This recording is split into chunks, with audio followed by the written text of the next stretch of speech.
Co wiesz o biznesie, że jest absolutną bzdurą, ale na początku wierzyłeś w to tak mocno, że postawiłbyś na to każdą sumę? To równocześnie człowiek, który osiągnął więcej niż pewnie każdy z nas, kto będzie to oglądał. I było też tak, że mnie po prostu, wiesz, te takie proste, codzienne aktywności z dziećmi, z żoną, jakieś pójście, nie wiem, mnie to nudziło, nie? No. Wiesz, i przyszliśmy pewnego dnia do pracy i tam przychody zjechały o 70%, no bo pozycje wyleciały. Część osób potrzebuje trochę spokojniejszego środowiska i wysiada. Już było tak, że wysiadł sam wspólnik, nie? I czy jesteś w stanie wskazać takie, nie wiem, 3-4 rzeczy, które musiały się właśnie wydarzyć, żebyście doszli do tych 15? Hej, dzięki, że tu jesteś. Tylko dla ciebie sprowadzam tu specjalistyczną śmietankę polskiej myśli biznesowej, która ma prawo mówić o strategiach właśnie. I staram się zachować klimat intymnej rozmowy, którą ty przeprowadziłbyś osobiście z każdym z nich. Robiąc to za ciebie, żebyś ty nie musiał się wysilać. Nie inaczej jest dziś, bo chciałbym zaprosić cię do eksploracji strategii skuteczności na granicy mojego zrozumienia. Mój, a może bardziej twój dzisiejszy gość posiada, i nie mam tu żadnych wątpliwości, czysty growth mindset. Nie byłoby go tutaj w innym przypadku, staram się to badać bardzo dokładnie. Biznesmen, sprzedawca, dyrektor operacyjny, prezes, zgaduję, że dziś dokładnie w tej kolejności, ale sprawdzimy. Niewątpliwie ma przepracowanego, jako jeden z nielicznych ludzi, jakich znam. To równocześnie człowiek, który osiągnął więcej niż pewnie każdy z nas, kto będzie to oglądał. Wiem, że ja też dziś będę zapatrzonym widzem, ale najśmieszniejsze jest to, że równocześnie to ktoś określający siebie jako takiego, który jeszcze może trochę osiągnie, zanim zacznie o tym mówić, czeka na coś, żeby móc określić się ultrazawodnikiem. Postaram się dowiedzieć, na co konkretnie. Ciężko mi to nazwać, ale zobaczysz, o co mi chodzi. Dziś, między innymi, tego dystansu od sukcesów i twardego stąpania po dowodach będę chciał się od niego nauczyć. To dosyć surrealistyczne doznanie, ale spróbujemy to wspólnie rozgryźć. Nasz gość to były członek zarządu, wcześniej prezes, potem operacyjny, średniej organizacji według definicji, ale dużej według mojej obecnej skali, firmy pozycjonującej Semcor, współzałożyciel i jednocześnie prezes firmy Automation First Buddies, członek zarządu klubu sportowego piłki ręcznej Tęcza Folplast Kościan, prywatnie człowiek z największym odwrotnie proporcjonalnym stosunkiem osiągnięć do wielkości ego, jakiego udało mi się osobiście poznać. Dzieli się radami ze swoistą ostrożnością, ale równocześnie ogromną szczerością i otwartością. Oddaję ci mojego gościa, Alek Cierniewski. Dzięki za zaproszenie i muszę zacząć niestety od sprostowania Automation First Business, mój drogi. A, widzisz, Automation First Business. Tak, ale to już... Da się to wkręcić. Dobra, okej, spoko. Tak, ja już mam feedback z rynku, że ta nazwa jest trochę przekombinowana, więc jeżeli już ktoś z nas trochę zna, to my potem się posługujemy skrótem AFB po prostu i to dla ludzi z jakiegoś naszego kręgu jest już potem zrozumiałe, ale faktycznie przy tym pierwszym touchpoincie bywa czasami to trochę złożone. A to nie jest tak, że wy zmieniliście tą nazwę? Ona nie była inna na początku?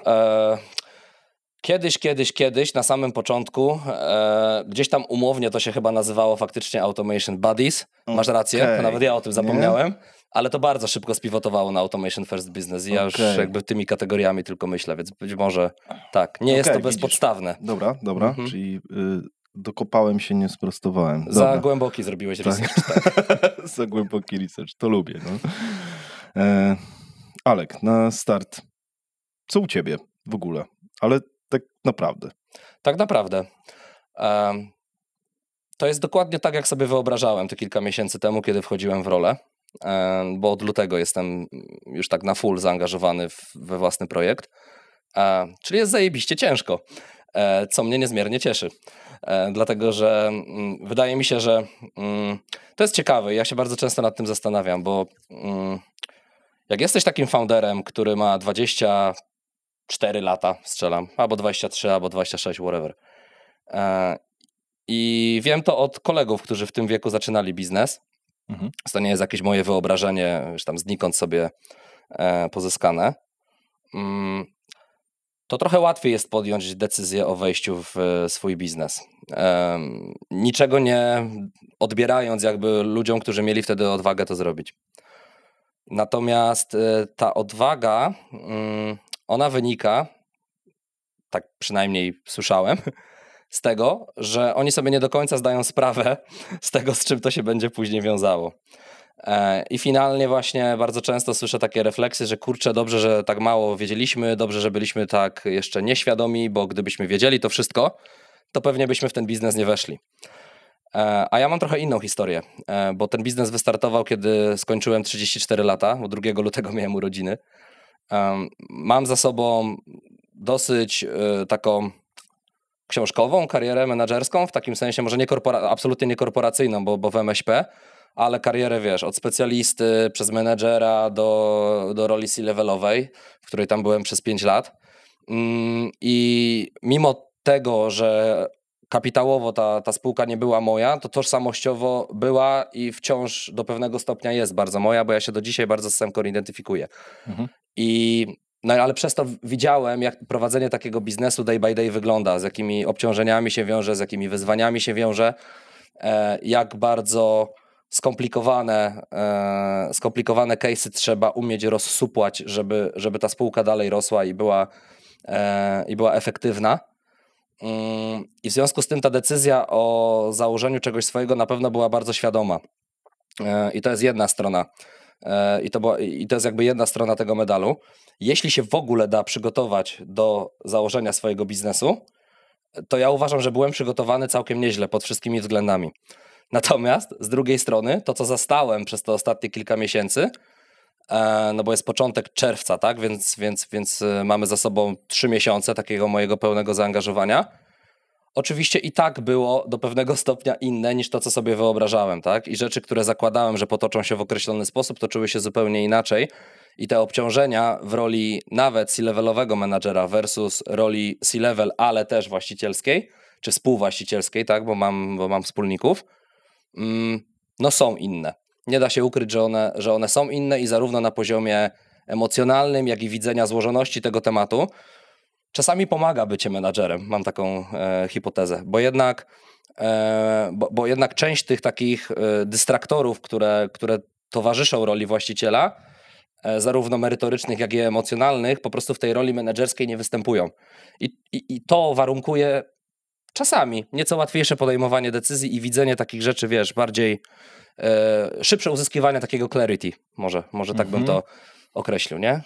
Totalnie to rozumiem, w sensie, czyli chcesz powiedzieć to, że jakby oderwanie się emocjonalne i w sumie odpowiedzialnościowo, finansowe, takie całościowe, bo jak jesteś na etacie, no to jednak nie odpowiadasz całym kapitałem, masz trochę tak. Mniejsze mentalne obciążenie ryzyka. Troszkę tak? Mniejsze, tak, przy czym jak jesteś w zarządzie, no to co do zasady i tak odpowiadasz jako członek zarządu, tak, więc jakby to też tak nie jest, że to jest taki czysty etat, jeżeli już jesteś w zarządzie rzeczywiście.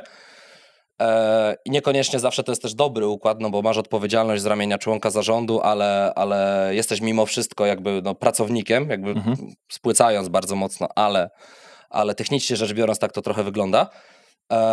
I przez to, że nie ma tej roli udziałowej, no to po prostu czasami te emocje, chyba bardziej to dotyczy właśnie sfery emocjonalnej, nie? Że łatwiej się od nich zdystansować i łatwiej, dzięki temu paradoksalnie łatwiej podejmować po prostu lepsze decyzje. Więc to nie ma nic wspólnego z zaangażowaniem, bo to zaangażowanie może być nawet podobne po obu stronach, ale jednak właściciel, wiesz, czuje większe obciążenie, większą odpowiedzialność za zespół, za ludzi, za ich domy, rodziny, whatever. Każdy to sobie różnie gdzieś tam definiuje, albo za swoje własne ambicje, równie dobrze też. Tak. I w związku z tym uzyskanie tego dystansu, który często jest potrzebny do tego, żeby podjąć merytorycznie dobrą decyzję, bywa trudniejsze w tej roli właścicielskiej i tego rzeczywiście doświadczam. Super, nie? W sumie, w sensie jak to powiedziałeś, to wydaje się to oczywiste, ale wydaje mi się, że większość ludzi nie zdaje sobie z tego sprawy i dopiero jak to powiedziałeś, to zacząłem to kumać. Czy uważasz, że w takim układzie warto odwrócić trochę rolę na zasadzie takiej, że słuchać się bardziej decyzji menadżerów? No bo kurczę, my jako ludzie podejmujemy decyzje emocjonalnie, tak? I trochę to wiemy, trochę się z tym nie zgadzamy i każdy mówi, że nie, absolutnie, ale no tak jest, nie? I teraz pytanie, czy w takim układzie myślisz, że taki menadżer będzie podejmował, jeżeli oczywiście będzie miał też taki sam horyzont i pogląd na pewne sprawy, no bo nie wszyscy menadżerowie mają aż tak szeroki horyzont zobaczenia firmy z góry, to czy oni podejmują lepsze decyzje właśnie dlatego, że nie ma tego ładunku emocjonalnego? Właśnie chyba słowem klucz jest ten horyzont, o którym ty właśnie wspomniałeś i jego szerokość.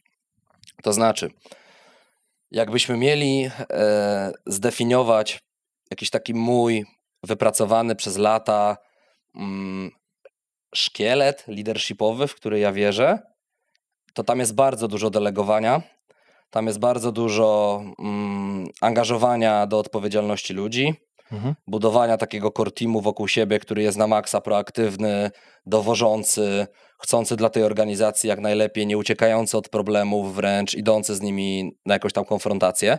Takim kamieniem węgielnym była książka Extreme Ownership Jocko Willinka dla mnie i to ciągle jakby w wielu aspektach jest dla mnie aktualne. Natomiast rozumiem też, że są obszary, których nikt nie jest w stanie zobaczyć w taki sposób, w jaki zobaczy je właściciel. Znaczy, zgadzam się z tym, że nawet najlepszy menedżer nigdy nie będzie miał tak mocno holistycznego spojrzenia na organizację i nawet nie w ujęciu teraźniejszości. No bo dobrze zorientowany menedżer nie ogranicza się tylko do swojego obszaru, widzi powiązania pomiędzy swoim działem a pozostałymi, rozumie biznes jako całość i to jest okej, nie? Wręcz bym powiedział, że jest to must have dobrego menadżera. Natomiast jeśli już chodzi o jakąś wizję, o strategię, o coś, co siedzi w głowie tego foundera na kilka lat do przodu, czasem jest spisane w formie strategii, czasem nie jest, ale nawet jak jest, to w tej strategii i tak są jakieś zakamarki dostępne tylko dla tego foundera. Więc kurczę, ciężko na to pytanie jednoznacznie odpowiedzieć. Wydaje mi się, że na końcu jest to kwestia, wiesz, takich aspektów jak jakaś kultura organizacji, umiejętność prowadzenia dialogu, ale rozumienie też granic, że do pewnego momentu jest jakaś dyskusja, wymiana myśli, poglądów, ale ostateczna odpowiedzialność w tym zakresie leży po stronie CEO czy foundera, często w tej samej osobie. Dobrym rozwiązaniem jest też dzielenie tego zakresu odpowiedzialności i decyzyjności pomiędzy powiedzmy właściciela a menadżerów. Krótka wstawka. Pewnie o tym nie myślałeś, ale ten kanał oglądają osoby podobne do ciebie. Kilkukrotnie właściciele dużych firm i mniejszych biznesów mówili mi, że są to jedyne lub jedne z niewielu treści na polskim YouTube, które konsumują. To grupa, do której bardzo ciężko dotrzeć. Dlatego, jeśli masz dla nich wartościowy produkt, napisz do mnie maila. Sam wiesz, że warto rozmawiać. To może być jedyna okazja. A jeśli uważasz, że nasze odcinki wyróżniają się jakością i czujesz, tak jak ja, że inwestując w marketing wideo zwiększasz szansę na zdominowanie swojej niszy, odezwij się. Osobiście pokażę Ci statystyki 2 kanałów, które stworzyliśmy od zera. Jeśli masz już swój kanał, możemy pomóc Ci robić to lepiej. Jeśli dopiero o nim myślisz, szybkie warsztaty i pierwsze materiały według naszej metodyki powiedzą, czy ta forma sprawdzi się u Ciebie. Kontakt masz w opisie, wracam gadać.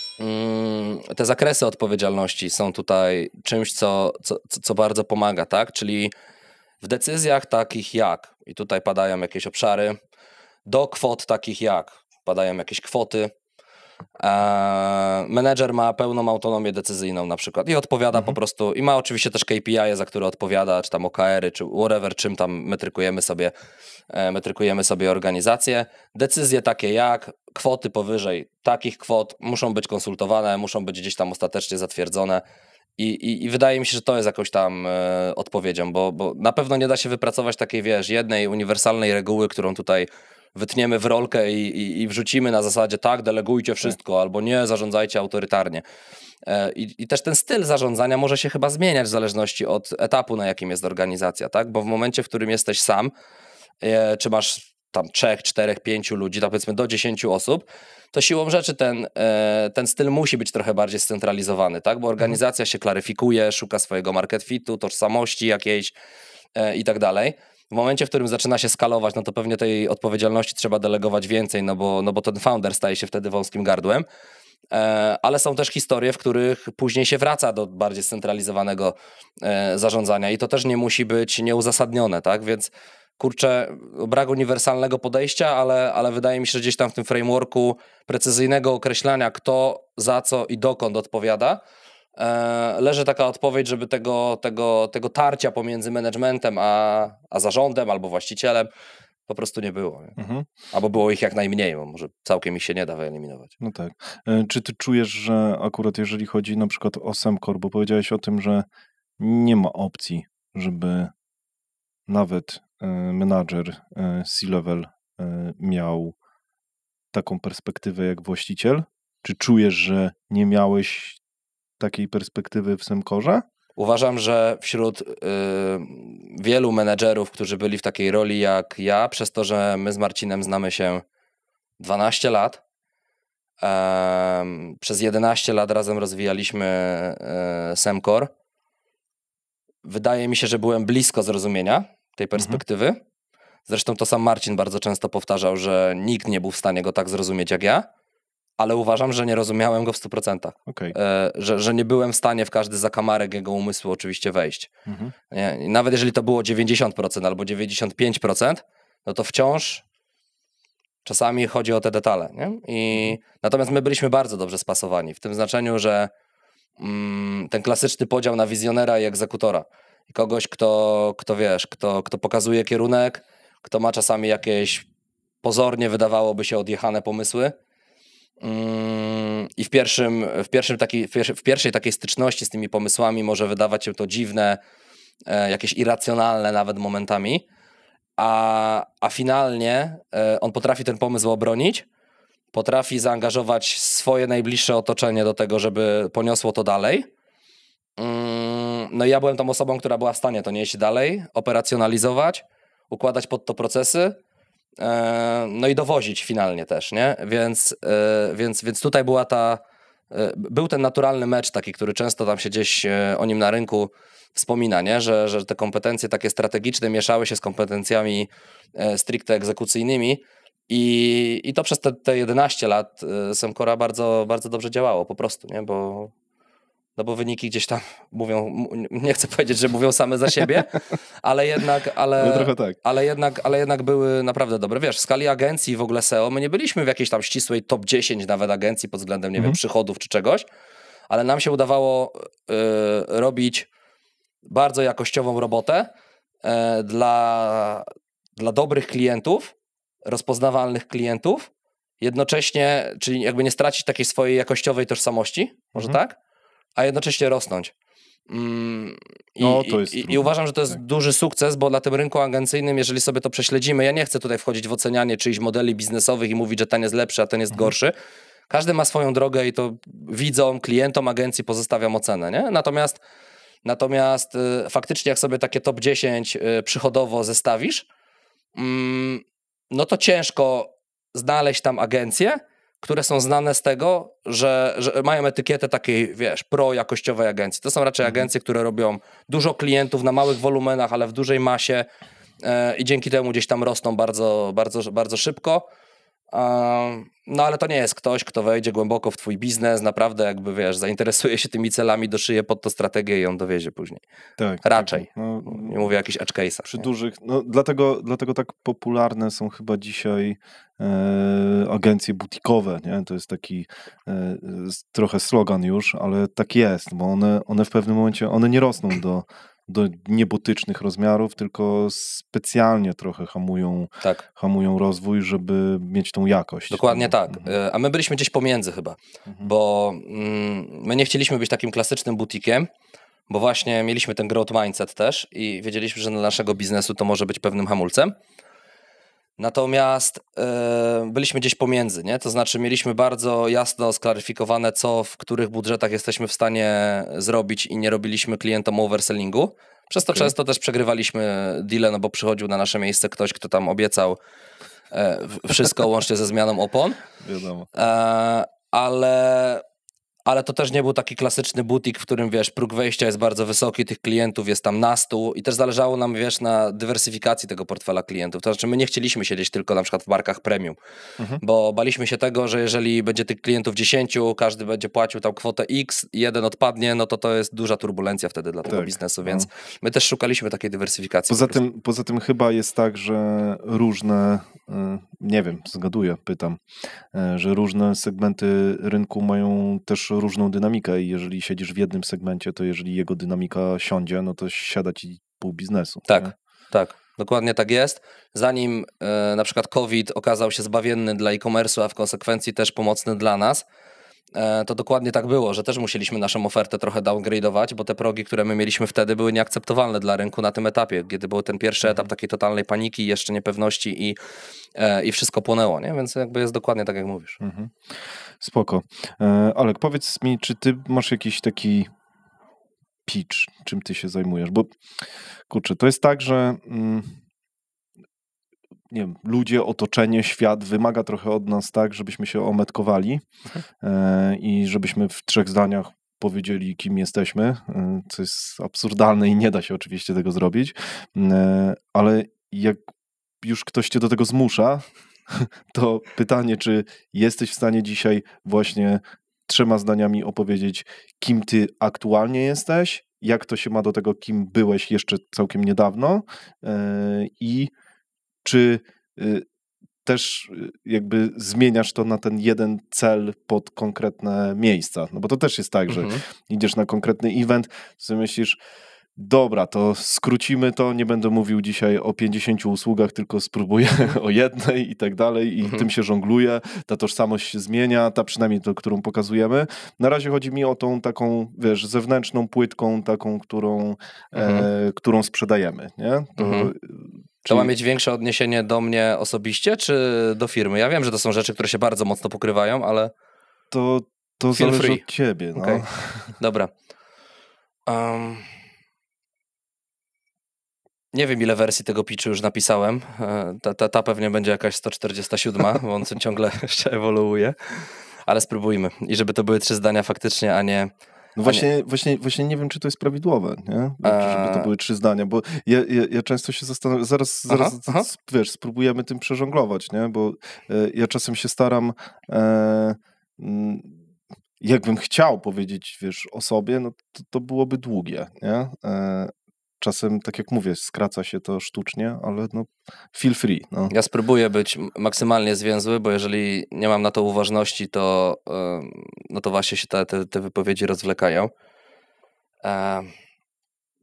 Punktem wyjścia jest doskonałość operacyjna, a właściwie nieustanne dążenie do tej doskonałości z pełną świadomością tego, że nigdy do niej nie dojdziemy, no bo to z definicji jest nieosiągalne, tak? Doskonałość z założenia jest niemożliwa do osiągnięcia. Więc ostatnio częściej wolę powiedzieć, że jest to osiąganie sprawności prowadzenie firm do osiągnięcia sprawności operacyjnej w możliwie holistycznym wymiarze. I ten wymiar polega na strategii biznesowej, na zaangażowaniu do tej strategii ludzi, na ułożeniu pod tą strategię procesów, czyli operacjonalizacji tej strategii i na dołożeniu do tego 4. bardzo istotnego klocka, którym w tym momencie jest technologia, czytaj automatyzacja i AI w naszym przypadku. I bardzo ważne jest dla mnie, żebyśmy ciągle, możemy oczywiście wskakiwać w jakieś pojedyncze wątki z tych 4 bloków, ale jeśli tą misją jest to holistyczne rozumienie sprawności operacyjnej, to nie jest tylko o technologii, to nie jest tylko automatyzacja, a tym bardziej o AI-u. Dlatego to, co my robimy, to jest zarówno konsultowanie biznesowe, procesowe klientów, układanie tych procesów, jeśli ich nie ma, przebudowywanie ich, jeśli są, ale nie działają wystarczająco wydajnie, metrykowanie organizacji, budowanie rutyn operacyjnych wśród managementu, czasami pomoc founderom w wyłonieniu w ogóle takiego managementu albo core teamu. Realnie mam klienta, z którym nad tym pracuję w tej chwili. Doszlifowanie tej strategii i dopiero kiedy te rzeczy, jak ja to nazywam białkowe, te 3 są dobrze ułożone, przynajmniej na poziomie good enough, to można myśleć o tym, żeby technologia wspierała efektywność tych procesów, które to przed chwilą wybudowaliśmy. Bo jeżeli w tych 3 obszarach jest bardzo dużo fuck-upów i coś nie działa, to technologia nie jest czymś, co rozwiąże te problemy i je przykryje. Wręcz przeciwnie, bardzo często jest tak, że jeżeli jakiś proces jest nieefektywny i podepniesz do niego technologię, to ona ci jeszcze rozbuja tą nieefektywność i tego staramy się uczyć. Pewnie nie wyszły 3 zdania, ale mam nadzieję, że wyszło całkiem klarownie.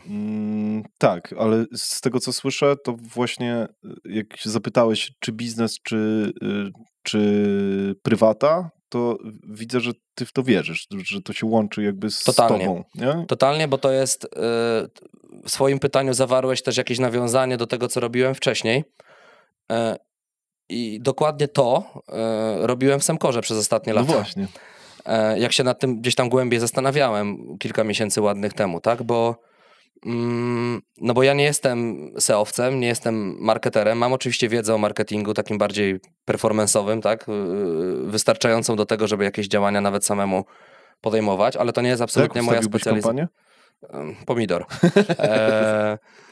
Teraz już podobno nie trzeba, za chwilę AI będzie wszystko ustawiał, więc wiesz. Natomiast to, czym ja się literalnie zajmowałem, to było nieustanne szukanie efektywności w tych procesach. Najmniej w zakresie strategii byłem partnerem dla Marcina, więc też nad nią pracowałem. On był tym wizjonerem, który kreował jakby tą przyszłość, a ja byłem osobą, która próbowała go w zdrowy sposób sprowadzać na ziemię i to operacjonalizować. A potem gro tej pracy polegało na tym, żeby te procesy po prostu chodziły i dowoziły te rzeczy, te metryki, które zdefiniowaliśmy sobie dla nas jako kluczowe. Tak? I to się zaczęło od sprzedaży, potem od obsługi klienta, potem back office, finanse, jakieś administracyjne kwestie. Wreszcie działy realizacyjne, które w końcowej fazie też mi jakby podlegały, tak? Więc summa summarum to było nieustanne szukanie tego dokręcenia z jakimiś drobnymi przygodami automatyzacyjnymi, ale paradoksalnie w Semkorze ja z tym miałem jeszcze relatywnie małą styczność. To tak bym gdzieś tam spuentował to nawiązanie do tego, czym ja się zajmowałem. To mi trochę przypomina, co mówisz, to, o czym rozmawiałem z Frankiem. On podobną rzecz chyba w tym momencie kombinuje, tak patrząc na wasze biznesy. Chyba tak. Nie? Chyba tak. W sensie my rozmawiamy dosyć regularnie. Lubimy o sobie mówić, że jesteśmy takie competition. Czyli taka konkurencja. Jesteśmy zresztą też często, porównywani przez klientów na przykład, bo to się faktycznie spotyka, tak? Te nazwy tych firm są podobne i tak dalej. Natomiast wydaje mi się, że sięgając nawet nie bardzo głęboko, nawet minimalnie głębiej, to już da się zauważyć jakby różnice pomiędzy pewnymi specjalizacjami, w które te firmy idą, tak? Okay. My stawiamy mocno na ten komponent konsultingowy jako równoległą linię biznesową, kompetencyjną, a Franek jest mimo wszystko bardziej skoncentrowany na technologii i już ma lepiej dookreślony też stack technologiczny, na którym pracuje, tam gdzieś ten ClickUp, Airtable, Make chyba i AI-owe rzeczy wiem, że bardzo mocno też ciśnie i to jest super. Natomiast my wychodzimy bardziej jeszcze od tej strony biznesowej i staramy się, jakby to powiedzieć, szukać w sferze biznesowej najpierw tych nieefektywności, a Franek już ma lepiej dookreślone, w czym konkretnie jest mocny i w które rzeczy jest w stanie tak, produktowo po prostu wjeżdżać i rozwiązywać je z marszu. I jakby tutaj... Tak, też mam takie wrażenie, że on ma już taki blueprint, który po prostu przykleja na firmę i to się dzieje, a wy wchodzicie trochę od innej strony. My trochę od customowej strony próbujemy to złapać, po to, żeby właśnie było, mamy taką wartość, first business, then automation. To jest jakby dokładnie realizacja tej wartości. Z tego się też tworzy portfolio, bo problemy wśród klientów są powtarzalne, natomiast nie wychodzimy defaultowo od tych problemów, które już są w portfolio, tylko wychodzimy od tej części biznesowej, gdzie mamy też dużo takich konsultingowych kompetencji, nie? Czy procesowych, bo konsultingowych to ja się wciąż uczę. Teraz pracuję jako konsultant de facto dla naszych klientów, ale jeden ze wspólników, Jacek, na przykład ma certyfikację z tych wszystkich metodyk, wiesz, Lean, Kaizen, teoria ograniczeń i tak dalej, pochodzi z tego świata takiego bardziej tradycyjnego biznesu. Produkcja, jakaś logistyka, transport, dystrybucja. I to się fajnie zazębia. Ja mam background bardziej w tych biznesach digitalowych, usługowych, więc super jest to, że my możemy z tych metodyk od siebie gdzieś tam czerpać wzajemnie, żeby ostatecznie dobierać je tak, aby klient z tej pracy czuł wartość, żebyśmy rozwiązali ten jego rzeczywisty problem biznesowy. Nie? Mhm. Brzmi coś, czego bardzo trudno albo nie da się skalować. Wiem. Wiem, ale co ty na to? Wiem, ale nie potrafię jakby odejść od tej misji w tej chwili. Do tego stopnia, że jeżeli to się okaże takim butikowym biznesem konsultingowo-wdrożeniowym, to super. Okay. Jeśli w którymś momencie okaże się, że na przykład ta część konsultingowa będzie w tej sferze butikowej, a skalować się będziemy przede wszystkim wdrożeniami automatyzacyjnymi po prostu, to może nawet wydzielimy 2 oddzielne subbrandy pod to. Okay. Nie ma z tym problemu, albo wiesz, podzielimy to na jakieś business unity, no bo w tej części automatyzacyjnej to jest model przypominający software house, tak w sensu stricte, więc to już nie stoi w takiej sprzeczności ze skalowaniem. Oczywiście, wiesz, co do zasady biznesy usługowe... Software house'y, tak mówiąc, że się skalują, to też jest taki... No wiem, ale w ogóle, są takie, w ogóle skalowanie biznesów, wiesz, usługowych jest z założenia trudniejsze, no to wiemy. Natomiast da się to faktycznie zrobić. Ja mam też kilka pomysłów, jak ten konsulting można by było skalować. Natomiast to jest w fazie tak prehipotetycznej na razie, że nawet bez sensu chyba się tym dzielić na tym etapie, bo wydaje mi się, że te myśli nawet w mojej głowie jeszcze nie są dobrze uczesane, a gdzie dopiero, żeby się nimi dzielić gdzieś tam na rynku. Więc my jesteśmy na takim etapie... Tu nie jest na rynku. Tu jest intymnie o strategiach. Okej. No tak, ale to pójdzie na rynek, nie? Więc wydaje mi się, że wiesz, że oczywiście, że przewidywanie pewnej ścieżki skalowania w momencie, w którym ten biznes startuje i go modelujemy, jest turbo istotne, tak? Żeby stworzyć takie założenia, które będą temu sprzyjać. Natomiast silniejsze dla mnie na tym etapie jest bycie w zgodzie z tym holistycznym rozumieniem sprawności operacyjnej. I jednocześnie nie zgodzę się do końca, że jest to totalnie kontrskalowane. I w ogóle co to jest skalowanie, nie? Czym jest dla kogo skalowanie? Dla kogoś, dla jednego przedsiębiorcy wyskalowanie firmy do 30 osób to już będzie coś jakby co jest super, nie? I jakby ktoś się czuje spełniony, jak ktoś będzie miał 100 osób, to powie, że dopiero się rozkręca na przykład. Ja jeszcze nie wiem, gdzie jest ten mój cap dzisiaj i daję sobie przestrzeń do tego, żeby sobie na te pytania odpowiadać, czasami zmieniać zdanie. Ja nawet w zespole powiedziałem coś takiego na którymś tam z pierwszych spotkań, że jeśli będziemy się tam spotykać regularnie na jakichś all handsach, nie? Co miesiąc, co kwartał, whatever.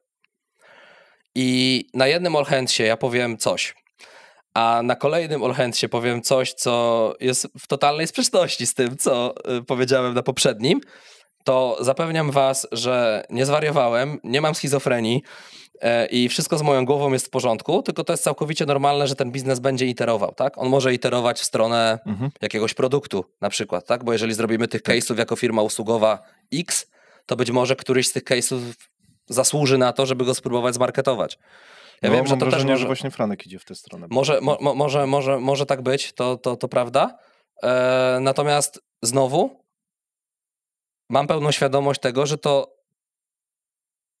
to nie jest takie łatwe, jak można sobie o tym lekko powiedzieć w takiej rozmowie, bo wiesz, scenariusz pod tytułem zrobienie własnego produktu przez firmę technologiczną, przez jakiś software house, to jest mokry sen chyba wszystkich, a niewielu to się udało.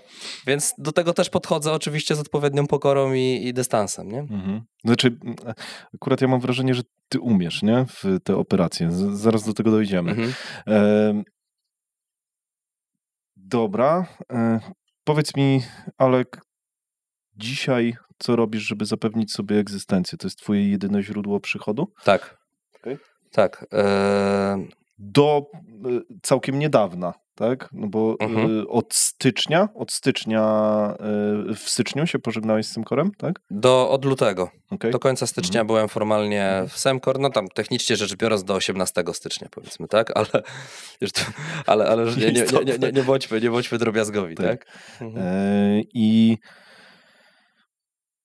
czy to, co dzisiaj robisz, trochę tak słyszę, to jest właśnie już plan taki, żeby trochę zacząć zaspokajać swoją właśnie pasję, chęć tworzenia, budowania dziedzictwa, czegoś swojego w końcu, tak? I czy to jest właśnie to? Czy jest coś jeszcze w twoim życiu oprócz tego, co opiekuje tą potrzebę? Czy to jeszcze nie to? Znaczy wiesz, w zakresie budowania... Wow, ale żeśmy grubo żeśmy wyszli, jakby z wysokiego poziomu filozoficznej rozkminki.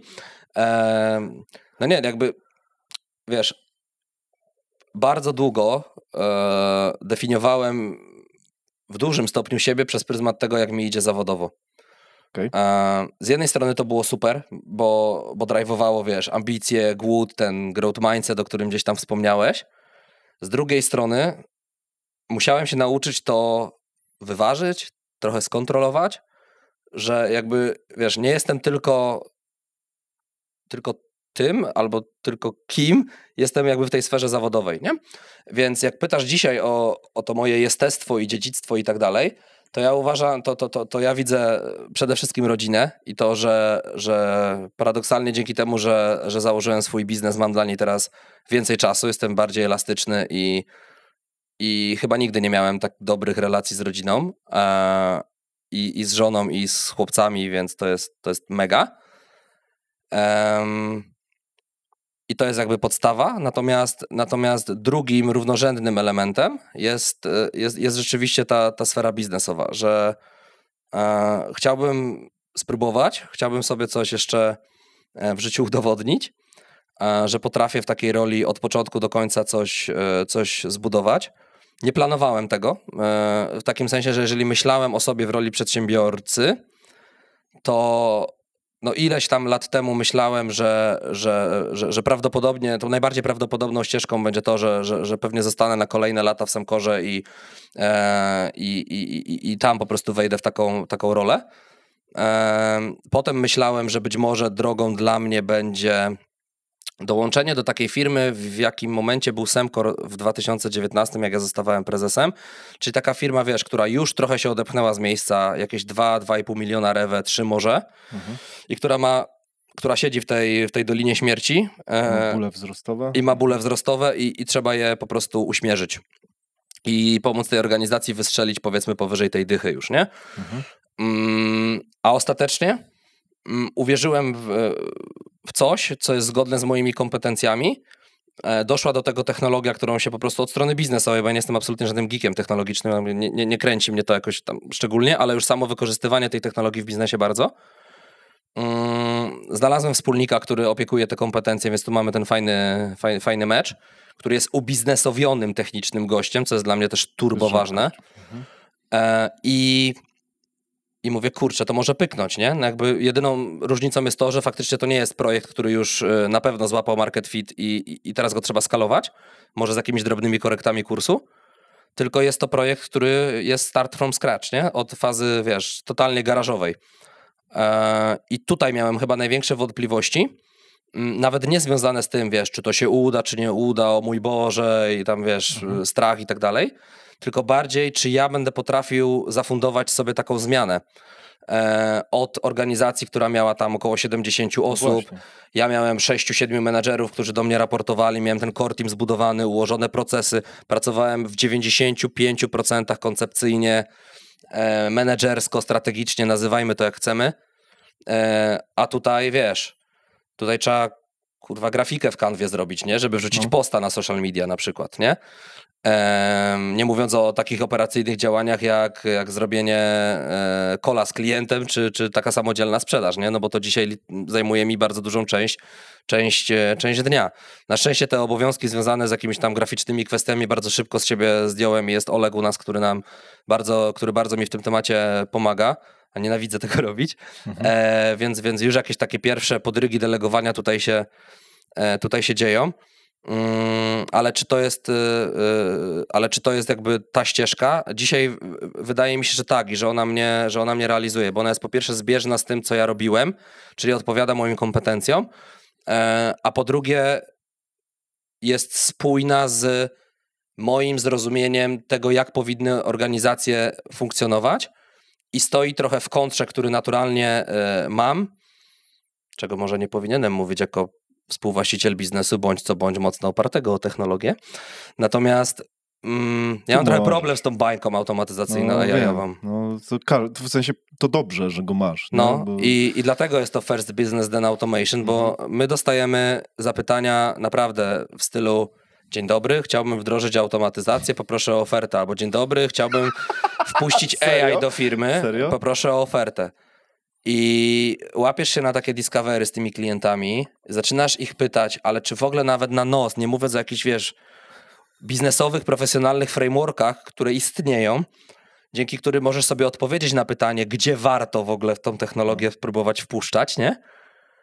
Ale nawet na intuicję, drogi founderze, znasz firmę, nie? To się czuje często. Oni bardzo często mają problem nawet z odpowiedzią na tak podstawowe, intuicyjne pytanie. No wiesz, bo teraz jest taka moda, nie? Tu trzeba, wiesz. I to są takie buzzwordy, nie? I dlatego my wychodzimy też bardzo mocno od tej części biznesowej, bo jesteśmy w stanie, wiesz, zmapować organizację klienta, zmierzyć, ile kosztują go poszczególne procesy, sprawdzić, czy te procesy funkcjonują należycie, czy realizują metryki, które powinny realizować, tak? A sam fakt, na przykład, że czegoś nie mierzymy w danym procesie, no to już jest też błędem zarządczym stricte, nie? Czyli znowu od strony procesowo-biznesowej.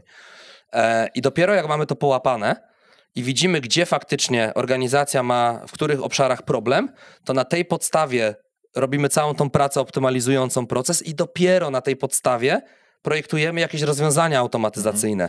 Nie? Czyli ta automation w nazwie to jest tak na dobrą sprawę ostatni krok. To jest trochę taka gra słów, bo jak zauważysz, jest automation first i to jest pewna koncepcja, którą my się zajaraliśmy, która dotyczy bardziej sposobu myślenia o organizacji. Że budując procesy w niej, ty już defaultowo zakładasz, że to, co się będzie dało, będziemy automatyzować. Ale z drugiej strony, jak sobie pominiesz pierwsze słowo, to masz first business. I to jest troszeczkę tak przewrotnie jakby zrobione. Okay. Dobra. I te dwie rzeczy, jakby chcemy myśleć w kategoriach nowoczesnych, opartych o technologię biznesów, ale tam, gdzie ta technologia rzeczywiście w czymś pomaga, a nie jest tylko kwiatkiem do kożuszka. No bo mamy takie case'y, że na przykład komuś się wydaje, że ma straszny problem, nie wiem, z jakimś obiegiem konkretnego dokumentu, niech to będzie whatever, jakieś wnioski urlopowe czy cokolwiek, nie? No.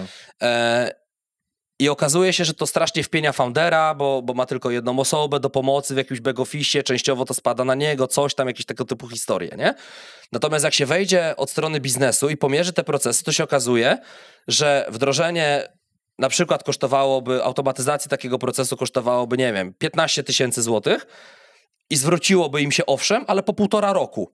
I trzeba by było uczyć tego foundera obsługi tego softu, nie?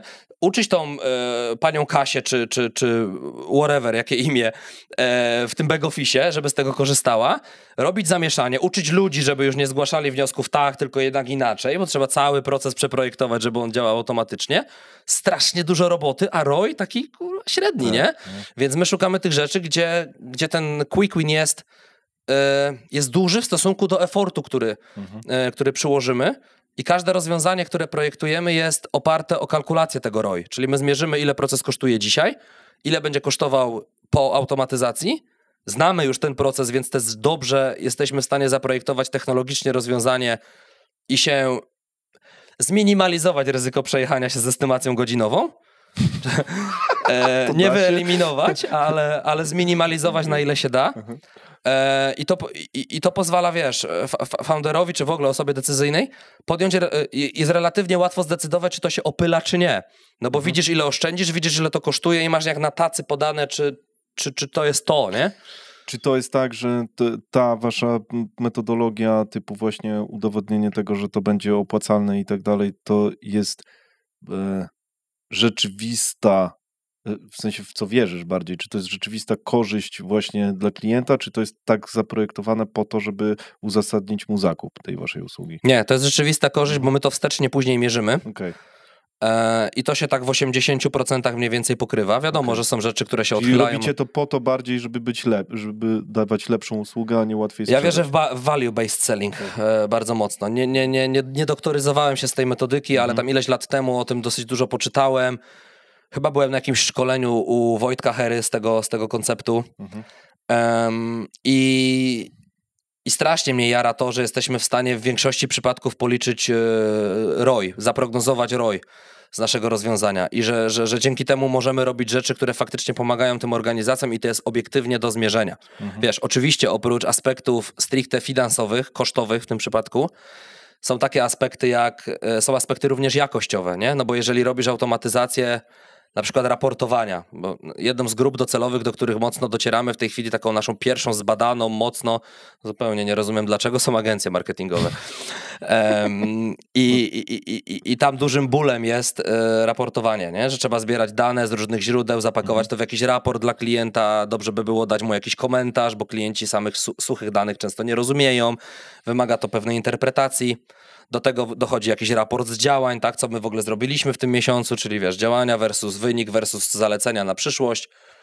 I zrobienie tego jakościowo jest wyzwaniem, a zrobienie tego jeszcze efektywnie czasowo w skali miesiąca jest kolejnym wyzwaniem. I to są takie procesy, które nie mają tylko wymiaru oszczędności kosztów, tylko mają też wymiar doświadczenia klienta, wymiar jakościowy. Nie? Bo dzięki temu jesteś w stanie wpływać pozytywnie na churn, lepiej się komunikować ze swoimi klientami, dostawać wyższe oceny, a na co narzekają klienci agencji? Bardzo często narzekają na lakoniczną komunikację.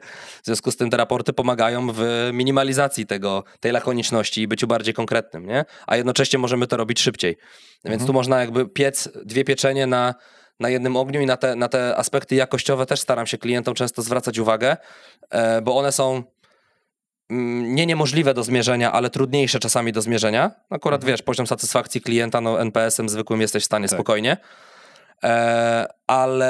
ale mogą być trochę trudniejsze, a oprócz tego, ale warto jakby spojrzeć z dwóch stron, nie? Od strony kasy, ale też od strony tego, co nam to realnie daje, nie? Aspektem jakościowym jest też, wiesz, zadowolenie accountów z tego, że mają narzędzie, które pozwala im dobrze tworzyć raporty i nie ślęczą nad tym 4 dni w miesiącu, po prostu pocąc się pod koniec każdego miesiąca. Nienawidząc życia. Nienawidząc życia, nie?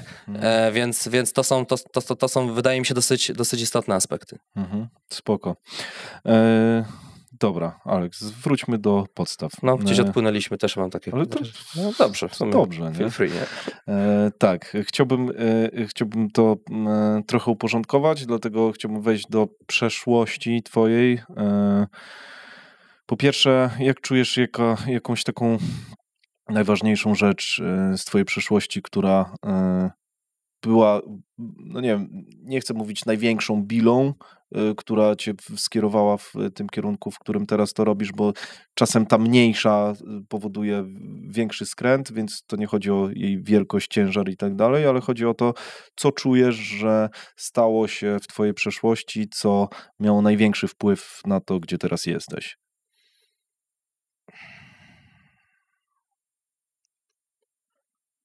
I to nie jest kilka chyba pytanie. będzie takich punktów. Będzie chyba kilka takich punktów. Pierwszy z nich jest to, że będąc sales managerem, bardzo dobrze rozumiejąc sprzedaż w ujęciu i procesowym i całego obszaru, powiedzmy, już tam nie nurkując w szczegóły. W 2019 roku, będąc w tej roli, Marcin zaprosił mnie w ogóle do zarządu i mało tego, powierzył mi rolę CEO. To początkowo była rola bardziej reprezentacyjna, dlatego że ja byłem takim frontem jakby organizacji komunikacyjno-klienckim, więc to pomagało nam sprzedawać dla dużych klientów, że CEO przychodził na spotkanie. Natomiast z tym się wiązał taki równolegle startujący już wtedy rozwój w stronę holistycznego zrozumienia sytuacji, organizacji, I ja o tym od początku, to było coś, co we mnie dojrzało, że ja nie chcę już być tylko w sprzedaży, że ja się jakby absolutnie nie wypieram sprzedawania, nie wstydzę się bycia sprzedawcą, handlowcem, whatever, ja jestem dumny jakby z tego i nie mam tego problemu, nie, jak niektórzy tam ludzie z sales, że tak trochę udają, że oni nie sprzedają i tam, nie wiem, nazywają się konsultantami, czym tam Bóg wie jeszcze. Natomiast sprzedaż konsultingową wierzę, by the way. Natomiast on mi dał szansę angażowania się w kolejne obszary firmy, wiedząc, że ja tam nie mam domenowego doświadczenia i że ja się tam wiele razy wywrócę i on za te wywrotki będzie płacił. Wydaje mi się, że byłoby trudno znaleźć drugą taką osobę, a Marcin to po prostu zrobił i zaufał mi na tym polu. I to jest coś, co było takim pierwszym kamieniem milowym, za co jestem mu do dzisiaj ogromnie wdzięczny. A drugim takim, to już nie jest konkretne wydarzenie, tylko taki bardziej rozciągnięty w czasie proces. Jak już byłem w tej roli CEO, to ja siłą rzeczy zacząłem się obracać w różnego rodzaju networkach, gdzie było bardzo dużo przedsiębiorców. Nie da się tutaj founders nie wymienić, Michała Bąka, no bo to jest takie community, w którym ja się dosyć mocno obracałem i obracam do dziś. Taka rodzina trochę. Tak, ale nie tylko jakby to community. I pamiętam, że jak jechałem na ten pierwszy camp, to była jakaś tam chyba Jastarnia, 2020 rok. Franek był tam notabene prelegentem z Grześkiem Rogiem. Ja słuchałem tych ludzi, jak oni ze sobą tam w tych kuluarach przede wszystkim rozmawiają. To z jednej strony były oczywiście rzeczy, które mi rozwalały głowę i bardzo mnie otwierały, tak? Na to znowu takie myślenie o biznesie jako o całości, o różnych jego aspektach, niuansach, przenikaniu się i tak dalej. Ale z drugiej strony już wtedy było kilka takich obszarów, w których ja się nie czułem, wiesz, gorszy, nie? Nie czułem się słabszy od tych ludzi. I to był taki trigger, że kurwa, może ja bym się jednak nadawał do tego biznesu kiedyś tam, nie? Kiedyś wtedy tam. Bo to jest też takie wyświechtane zdanie, które ja często powtarzam. Ja nie miałem takiej w ustawieniach fabrycznych wgranej przedsiębiorczości. Tak jak są niektórzy ludzie właśnie, którzy wiesz, 20 lat, już 3 biznesy robili, nie? 23 to już tam 3. spółkę odpalają na przykład. To nie jestem ja totalnie. Chyba naturalnie byłem taką bojdupą szukającą bezpieczeństwa. Nie chcę tego zwalać absolutnie na jakieś tam, wiesz, podłoże domowe, że moi rodzice nie byli przedsiębiorcami, bo tata akurat próbował. Nie wyszło mu, co nie jest może najlepszym benchmarkiem w tej chwili, ale jednak próbował. Ale zaszczepił u ciebie coś takiego? Czy właśnie z niechęci? To był tak daleki biznes od tego, bo to była cegielnia, że ciężko chyba, żeby on mi to zaszczepił, natomiast na pewno takie myślenie biznesowe, natomiast na pewno było tak, że on jakby feel free, jeśli chcesz próbować, nie? Jakby, nie? Na tej zasadzie. Tak. To czasem jest wystarczająco. Moja mama była z kolei przeciwwagą dla niego, w tym znaczeniu, że ona bardzo mocno zawsze w życiu szukała tego bezpieczeństwa. Oczywiście przy jak najlepszych, wiesz, intencjach, chcąc mnie chronić i tak dalej, jakby wszystko rozumiem. Natomiast wiesz, moja mama na przykład bardzo się stresowała tym, że przechodziłem z umowy o pracę na B2B, nie? I jakby to dla niej było coś, co już powodowało bardzo wysoki poziom stresu. Więc dla niej to było trudniejsze na pewno i też ten moment teraz, kiedy ja zostawiałem etat dla fazy garażowej, to jakby ona też była w tym mocno zaniepokojona. Ale off-top, nie? Jakby to... Ale ważny kontekst. Tak, nie? ale ważny kontekst tego, w tym całym tle tej sprawy. Więc wiesz, i jakby to obracanie się w tych społecznościach budowało we mnie to przekonanie i tą pewność siebie. Jednocześnie w towarzystwie coraz lepszych wyników tego, co osiągaliśmy w Semkorze, że kurczę, może jednak, nie? Może jednak wiesz, o czym mówisz. Może jednak wiem, o czym mówię i może po prostu muszę trochę mocniej, nie wiem jak to nazwać, uwierzyć w siebie, czy coś w tym rodzaju, tak? Że będę w stanie po prostu coś takiego dźwignąć i że ja chcę to zrobić, nie? Bo znowu idąc dalej, trzeci taki punkt, to jest moja żona i taka zeszłoroczna decyzja, bardzo długo dyskutowana w domu, bo wiesz, znowu wracając trochę do tej sytuacji, jak masz tam 20 plus, nie? No. To najgorsze, co się może wtedy wydarzyć, znowu nie chcę absolutnie nam generalizować, czy komuś umniejszać zasług, nie? Ale jak masz 23 i ci nie wyjdzie biznes, to w najgorszym przypadku wylądujesz u mamy na następne 2 lata, wrócisz na etat, odbudujesz się i pójdziesz dalej, nie? I albo zrozumiesz, że przedsiębiorczość nie jest dla ciebie i zostaniesz już na tej ścieżce etatowej, może jakiejś menadżerskiej, albo po prostu spróbujesz ponownie biznesu. Jak masz kredyt hipoteczny, 2 małych dzieci i dom na utrzymaniu, no to zaczynasz kalkulować trochę inaczej to ryzyko wtedy. Oczywiście budujesz jakąś poduszkę finansową, natomiast to się wszystko zbiegło z taką sytuacją w naszym życiu prywatnym, że my byliśmy chwilę po remoncie tego domu, bo nie budowaliśmy od zera, kupiliśmy dom gotowy, stojący już, że tak powiem, więc trzeba go było trochę wyremontować. To nas oczywiście dosyć mocno wydoiło finansowo. Obym nigdy budżetem firmy nie zarządzał tak, jak zarządziłem tym budżetem remontowym. To był, Pierwszy raz jest najgorszy. Całkowity disaster. Natomiast tym trzecim punktem właśnie było to, że długo rozmawialiśmy z Jolką na temat tego, czy w to iść, czy w to nie iść, wiesz, ryzyka, szanse, zagrożenia i tak dalej. I taka jej konkluzja w któryś wieczór, pamiętam. Robiliście sobie SWOT-a rodzinnego, tak? Nie było to według frameworku SWOT-a, ale tak, było to mniej więcej w ten sposób robione, nie? Że wiesz, jakie jest zabezpieczenie, ile mamy czasu, czy co jeśli tak, a co jeśli inaczej, nie? W ten sposób. I ona w którymś momencie powiedziała, że dobra, że jakby to, co mamy wiedzieć, to wiemy, więcej nie będziemy wiedzieć, nie unikniemy tych ryzyk, które występują. Natomiast ja widzę, że nie jestem w stanie cię przed tą decyzją nawet powstrzymać. Okay. Nawet jakbym ci powiedziała, że nie, że no fucking way w ogóle, to widzę, że to jest dla ciebie tak cholernie ważne, że po prostu będziesz nieszczęśliwy. I jeśli czujesz, że musisz to zrobić, to zrób. Natomiast pamiętaj gdzieś tam w tym wszystkim o nas, żeby nie było tak, że będziesz miał zarąbiście rozwiniętą firmę za jakiś czas, a nie będziesz miał rodziny, bo nasze relacje po prostu się totalnie zepsują.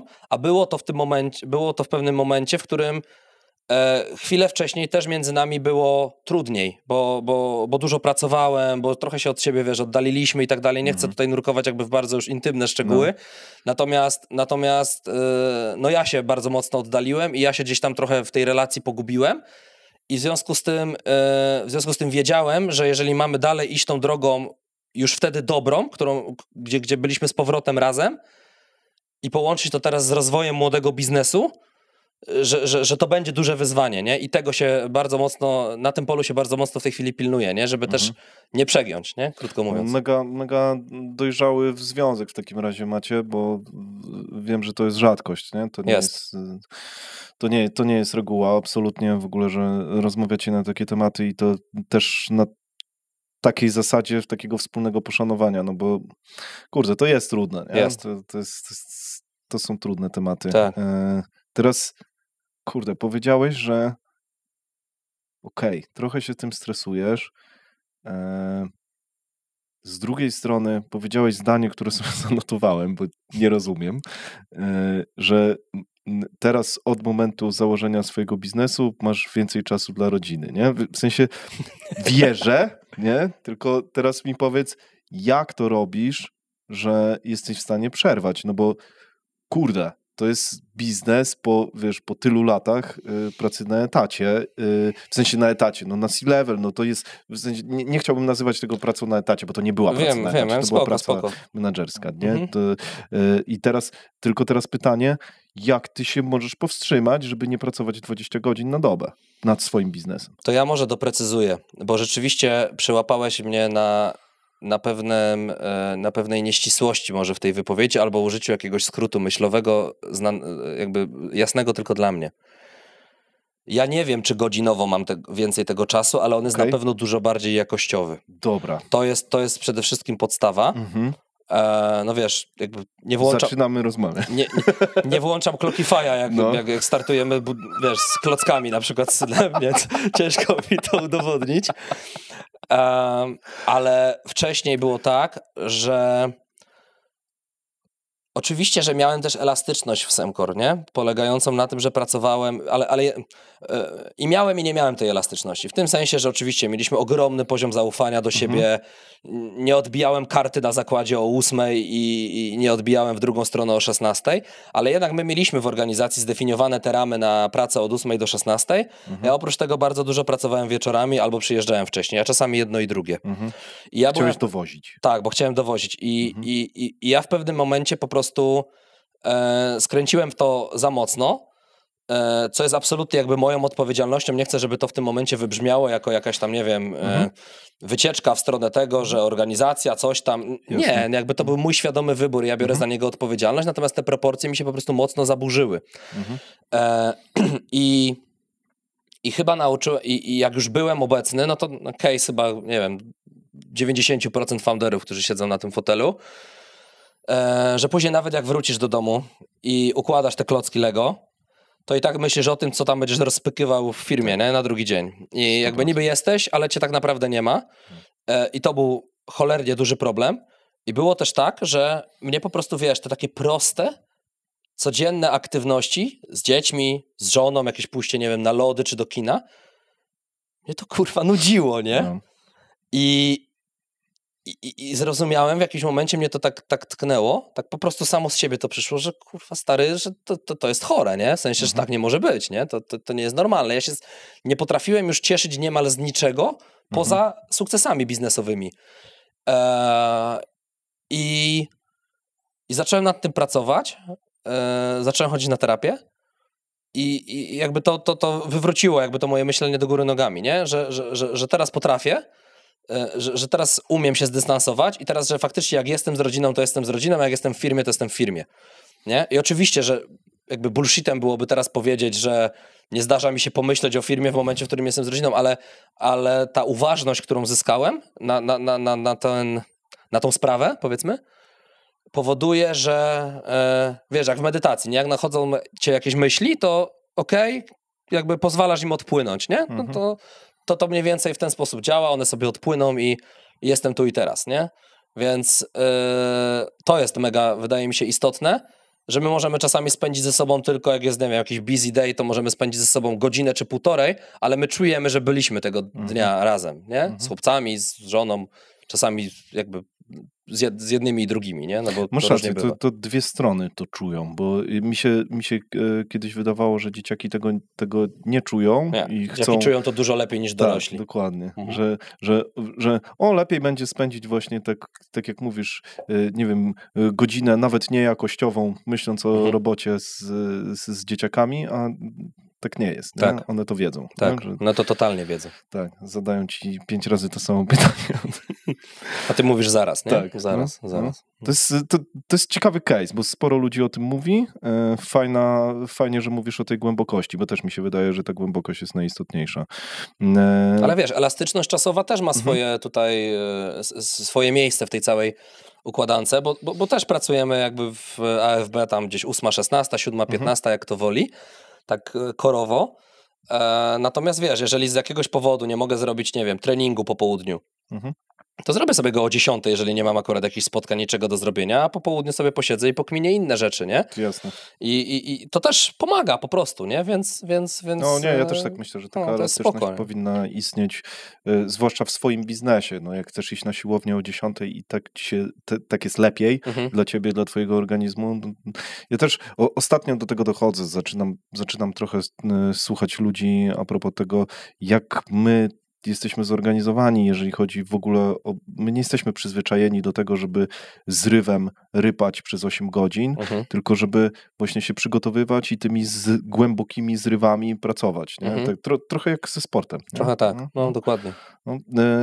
Co ci to dało, że udało ci się złapać... Absolutnie nie chcę tutaj używać zwrotu work-life balance, tylko co ci to dało, że udało ci się złapać głębszy kontakt z rodziną? Wpłynęło to dobrze holistycznie na całość? Tak, bo zacząłem widzieć, że nie potrafię czerpać pełni satysfakcji z biznesu, jeżeli wiem, że mam źle w domu. Okej. No. I nie potrafię w pełni cieszyć się tym, co w domu i w ogóle życiu prywatnym, tak szeroko to rozumiejąc, jeśli w biznesie jest gorzej. W sensie, że te sfery są bardzo ze sobą, też będzie buzzword, nie? Ale przenikające się, więc nie work-life balance, tylko zdecydowanie jestem team work-life integration. Ja to samo.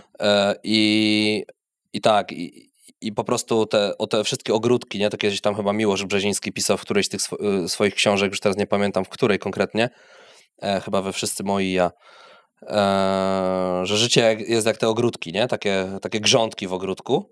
Masz tam grządek biznesu, grządek czy tam kariery zawodowej, masz grządek tam, grządkę, rodzina, jakieś tam, każdy może sobie te sfery jakoś tam ponazywać jakby w dostosowaniu do siebie. No i cały ogródek nie będzie wyglądał dobrze, jeżeli na jednym będą rosły piękne kwiaty, albo owoce, albo warzywa, czy co tam chcesz, a na drugim będzie, wiesz, sterta chwastów na przykład, nie? I trzeba próbować jakby to holistycznie zrozumieć i gdzieś te klocki ze sobą połączyć, nie? Co jest oczywiście turbo trudne, ale jeśli wkręcisz sobie tą uważność właśnie na te wszystkie sfery życia, które są dla ciebie istotne, zaczynasz po prostu naturalnie widzieć, że na przykład stary, przegiąłeś złe słowo, tak? Ale nie wiem, miałeś 3 bardzo intensywne dni. Ja na przykład wiem, że we wtorek byłem w rozjazdach akurat w Poznaniu, więc blisko domu. Od wczoraj jestem tutaj. No i dzisiaj rozmawiamy, wracam wieczorem do siebie. To wiem, że jutro oczywiście będę w ciągu dnia pracował. Natomiast wiesz, już mam deadline ustawiony, że jest 15, mój syn ma jakąś akademię w przedszkolu, czy tam występy z okazji Dni Mamy, czy czegoś takiego, nie? I jakby 14:30 ja zamykam Maca i no fucking way, że ktoś tam do mnie się dodzwoni i tak dalej, nie? Bo mój syn ma występ, nie? I mam tam być po prostu, nie? Na tej zasadzie, więc widzisz takie rzeczy, zaczynasz je dostrzegać i one są dla ciebie istotne, nie? Tylko samo wypracowanie tej uważności jest trudne, jeżeli masz skłonności do ciśnięcia w którąś stronę na przykład, nie? Bo to nie tylko musi być skłonność do ciśnięcia w biznes, bo ktoś w drugą stronę może mieć na przykład problem z tym, że za bardzo go pochłania, nie wiem, rodzina, rozrywka, hobby, coś tam, a jest mu ciężko się na robocie skupić na przykład, nie? To może w drugą stronę równie dobrze działać. Spoko, fajnie. Fajnie, że to ma swoje plusy jakby na całość. Myślę, że wartościowe jest to, co mówisz. Ciekawe jest to, że cały czas za każdym razem robię sobie scenariusz odcinka technicznego biznesu, a schodzimy na tematy, wiesz, duchowe, nie? I to jest ciekawe. Ciekawe dlaczego? Ciekawe, bo to jest chyba rzeczywiście największe blokady chyba tam rzeczywiście powstają. Dobra, Alek, jakbyś był w stanie nie wiem, nie chcę powiedzieć skrócić, bo masz tyle czasu, ile chcesz. Opowiedzieć swoją taką historię wcześniejszą, jeszcze przed pracą, bo chciałbym to posegmentować i zrobić coś ciekawego. Nieważne. Okay, ufam ci. Zaraz skumasz. Jakbyś opowiedział taką historię do momentu, aż zarobiłeś pierwszą złotówkę, ale nie mówię o kieszonkowym od rodziców, tylko mówię o pierwszej złotówce, którą ktoś ci dał, bo ci zaufał, nie? I możesz to powiedzieć w punktach, w bullet pointach, w jednym punkcie, jak chcesz. Rozciągnij to, bo chcę wiedzieć, dlaczego rzeczywiście w pewnym momencie do tego będę dążył, więc to możesz sobie jako filtr założyć. Dlaczego wybrałeś tą pierwszą pracę, jak to przeszło dalej, czy to był przypadek, czy tam jest jakiś wzór? I czy w ogóle da się to przewidzieć? Bo to jest... Chciałbym teraz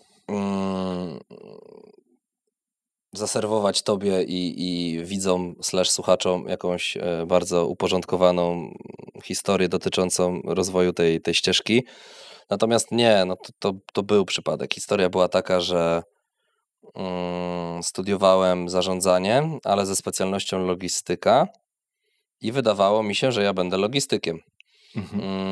Moja siostra pracowała w tym czasie w firmie produkcyjnej. Ja w tej firmie pracowałem w wakacje na magazynie i ta logistyka magazynowa zaczęła mnie interesować i wydawało mi się, że ja pójdę tą drogą. Byłem nawet na jakiejś jednej rozmowie kwalifikacyjnej w jakimś tam centrum logistycznym czy w czymś takim. Nie przyjęli mnie. może to i dobrze. I w tym samym czasie, jak kończyłem pierwsze studia, jak zrobiłem licencjata, to chcieliśmy z moją ówczesną dziewczyną, Jolką, dzisiaj moją żoną, przeprowadzić się już do Poznania, bo pochodzimy z mniejszej miejscowości pod Poznaniem, to się Kościan nazywa. No i trzeba było mieć jakąś robotę, nie?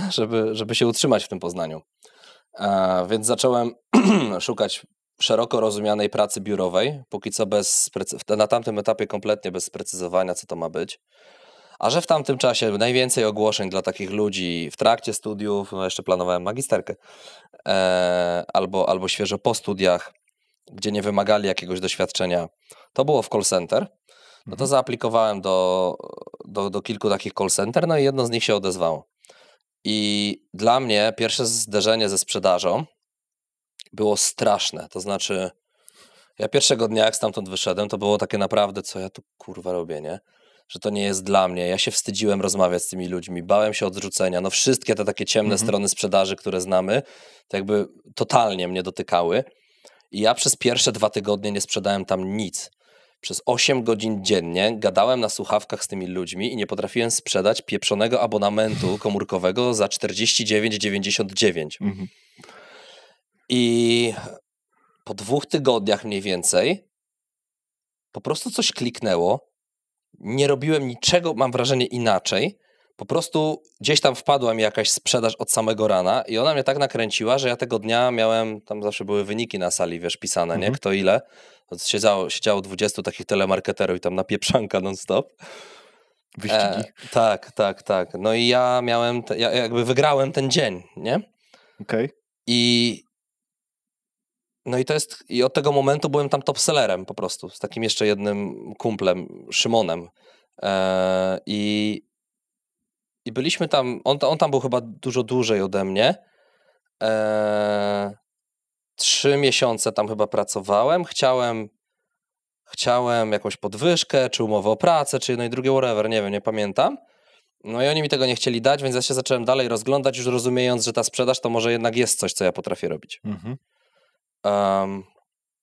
No i tak trafiłem do firmy ICEA, w której Marcin był wtedy kierownikiem i Marcin mnie zrekrutował. On to wspomina tak, że jak ja wszedłem do tego pokoju i zacząłem mówić, to po prostu brzmiałem jak karabin maszynowy, nie? Wtedy, że jakby do dzisiaj dużo mówię, ale powiedzmy, że moje zdolności do kontrolowania tego tempa, wypowiedzi, akcentowania pewnych rzeczy i tak dalej, dzisiaj są delikatnie mówiąc wyższe niż były wtedy. Wtedy to było tu cały czas. No ale wiedział, że to jest gość, który jak zadzwoni do klienta, no to go pociągnie za sobą, nie? Że go przekona po prostu. No i tam byliśmy rok, później Marcin zaczął tworzyć jakby, wtedy to się nazywało Intel Logic jeszcze, bo w międzyczasie ta firma miała inną nazwę, która się później przeistoczyła w Semcor no i wziął mnie tam gdzieś do siebie, bo tam z kolei nie miałem możliwości rozwoju menedżerskiego, a ja po tym roku mnie już bardzo ciągnęło w tę stronę, żeby zacząć budować zespół i na tą ścieżkę menedżerską wchodzić. Marcin mi to obiecał. Oczywiście było to klasyczne fake it till you make it, bo co on mi mógł tam obiecać, że już będę zaraz tworzył zespół w momencie, w którym on sam nie miał tam pół klienta jeszcze wtedy za bardzo. Ale ja w to uwierzyłem, poszedłem za tym. Dosyć szybko wygenerowaliśmy jakąś pierwszą kasę, która pozwoliła nam rekrutować, także chyba w 3. czy 4. miesiącu już w zasadzie zrekrutowałem pierwszego pracownika, Krzyśka, który zresztą jest w Semcor do dziś. Po 3 miesiącach, tak? No. To jest mega szybko. Tak. No ale to była taka faza, że faktycznie, nie? No jakby wiesz, skręcałem meble z Ikei, które właśnie przyjechały do jakiegoś tam nawet nie biura, tylko pokoju w jakimś większym biurze, który mieliśmy wynajęty, a między tam krzesłem a biurkiem to czepałem 10 cold calli na przykład, nie? Bo to jeszcze te czasy, gdzie to było bardzo popularne. No więc jak pytasz o pierwszą złotówkę, no to pewnie to call center łamane na tą branżę SEO, w którą za chwilę wszedłem i takie umocnienie się w przekonaniu, czy właściwie stworzenie takiego przekonania w sobie, że ta sprzedaż może być dla mnie. To w ogóle nie miało wtedy nic wspólnego, że biznes jakiś, tak? To było bardzo dziedzinowe wtedy, ograniczone do sprzedaży, nie? A potem ta ścieżka menedżerska. Jakbyś miał tak w powietrzu mentalnie zarysować sobie taki wykres twojego rozwoju. Nie wiem, czy kurczę, wiązać to z kasą, czy wiązać to z, nie wiem, z wielkością odpowiedzialności, czy z czymś jeszcze innym, to które okresy byłyby jakie, tak? Od tego momentu, kiedy zacząłeś zarabiać kasę, do tego momentu, w którym no, praktycznie teraz jesteś, tak? No bo kurczę, ten moment ostatni przełomowy jest też, podejrzewam, że bardzo dużym punktem na tej mapie, nie? Więc teraz pytanie, czy jesteś w stanie mentalnie nakreślić takie okresy, wiesz, górki, dołki i tego okresu? Nie wiem, uzależniając to od czegoś, nie? Bo powiedziałeś jedną rzecz, że zauważyłem, że liczysz wielkość organizacji ilością ludzi. I teraz pytanie, czy... No nie tylko, ale no powiedzmy, że jest to jedna z metryk, nie? Tak, no. właśnie, bo to gdzieś padło w rozmowie i może jest jakaś inna metryka, którą chciałbyś tutaj przyjąć, albo może jakaś metryka no myślę, że wiesz, jakiś turbo oryginalny nie? nie będę, nie? W tym znaczeniu, że no jakby przychody, rentowność, liczba ludzi, nie? No to są takie trzy pewnie najczęściej wykorzystywane metryki. Sparafrazuję, żebym dobrze zrozumiał twoje pytanie. Chodzi ci o takie punkty, które były znowu bullet pointami rozwojowymi, które powodowały ten skok taki do góry na tej ścieżce? Bo ja wierzę w to, że idąc sobie przez życie, rozwiązujemy sobie pewne problemy i jak je rozwiązujemy, no to wchodzimy sobie ten schodek wyżej i te problemy, które były wcześniej, nagle, dobra, no to ja znam rozwiązania, mam taki arsenał narzędzi, mam rozwiązania już na takie problemy, umiem to zrobić, jestem o tym przekonany, to jest ustabilizowane przynajmniej w tego typu na przykład biznesie i następne i cały czas próbujemy rozwiązać jakiś problem. Kumam. Tak, przynajmniej ja w to wierzę. Możesz mnie poprawić, jeśli myślisz inaczej o tym. No to na pewno ta szansa menadżerska od Marcina jest taki pierwszy przeskok. No okej, dobra, no to jeszcze możemy wcześniej wymienić ten break-even point w tym call center, który w ogóle spowodował, bo jak poszedłem pracować już w branży SEO, to ja już nie miałem wątpliwości, że ja to będę umiał sprzedawać. Ja tam nie miałem o tym zielonego pojęcia, byłem bardzo taki nawet nie digitalowy, bym powiedział, nawet w tamtym wieku. Nie wiedziałem kompletnie, co to jest pozycjonowanie, zresztą klienci też nie wiedzieli, to były takie czasy, w którym trzeba to było im tłumaczyć. No, to jest niewiarygodne dzisiaj, ale tak było. Ale powiedzmy, że od strony swojego skilla sprzedażowego ja już tam wtedy nie miałem wątpliwości, że ja to powiozę, nie? Więc ten punkt taki w momencie, w którym mogłem zacząć się rozwijać menadżersko i budować siebie jako lidera, to jest na pewno punkt przełomowy. Potem ta faza pierwszego wzrostu Semcor, czyli tam powiedzmy od tego skręcania mebli do tego poziomu circa 2 milionów, która trochę nam zajęła, bo w 2019 to było 2,5 miliona, no pewnie w 2017-2018 gdzieś byliśmy w okolicach 2, nie? Więc dojście do tego poziomu to zajęło nam 5 lat, 6 może nawet, nie? Także to nie był jakiś bardzo, piorunujący wzrost, nie? Wtedy.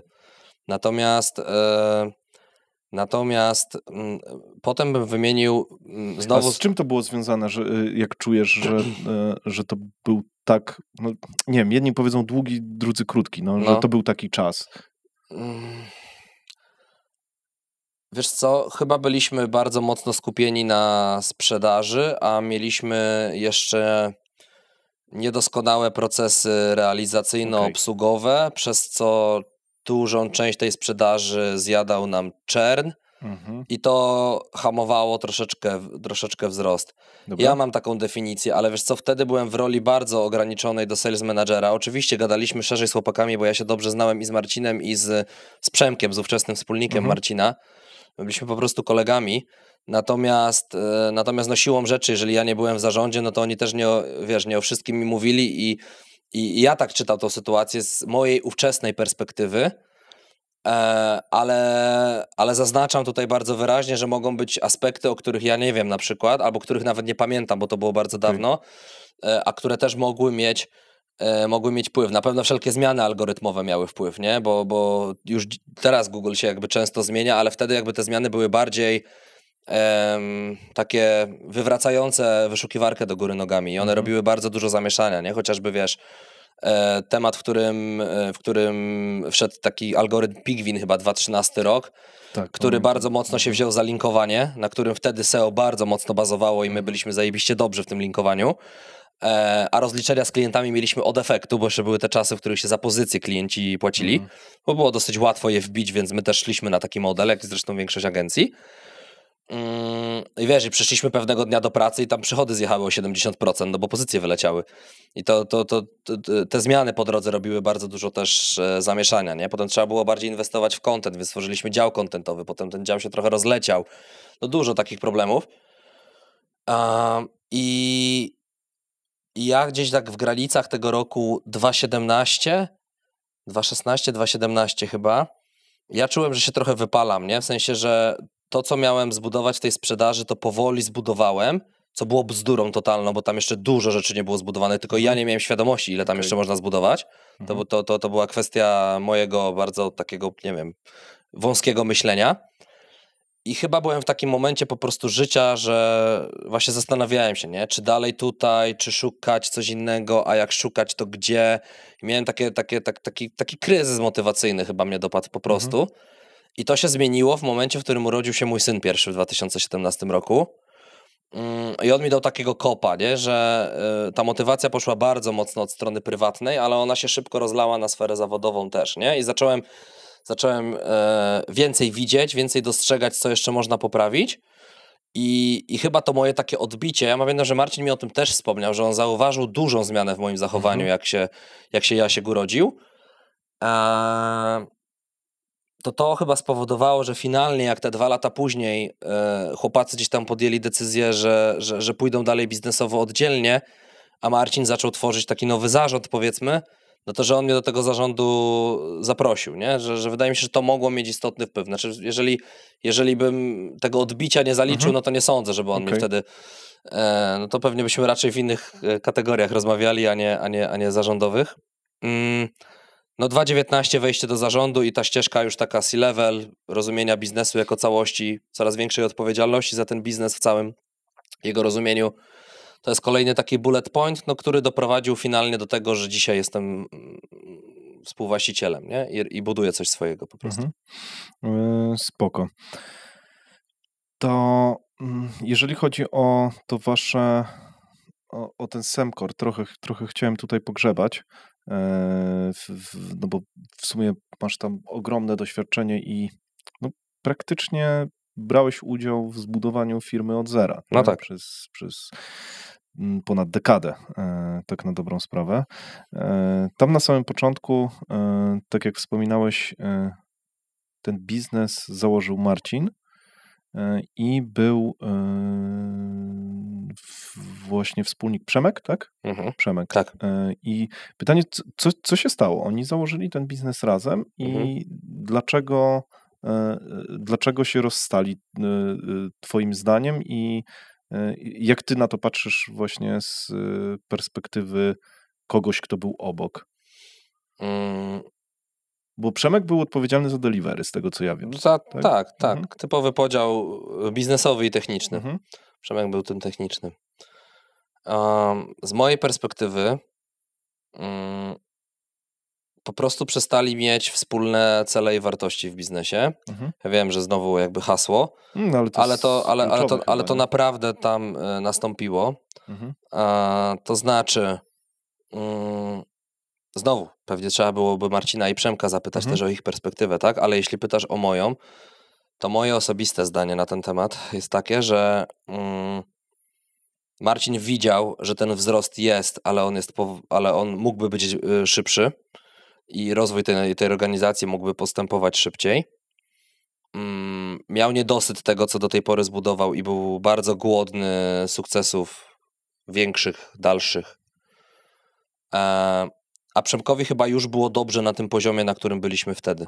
Okay. To nie jest tak, że on nie chciał rosnąć, nie chciał się rozwijać, ale jednak to nie było to nie był ten poziom parcia na bramkę, który miał Marcin. I kurde, to jest tak częsty problem wśród wspólników z tego, co widzę. Tak. Wy to u siebie słownikujecie w obecnej spółce? Staramy się szukać wspólnego mianownika. To znaczy na poziomie ogólnych haseł te ambicje wydają mi się absolutnie spójne. Jeśli są jakieś delikatne różnice, to one są naturalne, no bo jeżeli nas jest 4, dużo, nie? I to też pewnie na razie nie jest jakimś wielkim wyzwaniem, bo na takiej, fali świeżości lecimy, ale zakładam, że może w przyszłości być pewnym wyzwaniem, żeby się w kluczowych decyzjach dogadywać. Natomiast jeżeli są nawet różnice w poziomie jakiegoś takiego, no nazwijmy to tym parciem na bramkę, to one są zdrowe i naturalne i wynikają z naszego AOF-a, czyli Arkusza Odpowiedzialności Funkcji, który też mamy zrobiony day one.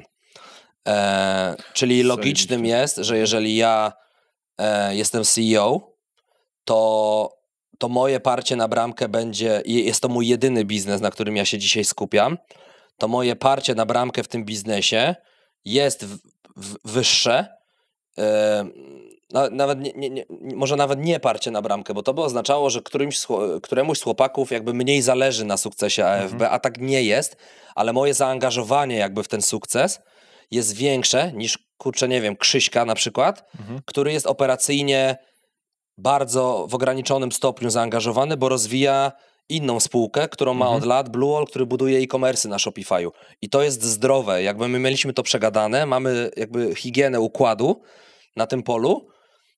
Wiem, w jakich obszarach mogę na Krzyśka liczyć. Wiem, że mogę, do niego zadzwonić o każdej porze dnia i nocy, on odbierze i zawsze mi pomoże. Natomiast on też wie i ma ode mnie jakby takie zabezpieczenie, że stary, to ja będę tutaj frontmanem i ja jakby jestem gościem, który będzie gryzł trawę, żeby ten biznes wyszedł.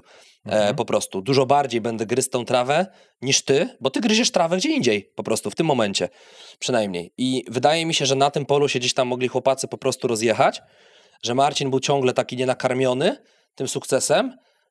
Ja wtedy też już, bo to było po tej moim odbiciu motywacyjnym związanym z synem. No a Przemek po prostu chyba chciał na tym etapie życia może trochę więcej spokoju, może trochę więcej równowagi właśnie. I oni po prostu czegoś innego chcieli wtedy. I chyba mam nadzieję, że się żaden z chłopaków nie obrazi, ale to taka kuluarowa historia była taka, że Marcin wcale nie chciał się z Przemkiem żegnać. W sensie to nie była opcja numer 1 dla niego. Tylko po prostu oni długo rozmawiali, próbowali tą, wspólną wizję wyklarować, gdzie my idziemy, dokąd i czy my jesteśmy on the same page.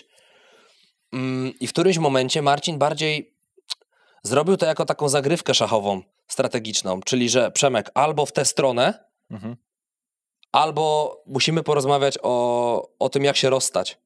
I on był przekonany, że wrzucenie mu tej perspektywy rozstania spowoduje takie, nie?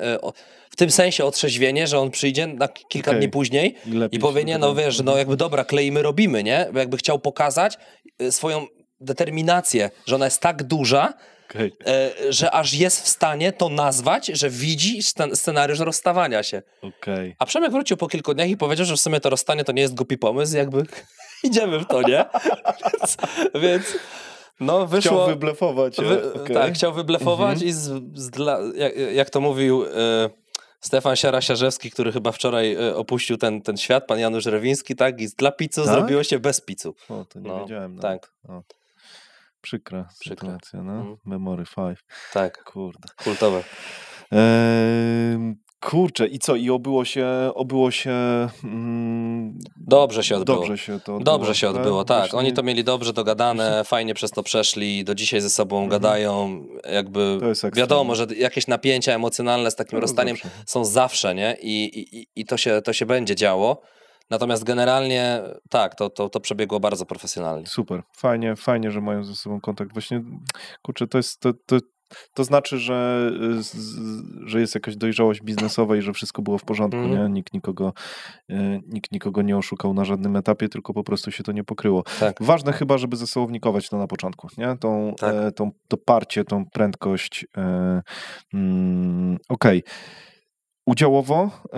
Ja mogę wchodzić w takie szczegóły? Możesz. Mogę. Ale te rzeczy, które są jeszcze niedogadane, no to my jesteśmy ciągle w drodze, powiedzmy, ale Pytaj, to ci będę mówił. Bo wy dzisiaj jesteście w obecnej spółce. Ja będę tak przeplatał i nawiązywał i do Semcora, i do... Bo to może być ciekawe, żeby, wiesz, porównywać te ścieżki, no bo masz przetartą jedną ścieżkę i widziałeś tą ścieżkę, więc tak, tam w Semcorze było tak, że tam był podział chłopaków udziałowy, zgaduję, nie sprawdzałem tego i jakoś nie grzebałem mocno, chociaż czasem sprawozdania wnikam. Oni byli w spółce cywilnej, tam nie było w ogóle udziału. Okay, dobra. Oni spółkę zakładali i przy okazji właśnie tylko i wyłącznie, znaczy nie tylko i wyłącznie, plany przekształcenia tej spółki cywilnej w spółkę ZOO były już dawno, natomiast one przyspieszyły w momencie, w którym chłopacy postanowili się rozstać, bo tak było łatwiej podzielić spółkę. Po prostu. I wtedy wyszło chyba 50/50, no i jakby jakiś tam deal dotyczący tego, w jaki sposób Marcin spłaci tą część Przemka i tyle. I nie było z tym problemu. No bo to tutaj jest bardzo często problem, że zostaje ktoś na jakichś martwych udziałach, nie? I to jest problem, dlatego warto to zaopiekować. Jak jest teraz u was i jak wygląda to ustalenie od samego początku? No bo jest spółka, która jest, tak ją chyba można nazwać, że to jest spółka taka trochę fasadowa. Nie macie formalnej spółki, która odpowiada za ten wasz biznes, automation first business, tak? Już się pilnuje. I jak wy jesteście dogadani? Jak to w ogóle podzieliliście? 4 wspólników. Mi sobie ciężko to wyobrazić. Kto za co odpowiada, bo mówiłeś o tym, że macie od samego początku to ustaliliście. Jak? Dobra. To od udziałów, a potem podział kompetencyjny odpowiedzialności. Ten biznes wystartował w formie takiego MVP w czerwcu zeszłego roku. Na zasadzie side projectu dla nas wszystkich. Oprócz jednego wtedy jeszcze pracownika, Konrada, który był od początku zaangażowany w to na full, po prostu został zatrudniony. Funkcjonowało to jako linia biznesowa i formalnie dalej funkcjonuje jako linia biznesowa w spółce Blue Owl. Czyli ostatnio moja korepetytorka poprawiała, że się nie mówi Blue Owl, tylko Blue Owl się podobno wymawia. Dobra. Także spoko. Krzysiek, Jacek, od 7 lat źle wymawiacie nazwę własnej firmy. Natomiast zrobiliśmy to dlatego, żeby wiesz, na poziomie konceptu biznesowego nie iść formalności, notariuszy, zakładanie, KRS-y i tak dalej. I to jest super dobra praktyka, to i z tego, co ja rozmawiam z większością przedsiębiorców, sam też robię tak z jednym biznesem. Kurczę, bez sensu zakładać spółkę w momencie, w którym nie ma przychodów i tak dalej. Tak, ludzie się pakują w jakieś bezsensowne formalności, abstrahując od kosztów, tracą na to czas, zamiast się skupić po prostu na rozwoju jakiejś tam hipotezy biznesowej, którą sobie postawili. Punktem przełomowym była jesień zeszłego roku, w którym oceniliśmy sobie te pierwsze tam powiedzmy 3-4 miesiące działania i wyszło z tego, że to ma sens. Ja wtedy byłem jeszcze tak naprawdę soft zaangażowany, bo ja w ogóle zacząłem ten projekt jako zwykły konsultant, bo mnie Krzysiek poprosił, żebym z nim myśli poodbijał, nie? I dopiero gdzieś później mnie zaprosił do tego, żeby w ogóle pogadać o takiej opcji, żebyśmy to razem budowali. I dalej funkcjonujemy jako ta linia biznesowa, natomiast to się do 31 lipca zmieni. Może to się wydarzy jeszcze w czerwcu, a może to się wydarzy dopiero w lipcu, bo kilka tam drobnych dosłownie takich spraw formalno-spółkowych jest do dogrania, w samym Blue Owlu jeszcze. I po prostu jesteśmy w kontakcie, wiesz, z prawnikami i tak dalej. Bo ten proces się dzieje po prostu, tylko ja nie wiem, czy on się skończy do końca czerwca, czy on się zostawimy sobie go na wakacje, nie? Bo na przykład jak mam teraz biegać po prawnikach i załatwiać te wszystkie formalności, to wolę może wykorzystać ostatni moment, kiedy jeszcze są eventy, kiedy można trochę biznesowo lepiej podziałać, bo w lipcu prawdopodobnie, wiesz, rynek na chwilę trochę stanie. To jest super moment, żeby to zrobić na przykład. Więc tak to wygląda od strony formalnej. Ta spółka do końca lipca na pewno powstanie. Drugim tematem są udziały. Jest nas 4. Ten podział, który tam dosłownie w 98% jest dopięty, powiedzmy, jest taki, że ja mam 35%, Jacek z Krzyśkiem będą mieli 27,5, każdy z nich, to jest 55, tak? Plus 35 to jest 90 razem? Dobrze liczę? Dobrze liczę. I Konrad ma 10, bo Konrad jest tym pierwszym naszym pracownikiem, menedżerem, który bez którego nie byłoby tego projektu. Już dzisiaj na pewno by nie było. On nas wiózł przez tą pierwszą fazę taką, kiedy to był side project totalnie dla mnie, a w pewnym momencie, a na początku samym to w ogóle nie było decyzji, czy to w ogóle jest mój projekt jeszcze. A dla chłopaków totalny side. I Konrad był gościem, który spowodował, że wszyscy w to, wykonawczo spowodował, że wszyscy w to uwierzyliśmy, że pojawili się klienci, że pojawiło się pierwsze rewe i było na takim poziomie, które pozwoliło mi zaryzykować i tu przyjść, po prostu robić to na full, nie? Więc ja od początku nie chciałem go stracić i nie chciałem, żeby był zwykłym pracownikiem na pensji. No więc można to nazwać ESOP-em, no ale to jest gruba przesada, nie? To są 2 maile wymienione, stary, proponuję ci to i jakby tyle, nie? Więc tak to wygląda. I teraz jeśli chodzi o podział odpowiedzialności, to Konrad jest takim CDO, czyli Delivery Officerem. Realizuje wszystkie projekty dla naszych klientów. Jest też takim biznes analitykiem, który przygotowuje te rozwiązania od strony właśnie koncepcyjnej. Czyli daje mi takie wsady ofertowe od strony technologicznej, żebym wiedział co, jak, gdzie i mógł to po prostu realnie sprzedać. Czyli Konrad odpowiada za tą sferę delivery, ja odpowiadam za sferę marketingowo-sprzedażową, czyli tu mamy ten klasyczny podział, ktoś dowozi klientów, a drugi dowozi klientom. I to się tutaj dzieje. Krzysiek ma rolę taką najbardziej pasywną, związaną z byciem takim wewnętrznym konsultantem marketingowym, pomocą, bardzo dużo leadów przynosi z networkingu, bo bardzo umie w networking. Jest osobą, z którą się dobrze i szeroko rozmawia o różnych sprawach, więc to jest jego jakiś tam naturalny talent. No i jest Jacek, który jest odpowiedzialny za...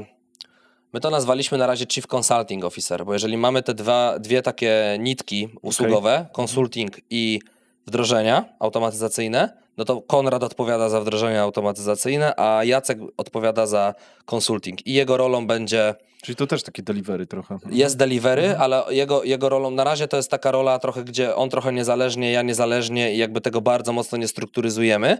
Natomiast docelowo ja to widzę tak, że ja nawet pracując jako konsultant jestem jakby w tym obszarze, jestem podwładnym Jacka formalnie. No i tak. To Jacek odpowiada za rozwój tej linii biznesowej. Super. Tam się mieszczą szkolenia, z którymi gdzieś tam zaczynamy bardzo, bardzo delikatnie eksperymentować. Cały konsulting, rozwój tych frameworków konsultingowych, rekrutacja konsultantów, cała sfera taka powiedzmy merytoryczna, tego nad czym pracujemy z klientami. I jest tam też wątek pozyskiwania środków unijnych, o dziwo, bo nie wiedzieliśmy do czego to wsadzić, więc wsadziliśmy je do obszaru Jacka, ale nie bez przyczyny, bo Jacek się na tym po prostu bardzo dobrze zna.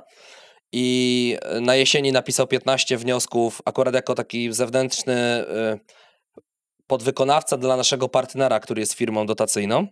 Okay. I była jakaś tam, były jakieś granty na cyfryzację, czy mapy 4.0, to się nazywało, nie pamiętam teraz dokładnie. To Jacek jest w tych tematach lepiej zorientowany. Jacek złożył 15 wniosków, 15 przeszło, w sensie wygrało. Wow. Więc tak, no to jest gość, który umie pisać takie wnioski, zarówno żeby dostać dotacje, jak i żeby no to jest ciekawy wątek, nie? My nie chcemy jakby pisać wniosków dla firm, których triggerem jest to, że jest kasa jakaś do wyjęcia, nie? W sensie my chcemy robić, jeżeli jest realna potrzeba biznesowa i klient byłby nawet skłonny za to zapłacić komercyjnie, a dodatkowo jesteśmy w stanie pozyskać jakąś część tego finansowania dla niego, to jest super, nie?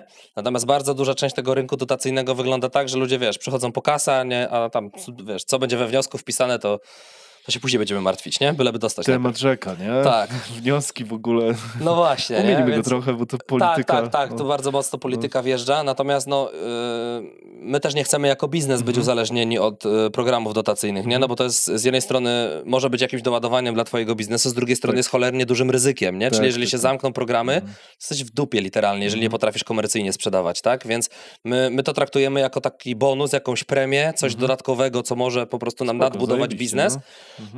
No i Jacek się tym zajmuje, bo po prostu to umie robić i to gdzieś tam w tej jego obszarze kompetencyjnym się mieści, nie? Najbardziej jeszcze niedoprecyzowanym obszarem jest, znaczy w sumie czy on jest niedoprecyzowany, taką rolę CFO pełni Jacek, póki co też, natomiast docelowo pewnie ten obszar ja wezmę, natomiast no to już po założeniu spółki, bo na razie jeżeli jesteśmy na tym NIP-ie Blue-Oilowym, nazwijmy to, i Jacek tam jest jakby odpowiedzialny za tamtą spółkę też, No tak. no to ja nie będę wchodził jakby w tematy niezwiązane jakby tylko z moim business unitem. Okej, a ty czujesz się kompetentny, żeby właśnie przejąć też taką rolę, tak? Finansową? Spoko. Wdrażałem controlling finansowy w Semkorze, mimo że nie jestem w ogóle z backgroundem finansowym.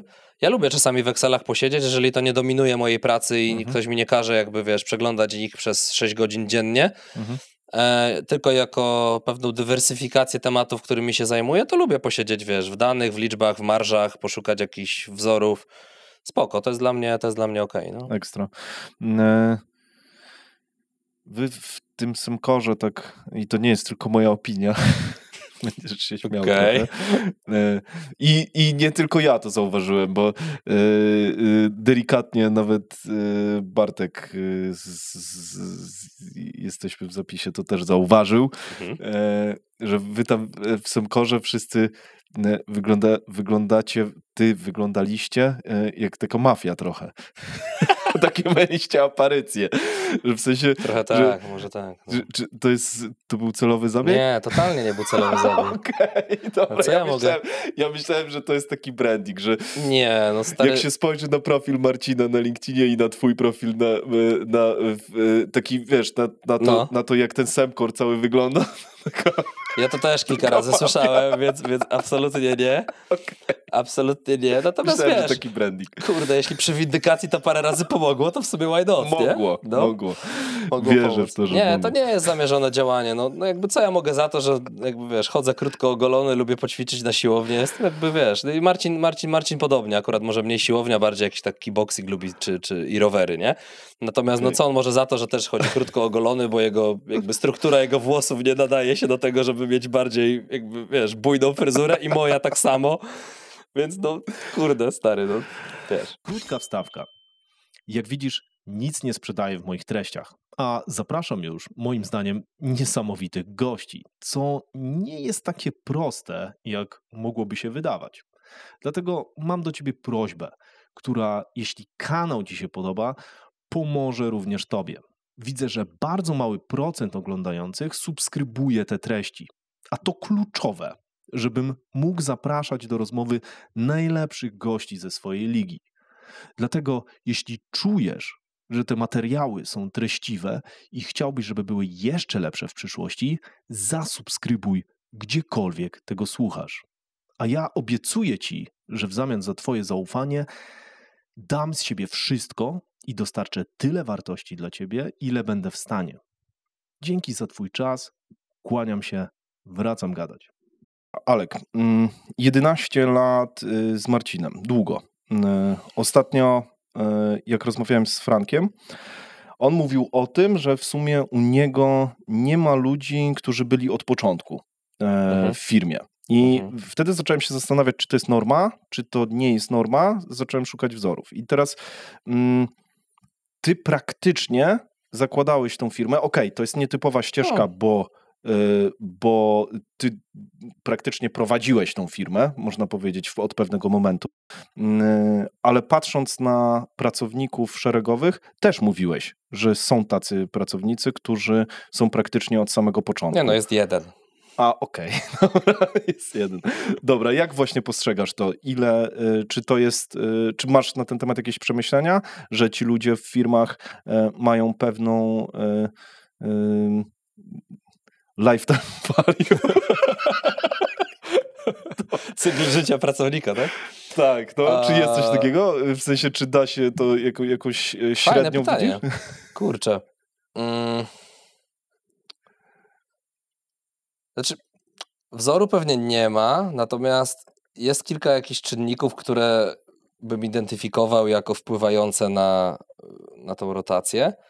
Jednym z nich jest na pewno to, że organizacje szybko rosnące mają to do siebie, że część ludzi rośnie razem z nimi i przyczynia się do rozwoju samej organizacji, a część osób potrzebuje trochę spokojniejszego środowiska i wysiada w którymś momencie. W przypadku Semcora, jak widzisz, było tak, że wysiadł sam wspólnik, nie? Więc nie tylko pracownicy. Natomiast to jest pewnie takie jakieś jedno kryterium. Jeden czynnik. Drugi, który jest pewnie w znacznym stopniu powiązany z pierwszym, jest taki, że jeżeli masz management, czy jakiś tam, powiedzmy, grupę founderów, tych zarządzających tym biznesem, którzy są bardzo skupieni na tym wzroście i na tych celach, to łatwo gubić ludzi po drodze. I my to robiliśmy. W sensie my bardzo późno zaczęliśmy pracę nad jakimś, świadomym budowaniem kultury organizacyjnej. O ironio, byliśmy chwaleni za kulturę organizacyjną w tym samym czasie, w takim sensie, ale że to był ten etap, w którym, kultura była taka, jak byliśmy my, nie? I ludzie, którym pasował ten growth mindset, takie ciśnięcie, proaktywność, ten extreme ownership, na nich, na tej zasadzie, po prostu chcieli z nami pracować. I przy większej skali jednak ta polaryzacja ludzi jest nieco większa już w zakresie tych swoich preferencji, czy tam growth, czy nie growth. Oczywiście, że staramy się rekrutować takich, którzy są, ambitni i tak dalej, ale to nie zawsze, nie tyle, że nie zawsze wychodzi, co też potrzeby ludzkie zmieniają się na przykład z czasem w trakcie, tak. Nie? I jakby ciężko jest złapać, czym jest dla kogo, jest ten jakiś poziom wzrostu jest super, a od którego zaczyna się już coś, co nazywamy potocznie kulturą zapierdolu i że on już tak nie chce.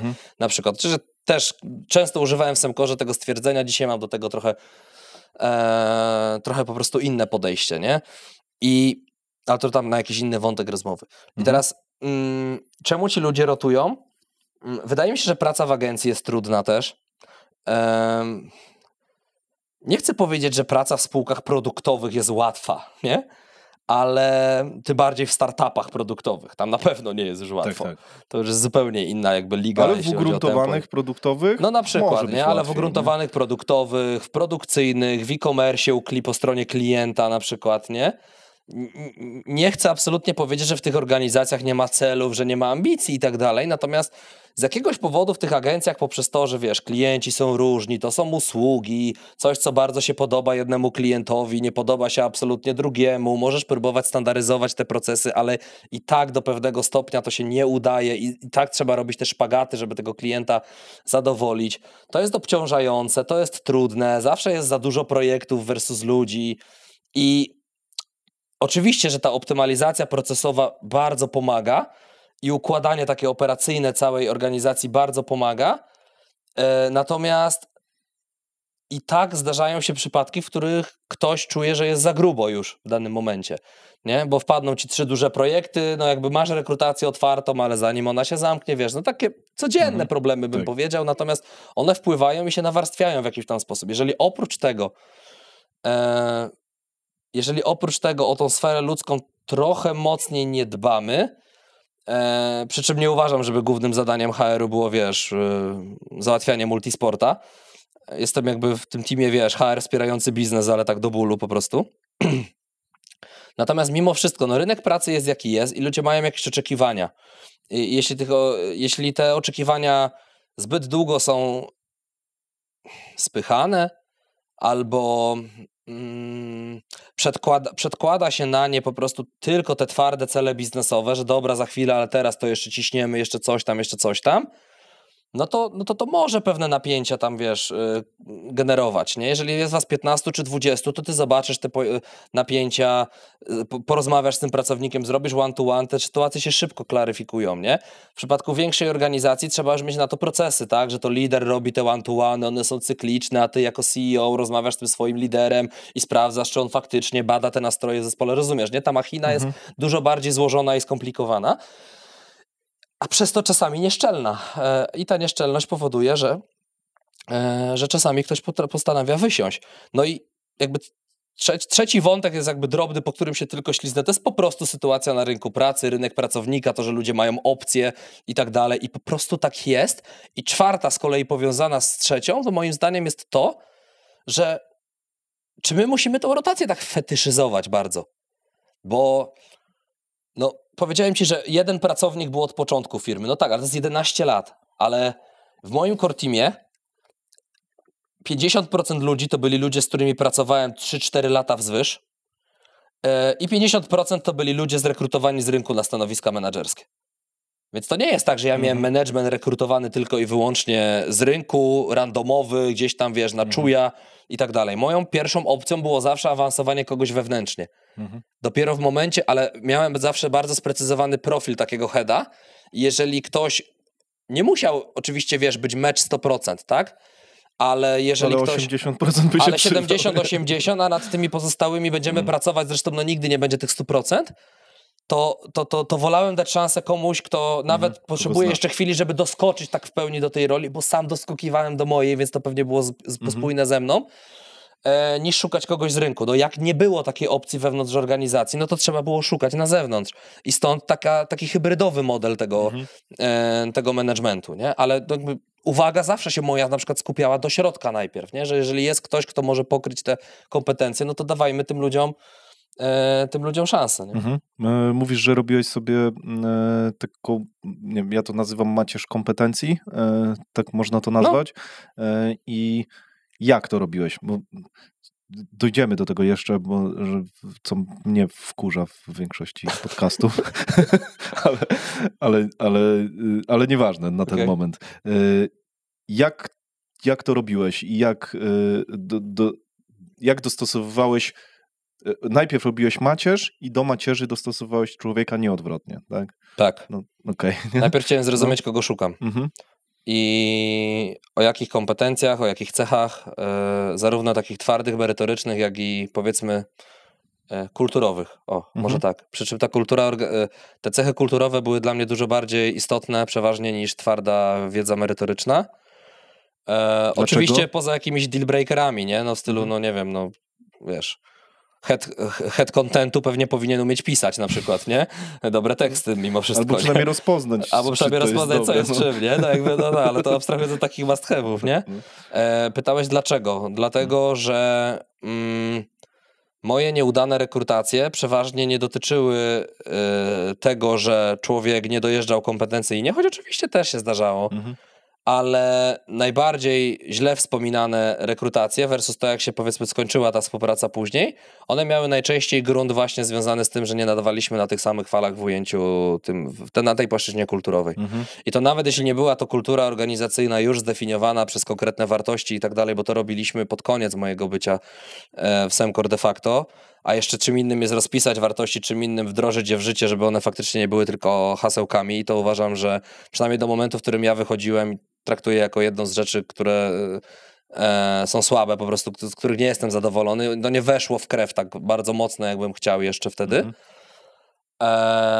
Ale intuicyjnie rozumiejąc te wartości przez pryzmat tego, jacy jesteśmy, z jakimi ludźmi nam się dobrze pracuje, no to właśnie, wiesz, ta odpowiedzialność, nawet lepiej definiowany z angielskiego słowa ten ownership, proaktywność, wiesz, taki drive, ten ciąg na bramkę, to były takie rzeczy, których szukaliśmy u ludzi bardzo mocno. Jeśli tego nie widziałem i widziałem on the other hand przychodził ktoś, wiesz, kto pracował przez ostatnie 3 lata w urzędzie i w zasadzie o 15, jeżeli pracuje do 16, to o 15:50 już ma umyty kubeczek i jest, wiesz, w blokach startowych do wyjścia, no to nie są ludzie, z którymi ja chcę pracować. I nie chodzi o to, że ludzie mają trzaskać, wiesz, miliony nadgodzin i się zajeżdżać, bardziej chodzi o to, że no jeżeli jest coś do zrobienia, to jakby ten mindset spowoduje, że ja zostanę do 15 po i wyślę tą ofertę dla klienta, albo zostanę do 15 po i zrobię ten raport, nie? A ten mindset urzędowy, nazwijmy to, no to chuj, tam pyknę do kawki o 8 rano jutro na przykład. Nie? Tak. Lepiej zatrudnić kogoś i zostawić pewną lukę kompetencyjną, niż zatrudnić kogoś 100% zmeczowanego po to, żeby ten z luką kompetencyjną miał właśnie lepszą motywację, bo ma na przykład growth mindset? Jeśli ma ten mindset, to bardzo często udawało się uzupełnić te luki kompetencyjne. Dobra, inaczej jeszcze zadam pytanie. Czy to jest lepsze, że on ma tą lukę kompetencyjną? Bo jeżeli Bo reverse engineering, tak? Analiza wsteczna zawsze skuteczna. Pytanie, czy tak jest, czy ty też myślisz, że tak jest. Ty jesteś gościem, który twierdzisz, że miał dużą lukę kompetencyjną, którą musiał uzupełnić i za to jesteś najbardziej wdzięczny Marcinowi i dzięki temu miałeś drive i dzięki temu się rozwinąłeś i dzięki temu zostałeś trochę w firmie, pewnie, zgaduję teraz, szyję. No, być może tak. No. Spróbujemy to rozgryźć. Więc czy właśnie warto znajdować ludzi, którzy są idealnie pokryci do twojej macierzy kompetencyjnej, czy właśnie specjalnie szukać u nich luk po to, żeby on miał przestrzeń do rozwoju na tym danym stanowisku? Bo może to wpłynąć pozytywnie, skoro na ciebie wpłynęło to pozytywnie. Czy jeśli potrzebuję, rozwiązania problemu tu i teraz i rekrutuję kogoś, kto ten problem ma rozwiązać, albo z wewnątrz, albo z zewnątrz, już zostawmy nawet to dzielenie, no to pewnie to pewnie ta moja skłonność do akceptacji tej luki może być trochę mniejsza, bo ja potrzebuję rozwiązania tu i teraz. Okay. No to może w innym obszarze. Rzeczy, w których, no tak, jeżeli natomiast jest taki obszar, który na przykład dopiero się buduje, albo w którym ja mam na przykład jakieś kompetencje domenowe i jestem w stanie tego lidera wesprzeć, ale widzę u niego ten ciąg na bramkę i wiem, że on pójdzie jakby w tym kierunku, że razem w tym kierunku de facto pójdziemy, bo to nie jest jakby jednostronna relacja, że ja mam, pokazywać, on ma tylko robić, ale chodzi o to, żeby gdzieś tam ufał temu, że wspólnie to jesteśmy w stanie wypracować i że ja już jestem ten krok czy 2 kroki dalej w tym obszarze, to rzeczywiście to parcie na bramkę połączone ze świadomością tej luki jest bardzo, bardzo dobre. Jest bardzo dobre, bo ten człowiek po prostu doskoczy i to doskoczy bardzo szybko. A jeśli doskoczy, to prawdopodobnie pojawią się, następne wyzwania. Jak się pojawią następne wyzwania o większym kalibrze, to pojawią się następne luki kompetencyjne, więc tutaj bym się nie obawiał tego, że ktoś za szybko doskoczy, wypełni tą lukę i jakby zablokujemy mu tym samym tą przestrzeń dla rozwoju. To myślę, że nie. Okej, dobra. Czyli ważniejszy twoim zdaniem w doborze ludzi jest właśnie ten ciąg na bramkę, w cudzysłowie oczywiście, niż kompetencje. Tak uogólniając, nie powinniśmy generalizować, ale właśnie dlatego będziemy generalizować, tak. Super. Ty masz, Alek, mindset biznesowy, z tego co ja słyszę, myślę. Podobno tak. Dobra. Dlaczego tak długo byłeś w Semkorze? Co by się musiało stać, żebyś wyszedł stamtąd wcześniej? Czy to, że tam miałeś możliwość takiego rozwoju biznesowego, to właśnie było to, co cię tam trzymało? Zdecydowanie. Ja dostałem kilka razy to pytanie,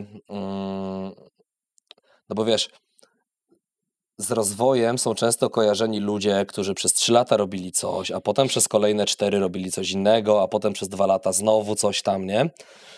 To może być nawet w jednej dziedzinie tematycznej zamknięte, ale że gdzieś tam jest, zmiana roli, zmiana organizacji i tak dalej. A ja nie uważam, żebym rozwijał się wolniej, dlatego, że nie zmieniałem roboty co 2 lata. I oczywiście to zależy od organizacji i zależy od tegoż foundera właśnie i ja trafiłem bardzo dobrze. Natomiast ja w żadnym momencie nie czułem, że ja nie mam przestrzeni do rozwoju w Semcor. Okej, był ten moment takiego tam zablokowania, tam ten 16-17, ale on w dużej mierze wynikał pewnie z tej, gdzieś tam wypływał z wewnątrz mnie, ale co do zasady zawsze miałem jakby tą możliwość, tak? Bo w samej sprzedaży było dużo do zrobienia, później w kolejnych obszarach też. Coś, co by spowodowało, że odszedłbym wcześniej, to prawdopodobnie to, że miałbym zostać tylko w obszarze sprzedaży. Ja to jasno Marcinowi komunikowałem. W sensie to nie było twarde ultimatum na zasadzie stary, jak mi nie dasz innych obszarów, to ja odchodzę. No ale jakby dość wprost mu mówiłem, że ja chcę się rozwijać również poza sprzedażą, że ja będę ten obszar trzymał, ale on jest dobrze poukładany, ja tam nie muszę być na full time zaangażowany przez 8 godzin, powiedzmy tak, sprowadzając to do tego etatu. A ja chcę robić jakby rzeczy trochę większe, trochę bardziej kompleksowe, trochę bardziej na styku jakby całego biznesu, a nie tylko jednego z obszarów tego biznesu. Ważnego, ale jednak tylko obszaru. No i Marcin powiedział, że okej, nie? No jakby to keep going, to idźmy po kolei. Najbliżej sprzedaży jest obsługa klienta, to idź najpierw tam. Więc idź i zobaczymy, co tam będzie. No wyszło nieźle i szliśmy dalej, nie? Więc generalnie rzecz biorąc, to przy okazji też wypełniało obszary, w które Marcin nie do końca się lubił i chciał angażować, więc no jakby wiesz, klikało generalnie, nie? Więc no, to tak bym to gdzieś spuentował. Nie czujesz się zły, że tyle czekałeś, czy wręcz przeciwnie? Staram się nie gdybać, wiesz, bo z jednej strony no mógłbym być gdzieś dalej w swoim biznesie, bo nie wiem, założyłbym go 3 lata temu, nie? Z drugiej strony założyłbym go po tylko 2 latach w roli CEO i to takiego jeszcze baby CEO, bo tak jak ci mówiłem, ta rola się budowała. Jakby było lepiej, znaczy jakby nie jesteśmy w stanie tu zrobić inżynierii wstecznej właśnie, którą też co do zasady jakby popieram, ale tutaj tak by nic nie zmieni już, jakby jest jak jest i trzeba iść dalej, nie? Dobra, czujesz, że jesteś gotowy? Wiem, że odwrotne pytanie. Tak, ja wewnętrznie czuję, że jestem gotowy. Czy to oznacza, że jestem przekonany o sukcesie tego biznesu? I tak i nie. To znaczy, wiesz co, tutaj można zrobić inżynierię wsteczną, jeszcze cofając się do tego momentu, w którym miałem tą przełomową rozmowę z Jolką. I tam był to stwierdzenie Jolci, że obojętnie co by nie mówiła, to nie jest w stanie mnie zatrzymać. I to było jakby z jej strony bodziec dla mnie. A mój taki wewnętrzny było zadanie sobie na głos takiego pytania, czy zakładając, że ten biznes nie wyjdzie i po roku, po 1,5, po 2, nie wiem ile, będę musiał zrobić sobie zieloną ikonkę na profilówce na LinkedIn, że jestem open to work. Czy ja z perspektywy czasu będę uważał, że i tak było warto? Oczywiście projekcja do przodu, a to, co rzeczywiście będziesz czuł, jeśli to się wydarzy. I moja odpowiedź była zdecydowanie, że tak. Bo silniejszy był we mnie strach przed tym, że za ileś lat powiem sobie, że będę żałował, że nie spróbowałem. I to było zdecydowanie mocniejsze niż perspektywa tego, że to może nie wyjść. Chociaż wiem, że na pewno przejmowałbym się tym, że nie wyszło, z racji, no znowu, mojego, wiesz, growth mindsetu, parcia na bramkę i takiej natury dowożenia po prostu rzeczy. No tak, tylko że mając growth mindset, to też ja czuję, że jest tak, że albo wygrywasz, albo się uczysz, nie? Więc jakby, tak jak mówisz, tu nie ma przegranej. Tak, nie? tak. Dobra, spoko.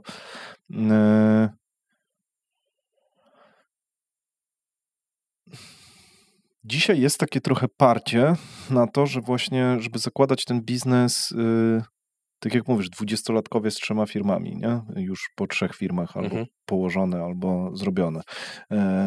Ty trochę stajesz w kontrze w tym, czy czujesz przez to w ogóle jakąś taką zewnętrzną, nie wiem, właśnie jakąś taką presję, że jest właśnie za późno i tak dalej? Czy czujesz coś takiego?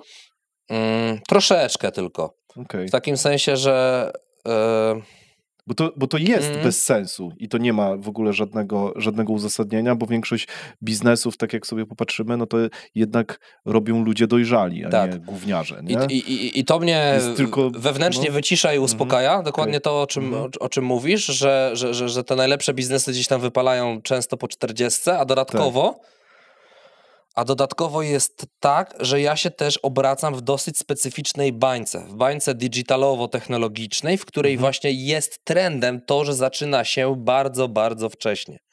Nie? I to może być trochę takie moje FOMO wybudowane przez tą bańkę, że mnie coś ominęło, ale z drugiej strony jakby znowu próbując to w jakiś sposób bilansować, no to mogłem się do tego przygotować, mogłem nabyć kompetencje, mogłem założyć rodzinę, mogłem ogarnąć dom, mam jakieś tam solidne podstawy życiowe po prostu do tego, które też są jakimś asetem, jakimś kapitałem, na którym mogę teraz budować ten biznes. no wiesz, za szybko powiedzieć, że mam odchowanych chłopców i mogę się poświęcić teraz pracy, nie? Natomiast no, już wychodzimy z pieluch, to też jest jakby ważny etap w tym wszystkim. Totalnie. Tak, i wiesz, Jasiek idzie do szkoły od września, to jest w ogóle jakby niesamowite i wydaje mi się, że to jest z tego punktu widzenia dobry czas właśnie, nie? Więc miałem na początku to dużo mocniej, nie? Że kurde, może mi coś może za późno, ale z wieloma ludźmi na ten temat rozmawiałem i właśnie oni mi pokazali inną perspektywę tej sprawy właśnie, nie? Tego doświadczenia, jakby ja to przyjąłem bardzo mocno do siebie. Tak, nie, no poza tym ja mam takie wrażenie, że jak ty jesteś już takim trochę weteranem operacyjnym, no kurczę, przeszedłeś taki czas trochę powiedzmy w quasi-inkubatorze, robiąc ten biznes, no ale robiłeś to. Robiłeś to rzeczywiście fizycznie, więc masz prawdopodobnie potwierdzenie takie, no ja bym czuł pewnie takie potwierdzenie psychiczne, że dobra, jestem w tym dobry, tak jak mówisz, nie? Że mam wrażenie, że ty potrzebujesz takich dowodów. Właśnie. Jak budujesz tą swoją sferę pewności siebie. Mówiłeś, że kiedyś było tak, że szukałeś tego na zewnątrz, dzisiaj szukasz tego wewnątrz, tak. Ale zejdźmy w szczegóły. Jak to się buduje, żeby to nie było oszukańcze, żeby to nie było właśnie przez pryzmat ego, o którym też sobie w kuluarach sporo rozmawialiśmy. To jest trudne, nie? Bo to jest zawsze zabawa z granatem, nie? Bo ego może ci wypieprzyć w twarz, a może spowodować ten drive, który cię będzie pchał do przodu. Masz jakieś przemyślenia w tym temacie? Myślę, że tak. Znaczy ja też mam ego dosyć wysokie, natomiast nauczyłem się przez lata je kontrolować i kiedyś moja znajoma mi powiedziała, że fajne jest to, że ja mam ego, a nie ego ma mnie. Jakby to jest takie dobre chyba zdefiniowanie tego, co mam na myśli. Budowanie tej wewnętrznej pewności siebie to jest totalnie jakby to, co wyszło na którejś tam, wiesz, z tych pierwszych terapii, nie? Że to jest coś, co ja muszę bardzo mocno przepracować, że ja za bardzo polegam na, wiesz, opiniach otoczenia, to gdzie się spełniam, w jakich rolach, jakby, no właśnie, ta motywacja zewnętrzna. I jak to budować do wewnątrz, żeby nie było oszukańcze. Znaczy, ja uważam, że do pewnego stopnia może sobie nawet być oszukańcze, w takim sensie, że jeżeli sobie, wiesz, jakieś proste rzeczy typu będziesz powtarzać, że kurwa, nie wiem, dasz radę, nie? I jakby dobrze się rano nastrajać, pozytywnie nakręcać, przypominać sobie sytuacje, w których ci wyszło, no to już w sumie nie jest wtedy oszukańcze, tylko to już jest jakby, wiesz, case-based wtedy, nie?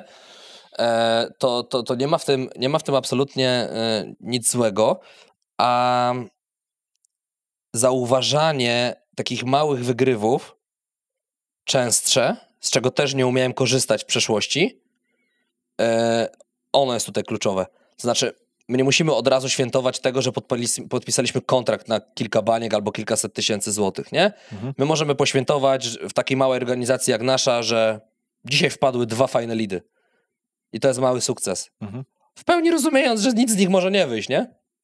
Ale dzisiaj, na ten moment, na tą godzinę, na ten dzień, to jest sukces.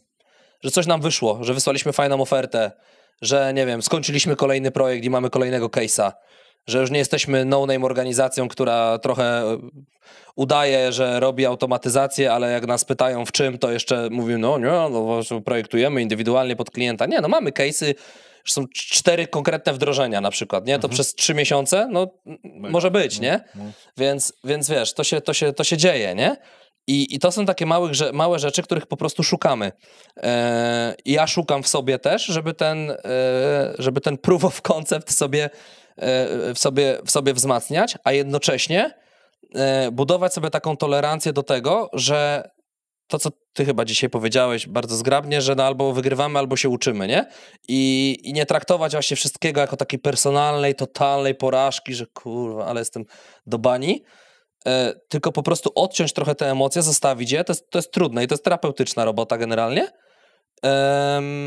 Wyciągnąć z tego merytoryczne wnioski, mieć pokorę i pójść dalej, nie? I ja zawsze pokora połączona z ambicją, nie? Czyli jakby chcemy wysoko, mamy świadomość własnej wartości, wiemy, że umiemy, ale jednocześnie no wiemy też, ile nie wiemy i przez to jakby sprowadzamy się na ziemię w kontekście tego, że gdzieś trzeba jeszcze doskoczyć, czegoś się nauczyć i tak dalej. No więc ja sobie to z tym w ten sposób radzę. Mi jest może trochę łatwiej przez pryzmat bycia sportowcem kiedyś i tego, że no jakby ja nie byłem jakimś tam nawet półprofesjonalnym sportowcem, nie mówiąc o profesjonalizmie, tak, ale na pewno ten reżim treningowy, to, że trzeba się do meczu przygotować, że ten mecz się raz wygra, raz się przegra, wiesz, raz zagrasz dobrze, raz zagrasz padakę kompletną, to cię uczy przez lata, że zaczynasz te porażki naturalnie do siebie po prostu przyjmować i może trochę lepiej sobie z nimi radzisz. Sport jest zajebisty, dlatego sporo sportowców ma dobre sukcesy w biznesie. Tak. Sporo też nie ma, no też nie oszukujmy się, że to nie jest jakaś reguła, tak. Bo znam takich, którzy nie mają. Ale wydaje mi się, że tutaj też takim kluczem jest to, że napieprzasz przez rok treningi, żeby zagrać jeden mecz i wynikową tego, jak mocno cisnąłeś w tych treningach, jest po prostu wynik tego meczu. No, a olimpijczycy, którzy mają imprezę życia co 4 lata, nie? Gruba akcja, nie? Bo mogą to zrobić, nie wiem, jeżeli się nie mylę, to pewnie 2-3 razy w życiu. Pewnie nie? tak. Na szczycie swoich możliwości. Dobra, wróćmy na chwilę do Semcora, 2022 rok. W ogóle ja zauważyłem, że twoją aktywność widać od momentu, jak wy tam mieliście ponad 2,5 miliona chyba w którymś roku. I wtedy 19. Widać... Tak, 19. No i tak, i to właśnie, bo sprawdzałem sobie to, w 19 ja do ciebie napisałem. Coś pisałeś, tak. Chyba coś było, no. Było tak, w 2019 roku napisałem do ciebie, bo wtedy Marcin wypuścił taki tekst o tym, że zrobił postawił najlepszy dział sprzedaży, sprzedażowcy go nienawidzą. Aha, okay. Oczywiście nie, w sensie trochę się śmieję i parodiuję, ale był taki wpis, chyba że coś takiego było, chwalący twoją robotę, że zrobiłeś naprawdę zajebisty kawał dobrej roboty i to było, na tyle inspirujące, że ja wtedy napisałem do ciebie, mówiąc, no muszę mieć tego gościa w znajomych, nie? Co tu się wydarzyło. Tak. I nie widać tej aktywności wcześniej. I teraz to dlatego, że nie wiem, po prostu olewasz social media i chyba dalej trochę tak jest. Nie, myśmy po prostu w 2019 weszli mocno na LinkedIna oboje. Okej, dobra. A jeszcze mocniej od 2020, gdzie postanowiliśmy w tym trudnym momencie, jak przed COVID, to też był taki moment, w którym jeszcze te działania zintensyfikowaliśmy. Bo jednym tam z założeń takiego planu, powiedzmy, który mieliśmy na ten trudny moment, było to, że no, trzeba jeszcze bardziej wyeksponować liderów tej organizacji jako osób, którym można zaufać po prostu i którzy biorą twarzową i imienną odpowiedzialność za ten biznes, szczególnie w biznesach usługowych. To jest turbo istotne. Ciężko budować biznesy usługowe bez marki osobistej.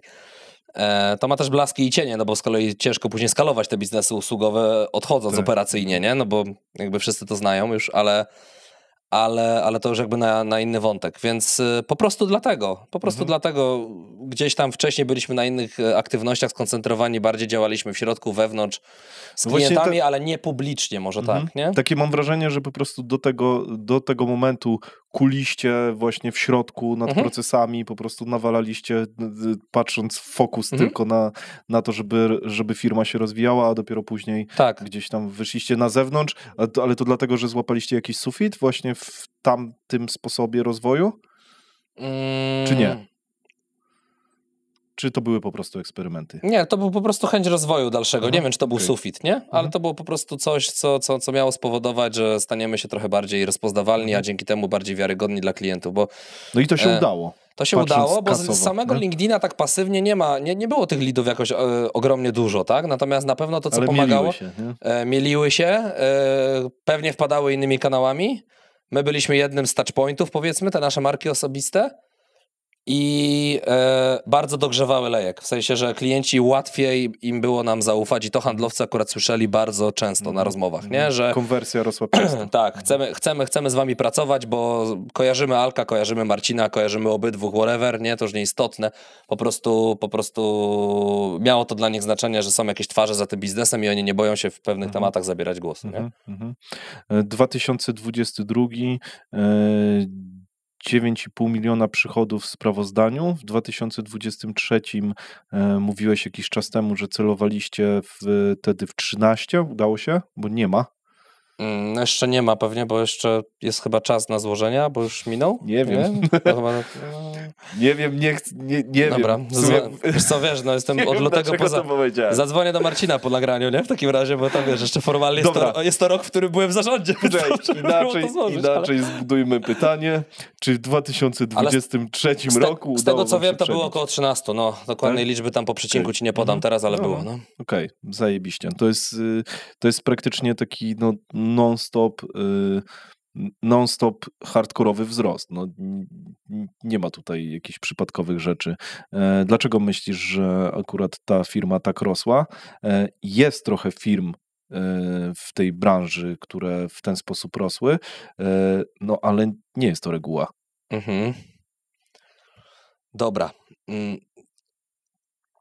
To znowu wyjdziemy od ogólnego stwierdzenia, które jest też bardzo ważne w kontekście tego, co dzisiaj robię i o czym staram się mówić często klientom i pomagać im to złapać.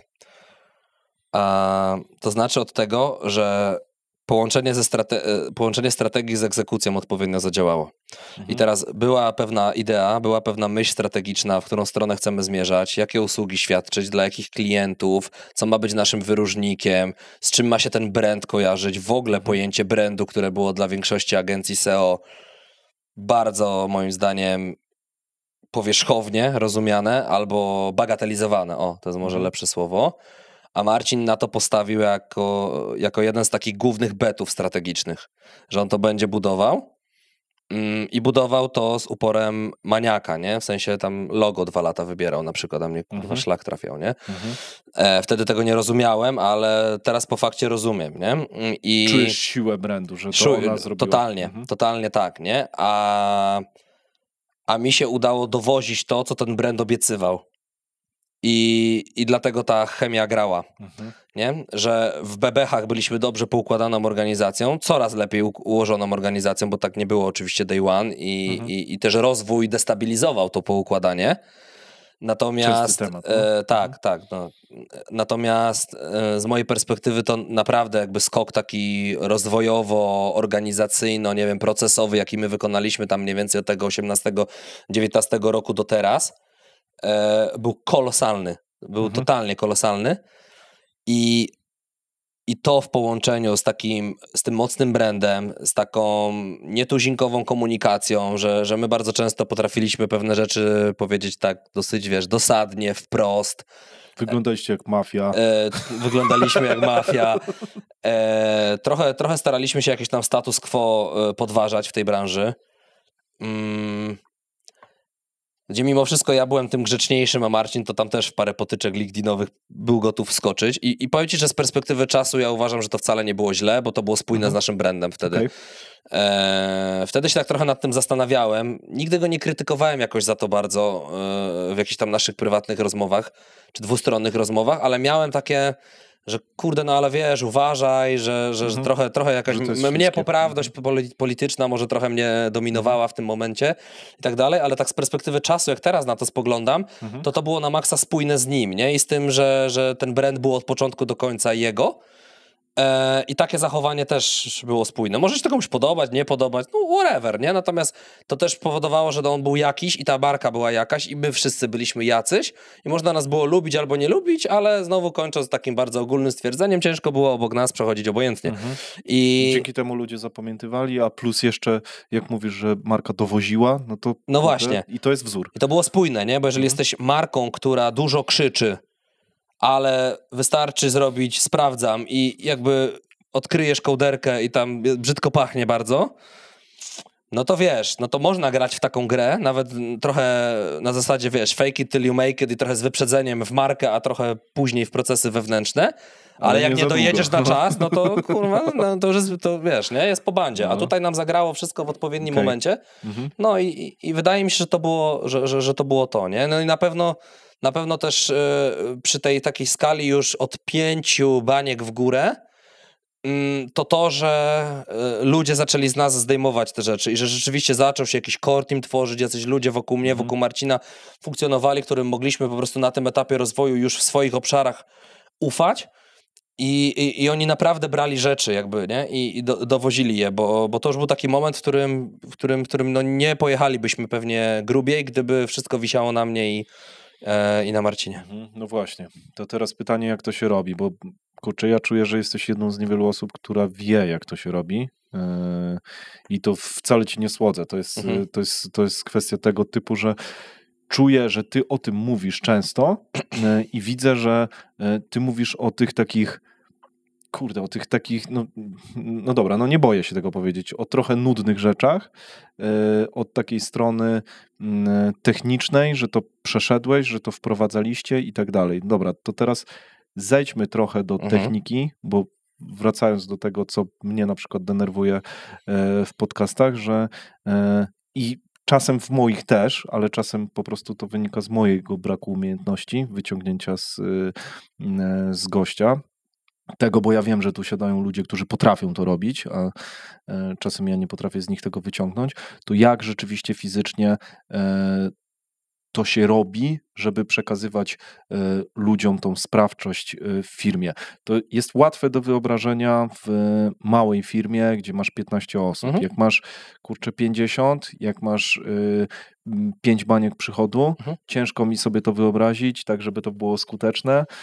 Franek mówił często właśnie o takiej macierzy różnych operacji, gdzie wie, które procesy są zaopiekowane, które są zaprojektowane, ale jeszcze nie zaopiekowane, wie, które są już praktycznie zautomatyzowane, quasi oczywiście, bo są na ludziach, ale no, nie chcę tu, wiesz, przedmiotowo ludzi traktować, no ale trochę firma jest maszyną. No tak. Jak to się robi rzeczywiście, nie? W sensie wiesz, nie mówię, żebyś w tym momencie, wiesz, zrobił 5-godzinny wykład na ten temat, chociaż trochę tak. Ale powiedz, co jest tam kluczowe, nie? W tym, żeby to oddawać. Czy właśnie stawiałbyś bardziej na kulturę, czy bardziej na to, żeby procesy były spisane w macierzy i tak dalej, tak? No bo to też są różne wagi. Możesz zatrudnić ludzi i zrobić taką kulturę, żeby oni polecieli na Księżyc bez spisanych procedur i da się to zrobić, a możesz przeprocesować firmę, no i teraz ty. Dobra, okej. Ja to widzę tak, że najpierw wychodząc od tej strategii, no to musimy ją mieć złapaną na poziomie też takiego down to earth, nie? Czyli jakby misje, wizje, te wszystkie bihagi i tak dalej, to jest super ważne, bo to też inspiruje i drive'uje jakby dalej nawet komunikacyjnie organizację i do wewnątrz i na zewnątrz. Ale jednak to musi być sprowadzone do jakichś konkretów. I teraz jeżeli mamy jakieś tam cele założone, czy to jest przychód, czy określony poziom rentowności przy tym przychodzie, czy jakaś tam skala osobowa, jakakolwiek, tak jakby te cele są w tym momencie, jakby w tej całym konstrukcie mojej wypowiedzi, one są w tym sensie wtórne, że po prostu mają być, nie? I teraz jeżeli one są, a jakie one są, to już teraz nie wchodźmy w to. Natomiast jeżeli już one są, no to ja pracowałem w ten sposób, że dzieliliśmy sobie, że mieliśmy te poszczególne obszary firmy, takie jak sprzedaż, customer success, realizacja, jakieś tam back-office'owe rzeczy i tak dalej. I każde z tych, do każdego z tych obszarów przypisywałem metryki pomocnicze względem tych celów głównych. Po prostu klasyczna kaskada. Wiedziałem, ile muszę sprzedać, wiedziałem, jaki powinienem mieć churn, wiedziałem, ile muszę zaupsellować na przykład, wiedziałem przez to, ile muszę mieć leadów, bo miałem to zmierzone w CRM-ie. No jakby wiesz, od podnicce do kłębka, jakby znowu nie wchodząc za bardzo granularnie, ale załóżmy, że już jesteśmy w tym momencie, w którym każdy z działów wie, jakimi metrykami oceniamy jego performance, i jest to spięte z tymi celami, gdzie chcemy być wszyscy jako organizacja. Okej. I miałeś narzędzie i dashboard, w którym widziałeś to z lotu ptaka? Dobra. Tak. I czy to jest metodyka, wiesz, oparta o jakieś KPI, leading and lagging indicators, czy to są OKR-y jakieś? My akurat pracowaliśmy trochę na jednym, trochę na drugim w Semkorze. To jest wtórne, nie? Natomiast załóżmy, że jest ten dashboard i są te metryki i teraz musisz mieć ludzi przypisanych do odpowiedzialności za te metryki. Nie? No, czyli masz za sprzedaż odpowiedzialnego tam Tomka, a za customer success Zosię, a za kogoś tam, za coś jeszcze kogoś i to jest ten twój core team. Nie? Już nie wchodząc w tematy, czy to są ludzie z wewnątrz, czy z zewnątrz, chwilę o tym gadaliśmy. Nie? Załóżmy, że ten core team już jest. On musi być. Może być tak, że za niektóre metryki już takie obszarowe jesteś dalej odpowiedzialny ty. Ten arkusz odpowiedzialności funkcji, o którym wspominałem, to jest narzędzie, jedno z narzędzi w Scaling Upie, takie, które ja bardzo często na przykład wykorzystuję też w pracy z klientami. Turbo proste na zasadzie obszar, lider i KPI, którymi mierzymy ten obszar. Super. I 90% organizacji się na tym wykłada.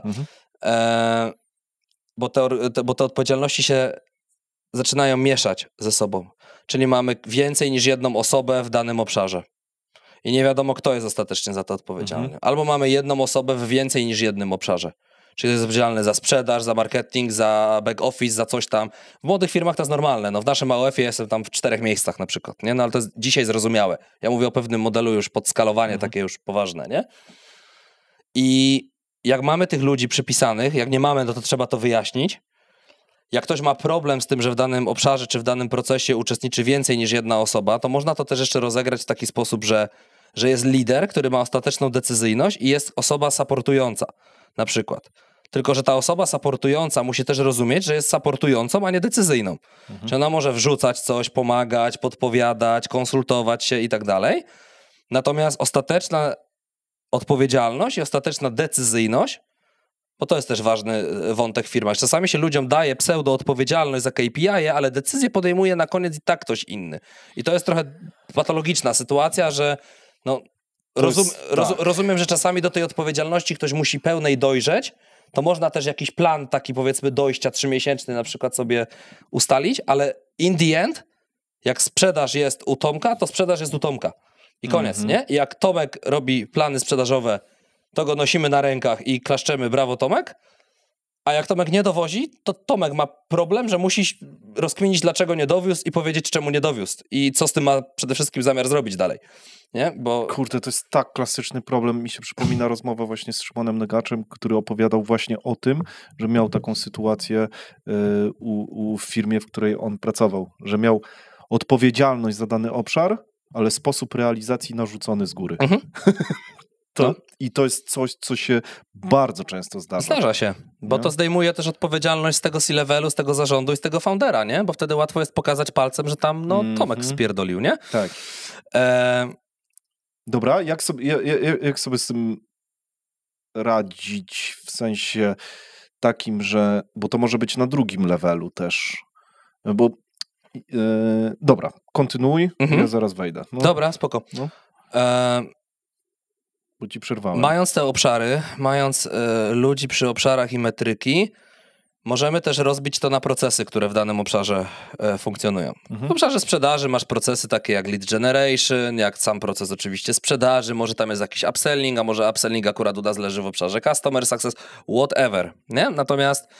Natomiast jest jakaś lista tych procesów i za te procesy może już być odpowiedzialna więcej niż jedna osoba. Znaczy za proces sprzedaży na przykład może być odpowiedzialny lider działu, znaczy w zasadzie powinien być, ale za proces generowania leadów może być na przykład jakiś, nie wiem, team leader prospectingu wewnętrznego odpowiedzialny. I tam już można też delegować kolejną porcję tych odpowiedzialności, też oczywiście z odpowiednimi metrykami. Natomiast to już jest rola tego lidera danego obszaru, jak sobie jakby pod sobą ułoży tą strukturę. I on ma tam autonomię i oczywiście mogę pomagać, mogę konsultować, mogę dawać swoje rady, swoje doświadczenie, ale in the end jakby znowu jego decyzja.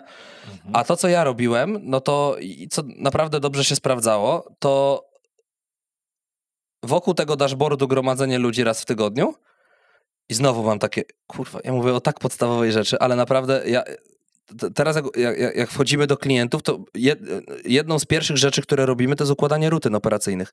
Czyli jak ten management się spotyka na 2 godziny i to nie jest tanie spotkanie. Tak. No, licząc każdego godzinę. No, właśnie. I u nas też to nie były tanie spotkania i też nie przebiegały w należyty sposób od samego początku i też się tego uczyliśmy. Więc teraz mam mandat, żeby uczyć tego innych. No to są rozmowy wokół tego dashboardu i każdy rozmawia o swoim obszarze i zastanawiamy się przede wszystkim, co robić, nie? Co dalej, jakie są takie, wiesz, actionable insights z tego, że my sobie pogadamy, że leadów było tyle, a czegoś tam było tyle. Jak jest on track, jak wszystko idzie zajebiście, dobra, następny obszar, tak? Jak jest jakiś problem, to jest ten jeden moment w tygodniu, w którym można wykorzystać synergię tego, że to są najmądrzejsze to nie chcę powiedzieć, bo... No, mają najwięcej informacji. Ale mają najwięcej informacji i jest to de facto core team, który zarządza firmą i wykorzystajmy, że ci ludzie są w jednym miejscu i w jednym czasie raz w tygodniu i mają na to ten czas zarezerwowany, żeby jakieś problemy, które często okalają organizację, nie dotyczą domenowo tylko jednego obszaru, po prostu rozpykać. Nie? Jakiś customer journey albo coś tam, jakiś obiekt faktur kosztowych, jak lepiej marże liczyć szybciej, coś tam, whatever, nie? Ale najlepiej jakby to były problemy związane z dotykające więcej niż jednego obszaru, chociaż niekoniecznie tak musi być, no bo przecież problemy na przykład w sprzedaży nie dotyczą tylko samej sprzedaży, bo być może to jest coś w produkcie, może coś w... Przeważnie, nie? Więc jakby, no widzisz, że tutaj ta synergia się bardzo mocno uaktywnia, nie? I ta przenikalność tych obszarów. Więc wokół tego cały czas jakby tłuczenie tych rutyn. No i to by było chyba coś, czym bym spiął klamrą jakby tą operacjonalizację tej strategii. Zajebiście. No, czuję to. I wy rzeczywiście mieliście te spotkania cykliczne i one się trzymały i to było zawsze i od samego początku do samego końca. Jak stworzyłem ten core team koło tam chyba 20 czy 21 już nawet, to tak. Pod koniec przeszliśmy na spotkania miesięczne, a nie tygodniowe. Okay. Dlatego, że już dojrzałość tego zespołu menedżerskiego była na tyle duża, że im było wygodniej pracować w większych interwałach, bo mieliśmy OKR-y na cały kwartał, mieliśmy porozbijane to mniej więcej na progres, który trzeba notować w poszczególnych miesiącach, żeby dowieść to na koniec kwartału, więc nie potrzebowaliśmy się co tydzień czekować, tylko iść i robić robotę. Natomiast w mniejszych organizacjach, gdzie zarówno skala po prostu złożoności procesów jest niższa, jak i dojrzałość jakby managementu też jeszcze się buduje, to zdecydowanie ten interwał tygodniowy moim zdaniem jest lepszym rozwiązaniem. Nie? No jak puścisz tak trochę samopas, to może nam się to troszeczkę rozjechać. Nie dlatego, że ludzie są niekompetentni, tylko dlatego, że jeszcze nie kumają frameworku w pełni i trzeba po prostu wejść w ten nawyk. Nie? I to wszystko jest synchronizowane od góry przez strategię i te spotkania mają też na celu, zgaduję, synchronizowanie wszystkich tych mózgów ludzi, że idziemy w tę samą stronę. Tak. I taką, wiesz, też zbudowanie takiej ogólnej świadomości, że ja wiem, czym zajmuje się mój kolega, który odpowiada za sprzedaż, a ja wiem, czym zajmuje się moja koleżanka odpowiadająca za, nie wiem, administrację na przykład też, nie? Która też jest istotnym elementem całego ekosystemu firmowego, nie? Więc to pomaga w takim integrity tego zespołu menedżerskiego. Z iloma ludźmi ty pracowałeś tak w takim teamie i ile ich tam było? Ja miałem w szczytowym momencie tych ludzi wokół siebie, takich raportujących do mnie chyba 10 czy 11 i to było za dużo już w którymś momencie i potem zaczynaliśmy tą strukturę trochę przebudowywać. Część ludzi weszła po prostu pod kogoś, tak, bo ktoś dostał jakiś bardziej zagregowany obszar, więc summa summarum to było tam gdzieś około chyba 6, może maksymalnie 7 osób. Ja miałem 6 chyba menadżerów i miałem Kasię, która odpowiadała za finanse i ona miała specjalistyczne stanowisko, to nie był menedżer, bo to nie miała zespołu jakby, więc ciężko to było menadżerem nazywać, ale ona też raportowała bezpośrednio do mnie, no bo zajmowała się rzeczami takimi już z poufnych informacji finansowych jakby, nie? Więc ona była tak bardzo bezpośrednio przy mnie, nie? Powiedziałeś, że poufnych, czyli u was nie było takiej jawności, tak? Jeżeli chodzi o... To znaczy była jawność dotycząca wyników firmy w managemencie. Ale nie było jawności wynagrodzeń i tak dalej, tak? Jawności wynagrodzeń nie. Natomiast Tak myślę, czy jeszcze jakąś daną finansową powinienem tu poruszyć, ale generalnie jakby bardzo dużo rzeczy było zdelegowanych na kasie, w sensie, no oczywiście my nie robiliśmy przelewów z Marcinem, tylko dostawaliśmy je do koszyka i tak dalej, no jakby to już chodziło, nie? Jasne. Czyli patrząc organizacyjnie, to dostęp do takiego P&L-a miałeś tak na dobrą sprawę tylko ty i Marcin i finansowo osoba odpowiedzialna. I tak nie? I nie, bo do rzeczywistego P&L-a to faktycznie do dokumentu jakby fizycznego tak, ale wszystkie dane z tego P&L-a najbardziej istotne, one były transferowane do tego dashboardu. Okay. Czyli ludzie odpowiedzialni za realizację wiedzieli, jaka jest pierwsza marża na przykład na ich projektach. Okay. Wiedzieli, ile wydali kasy. Tworzyli budżety swoich działów, które my tylko zatwierdzaliśmy. Więc ta transparentność finansowa była na bardzo wysokim poziomie. Oni wiedzieli, jakie są wyniki spółki. Jasne. Jak było dobrze, to mówiliśmy, że jest dobrze. Jak brakowało kasy, to mówiliśmy, że brakuje kasy. I ile jej brakuje, więc... Pytam dlatego, bo to nie jest temat w ogóle często poruszany, a wiem, że jest istotny z punktu widzenia takiego mentalu prowadzenia firmy, bo są różne modele. I na przykład... Bracia Karwatka tak mówią. Nie wiem, który dokładnie, bo nie pamiętam, bo ja ich tak agreguję trochę. Nie obrażajcie się, chłopaki.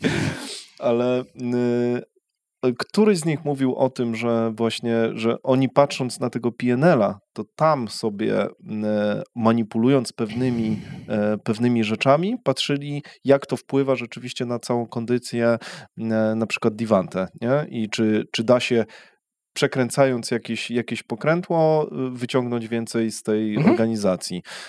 I tak się zastanawiam, czy ty też, skoro mówisz, że masz te kompetencje finansowe, też Tak, mieliśmy jakby przy okazji każdego budżetowania robiliśmy bardzo różne scenariusze dotyczące tego, jak się zachowa wynik spółki, jeśli pójdziemy w marketing mocniej, ale przytniemy tam, albo jak pójdziemy mocniej, a nigdzie nie przytniemy na przykład, nie? I czy to się ma prawo zwrócić, w jakim terminie się zwróci, no bo wiedzieliśmy, jaki jest koszt leada i jaki jest cykl, konwersji i skuteczność i wszystko, więc to było do połapania, więc tak, robiliśmy takie analizy. Trochę jeszcze na piechotę, mocno.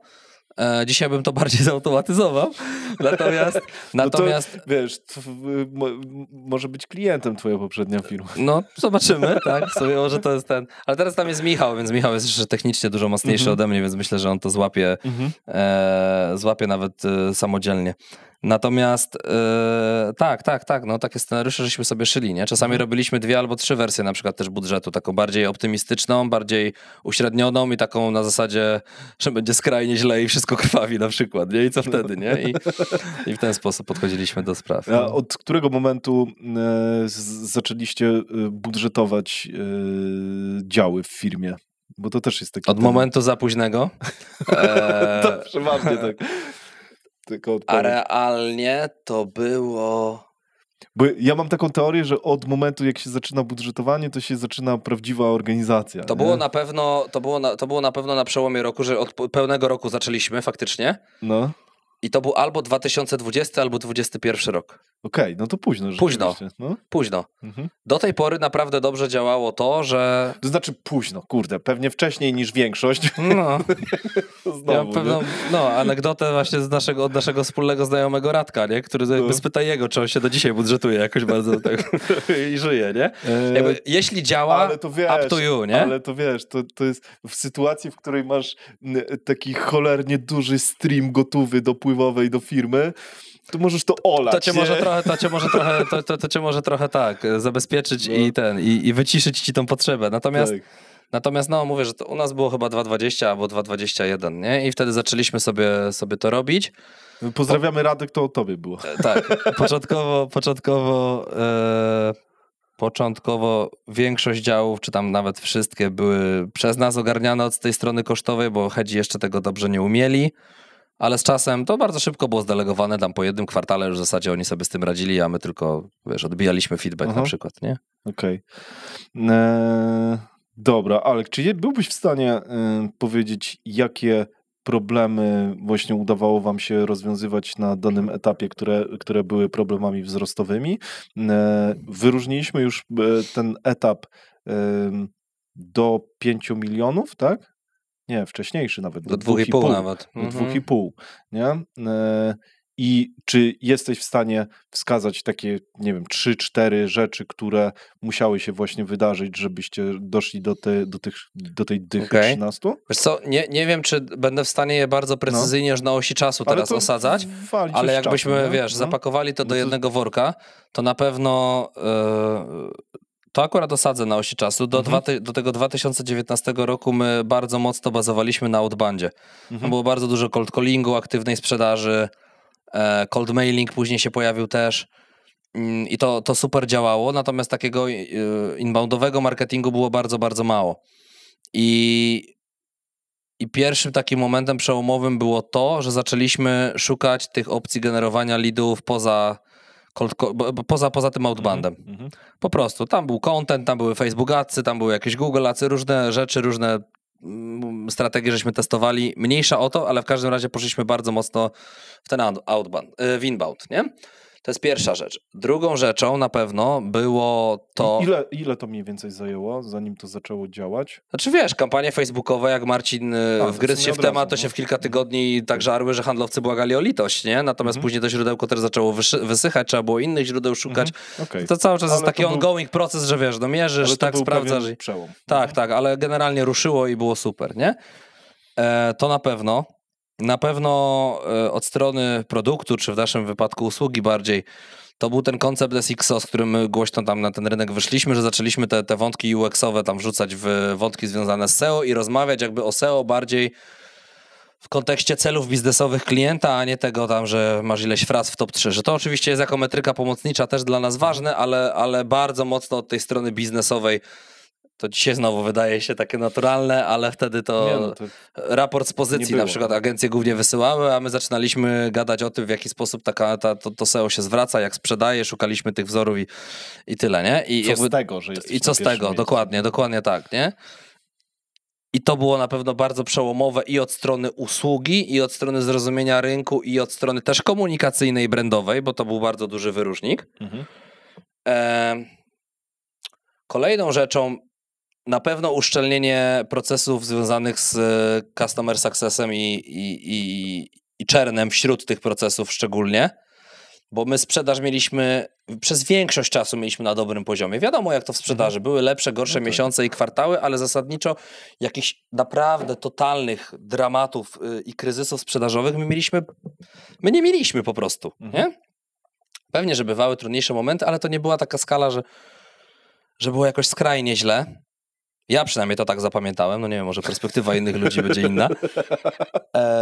Może inaczej rozumiemy problemy. Ale jak ogarnęliśmy ten churn, no to zaczęliśmy rosnąć dużo szybciej wtedy, nie? No bo jednak tego zjadania, tego newbizu było dużo mniej. I to jest następna rzecz. I to jest wtedy tańsze, nie? I to jest tańsze. No. I to jest tańsze rośnięcie. No tak, brand wybrzmiał przy okazji komunikacji o SXO, więc chyba te 3 rzeczy szczególnie. No i jakby stworzenie tego core teamu i takiego procesowienia organizacji w całości, bo wtedy więcej rzeczy o wysokim impakcie na rozwój tej firmy zaczęło się dziać szybciej i na wyższym poziomie jakości też. I z tym efektem synergii jeszcze w dodatku. Więc tak, no to ja bym wymienił takie 4 punkty.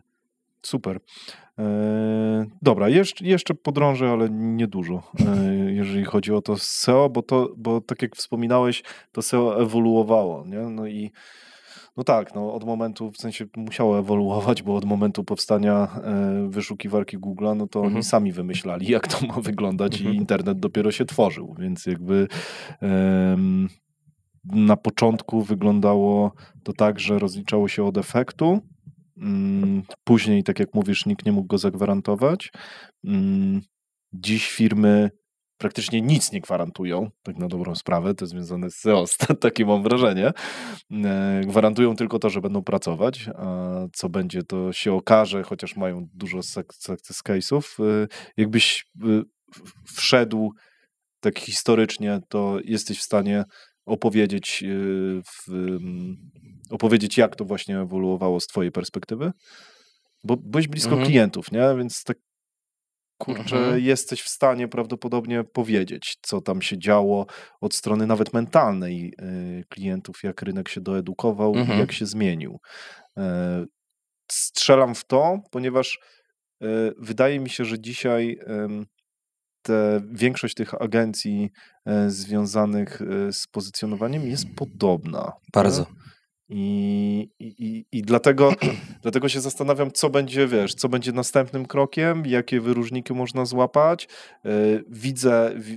Widzę jedną firmę, która się wyróżnia, ale jest mała, ale no, pytanie, jak ty właśnie na to patrzysz. Może złożymy kilka klocków. Zdecydowanie jest problemem wyróżnienie się na tym rynku. Ja z tymi klientami agencyjnymi, z którymi teraz pracuję, to no wiesz, bardziej automatyzacja i optymalizowanie tych procesów, no ale znowu, żeby optymalizować jakiś proces, przykładowo sprzedaży, to jednym z pierwszych pytań, które trzeba zadać, jest to, no dobrze, to w oparciu o co my tą przewagę tutaj budujemy i co jest tym waszym value proposition, nie? Pod co ja mam ten proces uszyć, nie?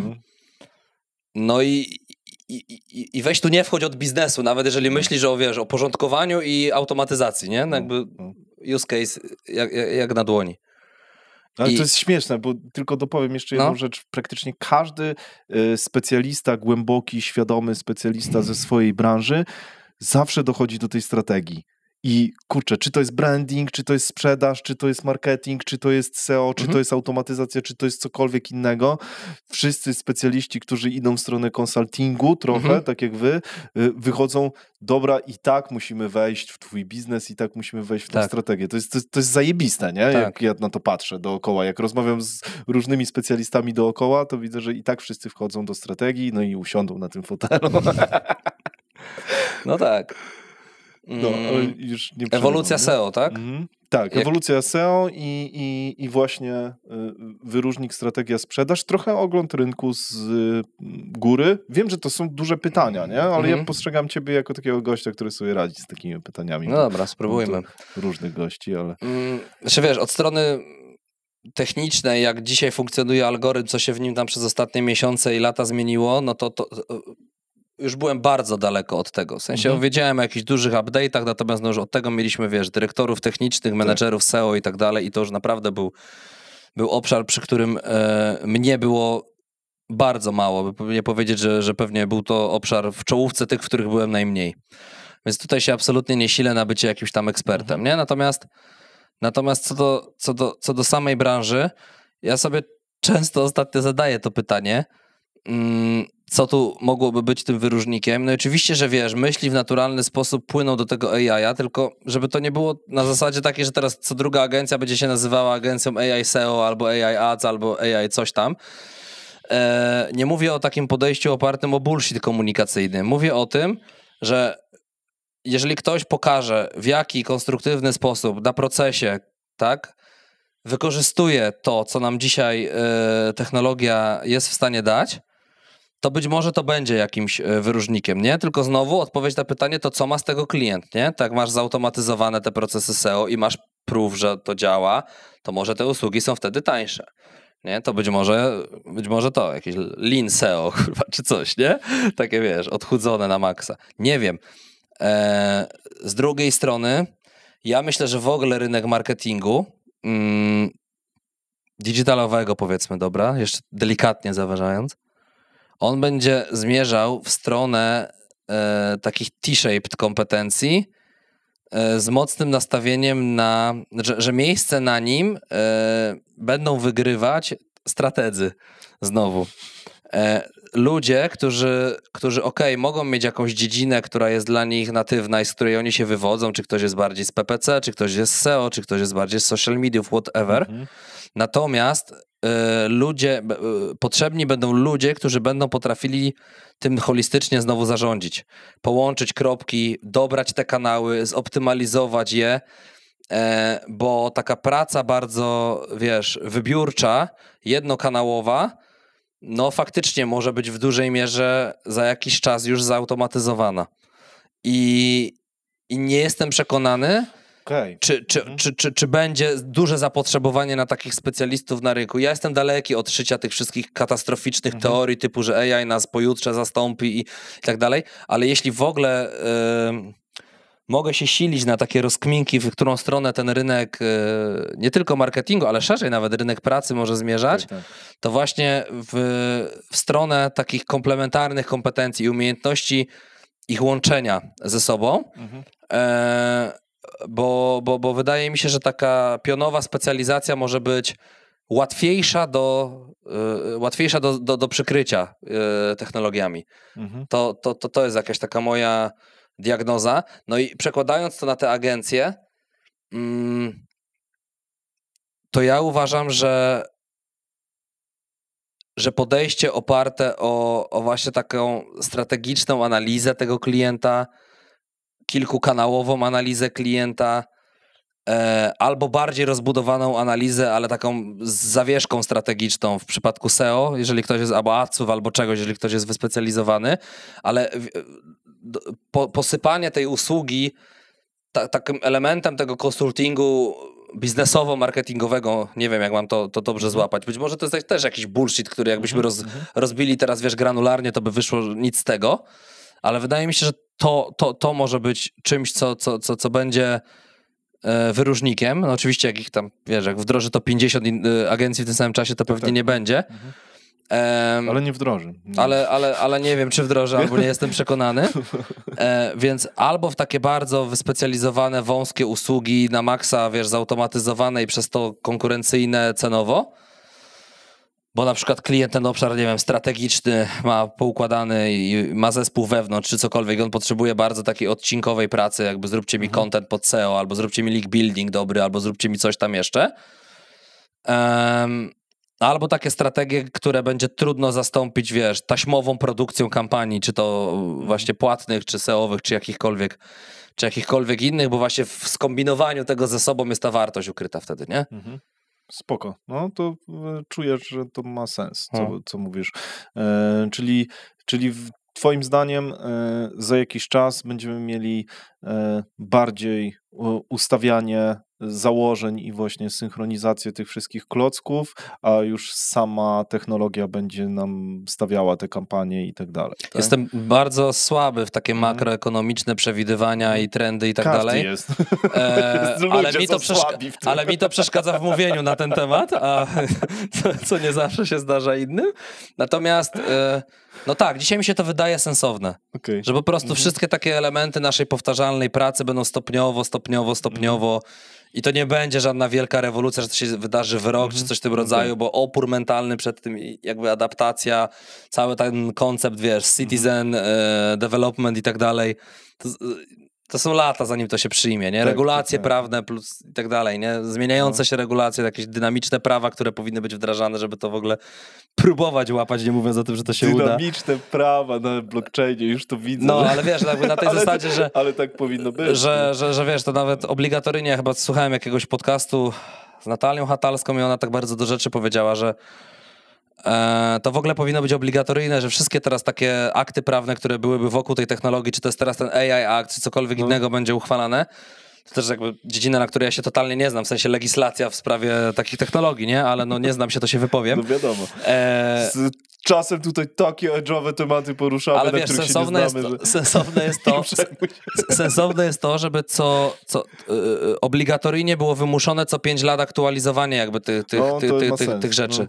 Nie? Bo my nie jesteśmy totalnie w stanie przewidzieć, w którą stronę to pójdzie. I już jesteśmy spóźnieni, a jak jeszcze będziemy próbować jakieś kamienne tablice tutaj wyryć, to już jest w ogóle droga donikąd. Kadencja dla legislacji, nie? Tak. No, spoko.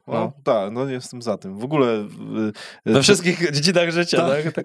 Tylko, że wiesz, później kolejne 5 lat by trwało ustalanie, co będzie w kolejnej kadencji, nie? Poza tym sama polityka jest źle ustawiona, bo tam jest kadencyjność, więc wiesz, jakby... Zresztą polityka to jest zły temat, ale tam sama konstrukcja jest zła, nie? Tak. Wiesz, bo ta kadencyjność po prostu każe ci robić gorzej, żeby się utrzymać przy władzy, więc jakby to jest absurd. To jest chore. Spoko, podoba mi się. Ostatnio w ogóle na dniach 28 maja był jakiś wyciek algorytmu do pozycjonowania Google'a. Jakiś pracownik chyba na GitHuba wrzucił 2700 stron dokumentacji związanej właśnie z SEO i z pozycjonowaniem stron w Google. Okay. Pewnie widzę, że nie słyszałeś o tym. Nie słyszałem. Ale to taka ciekawostka bardziej. Okay. I jest kilka agencji takich SEO światowych, które złapały ten dokument i go studiują i wyciągają wnioski i mówią, że Google kłamie w kilku rzeczach jawnie. Wiesz co? Byłbym w stanie to stwierdzić, nie czytając 2700 stron dokumentacji dotyczącej algorytmu, ale miło, że doszli do tego wniosku. Tak. Dobra. Dalej. W pewnym momencie, to już jest naprawdę końcówka tego tematu akurat, w pewnym momencie ty CEO, zmieniłeś się w CEO i nie zmieniło się nic fizycznie. Niewiele. Tylko tytułowo bardziej. Ale użyłeś takiego stwierdzenia, co zapisałem sobie specjalnie, że było tam jakieś ego uszkodzone. Tak, przez chwilę było, no bo to nigdy nie jest miłe, nie? No bo bądź co bądź, no to jakby technicznie rzecz nazywając, no rola COO jest rolą niższą niż rola CEO, nie? No, to natomiast... Grube stwierdzenie, no. Natomiast... Nie zawsze tak jest, nie? Wiesz o tym, że nie zawsze tak jest. No. Jakby właśnie kluczem było to, że szybko mi jakby to ego udało się skontrolować. No bo Marcin mi przedstawił taką opcję. Powiedział, że on by chciał trochę w kilku tematach po prostu się mocniej zaangażować i przez to do tej roli takiej operacyjnej trochę mocniej wrócić. Że to nie ma też oznaczać jakby wywrócenia mojej roli do góry nogami, bo domenowo będę się dalej zajmował tym, czym się do tej pory zajmowałem. No jakby dość powiedzieć, że tam chyba na drugi czy na trzeci dzień już byliśmy dogadani. Poza jakimiś szczegółami, więc to nie było tak, że tam, wiesz, nie, napieprzaliśmy się przez 2 miesiące i w ogóle tam, wiesz... Nie oddam stanowiska. Nie było tak, nie? Nie było tak absolutnie, natomiast no więc jakby to się w ten sposób odbyło, a technicznie, jeśli chodzi o mój zakres obowiązków i odpowiedzialności i tak dalej, to faktycznie niewiele się zmieniło. Ja to też z perspektywy czasu dużo lepiej rozumiem ten ruch. Oczywiście, że on był dla mnie trudniejszy w momencie, w którym dotyczył ciebie. Dotyczył mnie i to był ten moment. Natomiast z perspektywy czasu rozumiem jeszcze lepiej. No wtedy też rozumiałem, ale mimo wszystko były jakieś tam, wiesz, emocje, to jest normalne. Rozumiem też Marcina, że gdzieś tam poczuł taką potrzebę zabrania głosu trochę bardziej wyraźnie w pewnych tematach, do czego miał absolutne prawo i mandat, bo jest właścicielem firmy. I tyle, nie? I to też jest dla mnie z perspektywy czasu taka po prostu lekcja jakiejś dojrzałości menadżerskiej, którą musiałem wtedy przejść, co jest znowu rozwijające, nie? Ale nie było to jakieś takie duże wydarzenie, tak? Nie, no bardziej chodziło też o to, żeby to dobrze zakomunikować i na zewnątrz i wewnątrz przede wszystkim, bo no takie zmiany dotykają ludzi, jakby zaczynają się zastanawiać what the fuck, co tu się dzieje i tak dalej. Tak. Ale... Znam takich, którzy komentują. Tak. Ale wiesz, no zmiana się odbyła na początku roku 2023 i ona nie była dla mnie triggerem do zmiany jakby mojej ścieżki zawodowej czy czymś, bo po prostu ja o pewnych rzeczach sobie i tak myślałem i rozmawialiśmy z Marcinem o wspólnej przyszłości i tak dalej, więc to nie było absolutnie w tę stronę. No i byłem w firmie jeszcze przez kolejne 10 miesięcy obecny, aktywny, zaangażowany i tak dalej, nie? Więc co innego by było, gdybym był tym CEO tam, wiesz, 3 miesiące, to byś sobie tam bez mojego komentarza mógł coś wyczytać, nie? A tak, a tutaj no pewnie jakby... bym sobie dopowiedział, znając. No raczej tak, no. Zapytałbym. A tutaj wiesz, a tutaj jednak cały czas ta współpraca była po prostu, nie?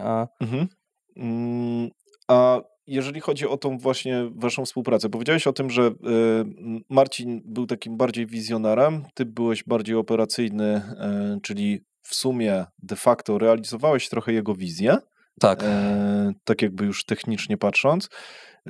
Czy to jest tak, że wiem o tym, że wizjonerzy mają często tendencję do tego, żeby zmieniać tą wizję, żeby ona pływała, żeby ona była inna. Czy... Co ty? Okej. Było tak? Tak.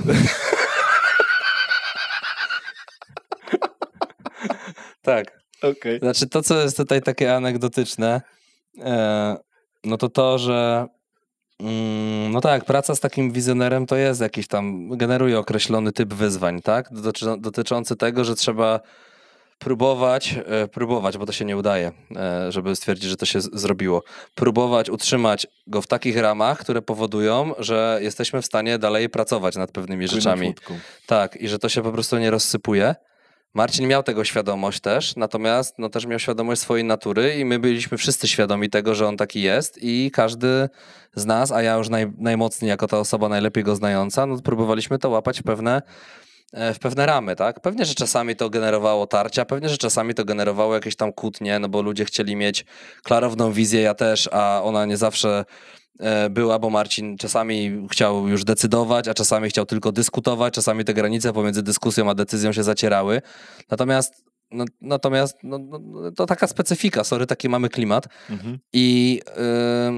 I to, co jeszcze jest ciekawe u wizjonerów, i to obserwowałem nie tylko u Marcina, że im się jakby perspektywy czasowe często mieszają. To znaczy on w jednym zdaniu potrafi mówić o czymś, co ma się zadziać za 3 lata, a po przecinku dołożyć coś, co ma być kurwa na poniedziałek. Po prostu, nie? I ty nie wiesz po prostu, czy to jest tylko takie gadanie, że tam kiedyś będziemy w tym miejscu, a w którym momencie my się znaleźliśmy w tym, że w przyszłym tygodniu trzeba coś ogarnąć na przykład, nie? I to też było takie zawsze ciekawe doświadczenie. Mhm. Okej, dobra. Czy myślisz, że brutalnie to zabrzmi, ale wydaje mi się, że warto zadać sobie takie pytanie, czy w takim układzie, gdyby nie było drugiego składnika w postaci takiego wizjonera, to czy to czasem nie byłoby sprawniejsze? Bo... Może wewnętrznie sprawniejsze, ale absolutnie nie powiem, że byłoby większe. W sensie mogłoby być też, w drugą stronę nie przeginając. Okay. Nie? Znowu jakby mówi się o tym, że takie, że wiesz, że te takie układy typu, wiesz, podwójny układ gwiezdny jest spoko, bo się uzupełnia, ale pytanie, czy on jest w ogóle potrzebny? To skąd mamy wiedzieć, który z tych komponentów ma większy impact ostatecznie? Nie? Jakby ciężko licytować te dwa składniki. Nie? Ja bardzo dużo mówię właśnie klientom o tym, że potrzebujecie obu z nich, nie? Że ta wizyjność jest tą szczyptą magii, którą tam posypujesz,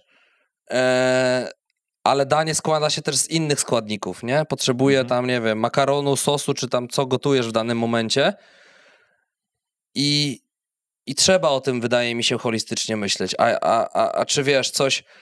Są różne teorie, tak? Strategzy będą mówić bardziej w stronę tego, że oczywiście ta strategia musi być tam, wiesz, mind-blowing i ambitna i musi mieć jakieś wyróżniki i ciężko się z nimi nie zgodzić na takim poziomie, wiesz, płaskiej analizy w tym momencie, a ludzie, którzy są w team execution, powiedzą, że każda strategia każda wizja bez egzekucji jest tylko halucynacją, tak. Albo tam, wiesz, nie, jakby na tej zasadzie i będą ci pokazywać modele biznesowe, które się rozsypały nie dlatego, że miały złą strategię, tylko dlatego, że miały złą egzekucję, nie? I nawet na ten temat w najbliższym czasie chyba sobie coś nagram albo napiszę, nie wiem, ale ten temat mnie zaczyna bardzo mocno też wciągać i wkręcać. I być może wniosek pod tytułem, że trzeba to łączyć, to nie jest jakiś wniosek, który się, wiesz, nadaje znowu na nagłówek nagłówek artykułu, ale on jest po prostu zgodny z prawdą i każdy może sobie tymi proporcjami po prostu jakoś tam regulować. Natomiast to, co jest w tym najtrudniejsze, to uzyskanie synergii pomiędzy tymi obszarami, bo one są w dużym stopniu stoją często ze sobą w sprzeczności. Może strategia nie, bo przejście od strategii do jej operacjonalizacji jest trudne, ale to nie jest sprzeczność, nie? Tak. Natomiast już ta wizyjność i te ambitne jakieś takie pomysły zupełnie nowatorskie, jakieś one, wiesz, R&D szeroko rozumiane powiedzmy, one już bardzo mocno destabilizują częstokroć biznes ten operacyjny, który dzisiaj generuje twój hajs.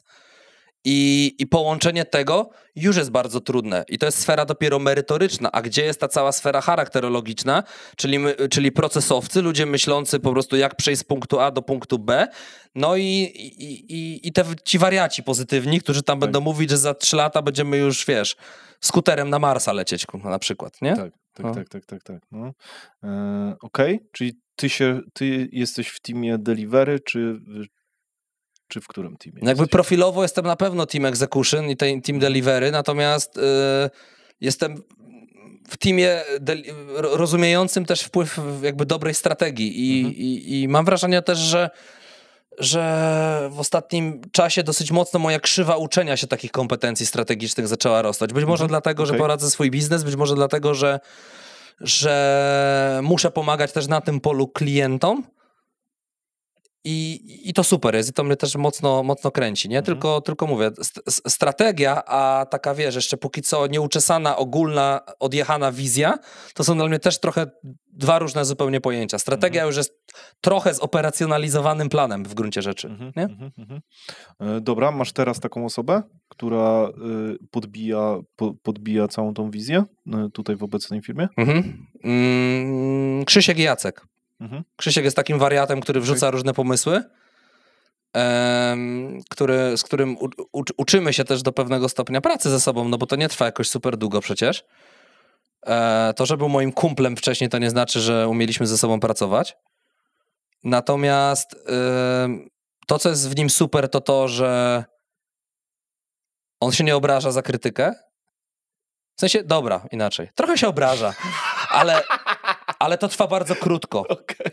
I bardzo szybko się otrzepuje i idzie dalej.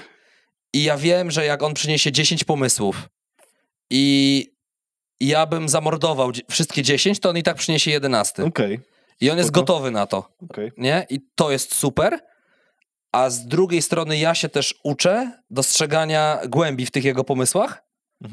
I nie bycia tak bardzo mocno przywiązanym do tego, co sobie aktualnie założyłem, na czym mam, wiesz, fokus, priorytet, co mi się wydaje, po prostu tylko jakby takiego bycia bardziej open-minded. Bo to jest ta kompetencja notabene strategiczna, nie? Że jednak potrafisz spojrzeć trochę szerzej, nie? Na tą mapę świata. I tego się uczę na przykład od niego, nie? Że on mi pokazuje czasami nieoczywiste powiązania pomiędzy jakimiś tam elementami tego biznesu albo jakimiś pomysłami, z którymi on przychodzi. Ja mu mówię, nie no stary, ale my mieliśmy teraz jakby na tym skupić, tu fokus i tak dalej, a ty mi przychodzisz z czymś, co jest zupełnie od tego odklejone. Mówię, no nie do końca, bo zobacz od tej strony, że i tam padają jakieś argumenty. Ja mówię, faktycznie ma sens, nie? Ma sens. I Jacek jest też zdecydowanie jakby strategiem, tylko że on jest takim on już nie wiem, czy bym go nazwał wizjonerem. Znaczy, w sensie może troszkę, ale tą wizyjność więcej widzę w Krzyśku mimo wszystko, ale w Jacku widzę właśnie te kompetencje strategiczne, czyli już takie umiejętność, tylko to jest taka twarda strategia, bo on jest w ogóle w trakcie doktoratu z zarządzania strategicznego, czyli nasze kompetencje jako organizacji jakby też na tym polu rosną i Jacek potrafi ci bardzo dobrze scenariuszować, zadawać takie pytania, które prowadzą cię do refleksji, co jeśli, a co jeśli coś innego. Potrafi ci, wiesz, taką forecastową roadmapę pewnych konsekwencji przedstawić, która ci otwiera głowę, bo ja jestem taki bardzo mocno go to action, nie? Że jeżeli coś czuję, ufam bardzo swojej intuicji biznesowej, ona mnie rzadko zawodziła, ale mimo wszystko lubię odbijać pomysły i Jacek przeważnie, jak idę do niego odbić ten pomysł, to on mi da coś, na co ja bym na pewno sam nie wpadł. I to jest absolutnie super.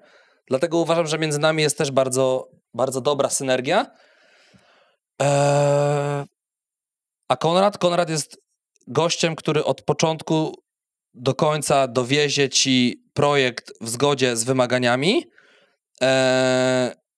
który zrobi takie rozwiązanie, które ma sens w określonym skopie, budżecie, nie będzie robił rzeczy, które są sztuką dla sztuki, nawet jeżeli to oznacza short term, niższe rewę dla nas, nie? to jakby nie przekonam go do tego, choćbym go chciał nawet przekonywać, tego nie przekonam do tego, żeby pójść w coś grubszego z klientem, u którego on tego biznesowo nie czuje. Chciałbyś? Wiesz co, no, może czasami mój drive sprzedażowy mnie naturalnie ciągnie w tę stronę, że nie wiem, no to może zróbmy to jako większy projekt, a podzielmy na etapy czy coś. No mówię, że nie, że jakby tutaj najpierw bardzo jest taki wartościocentryczny w kontekście tego, co ma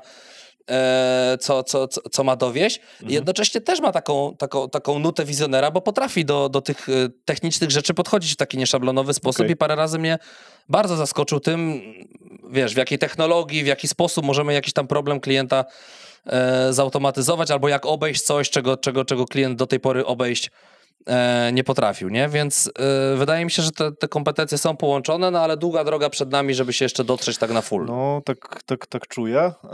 Pytanie, czy nie czujesz, że jest tam za dużo punktów trochę wspólnych, jeżeli chodzi o te kompetencje? Bo ja mam wrażenie, że jak o tym opowiadasz, to nie ma takich, kurczę, ostrych granic, nie? Pytanie, czy to dobrze, czy to źle.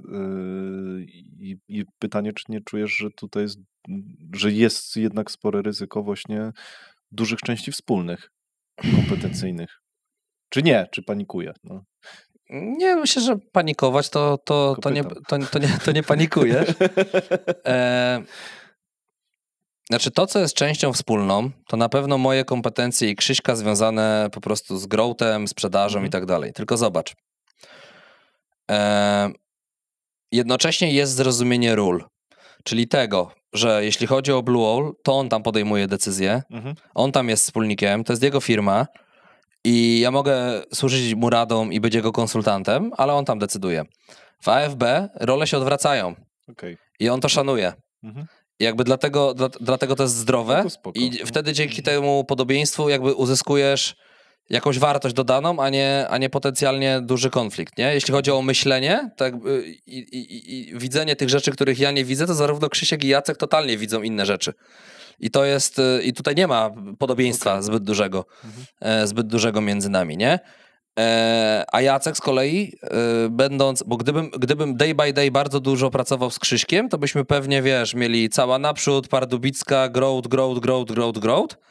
A Jacek z Konradem na przykład super mnie równoważą od strony właśnie tego, że ale pamiętaj na przykład, że to nie są tak powtarzalne usługi jak usługi SEO, że musisz trochę ważyć tą skalę w tym znaczeniu, że no może być to trudniejsze, bo jak weźmiemy w krótkim czasie na siebie za dużo i każdy projekt będzie inny, to się możemy wypierdzielić, nie? Na tym, za dużo już tu dzisiaj przyklinałem, więc teraz się będę hamował. I ja widzę absolutnie tą równowagę jakby, tą zdrową przeciwwagę w ich myśleniu o biznesie, więc ja się nie do końca zgodzę, że te skrajności, że my nie jesteśmy różni. Uważam, że to nie była teza, nie? To było pytanie, nie? Ale spoko, fajnie. Dobrze wybrnąłeś, no. Nie, dobrze to wygląda. Dobra, powiedz mi, Alek, Marcin ostatnio pisał, nie wiem, czy o tym możesz mówić, w sensie, dobra, nieważne. Powiedz, a ja ci powiem, czy mogę mówić. Dokładnie. Marcin ostatnio pisał, że Semcor nie jest szykowany na sprzedaż. Jak ktoś pisze coś takiego i wszyscy o tym mówią, to kurde, co się za rzeczy? Aha, od tej strony, okej. Czyli ty idziesz jakby w narrację, że skoro on tak pisze, to jest dokładnie odwrotnie. Nie idę w ogóle w żadną narrację, ja tylko pytam, nie? Dobra, bo trochę tak wyglądało z zewnątrz, tak wszyscy twierdzili, a jak tak wygląda z zewnątrz i jeszcze właściciel i prezes o tym mówi, że nie. Z trzeciej strony czuję to, że to jest dobra strategia, zresztą kto o tym tutaj mówił? Kurczę, no nie wiem, trochę mi się zaczyna mieszać to wszystko, ale ktoś mądry mówił o tym, że fajnie jest szykować firmę pod sprzedaż po to, żeby ona była tak, jakby była pod sprzedaż, ale jej nie sprzedawać, po to, żeby rzeczywiście lepiej opiekować te procesy wewnętrzne. Klei się to. To jest mądre. I pytanie, czy to w ogóle skomentujesz? W jednym zdaniu dosłownie. Nie mam żadnych informacji ze środka. Dawno nie gadaliśmy z Marcinem, dopiero się mamy teraz na dniach jakoś na jakiś tam obiad wyskoczyć i pogadać. Jak znam Marcina, to jest to prawda. że nie jest na sprzedaż. Okej, dobra. Ale to są moje przypuszczenia już totalne, a nie to, co ja... Nie, no, to, co wiem ze źródła.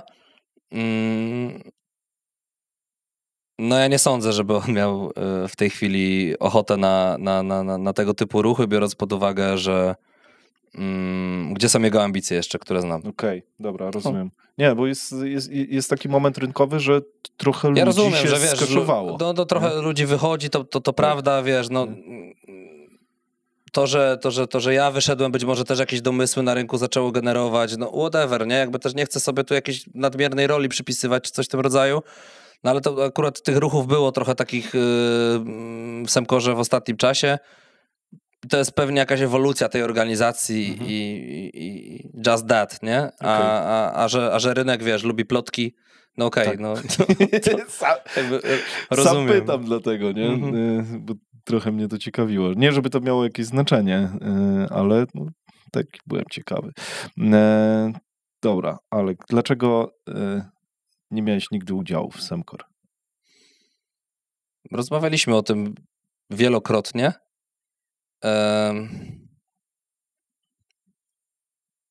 Najkrócej próbując odpowiedzieć, po prostu nie dogadaliśmy się biznesowo.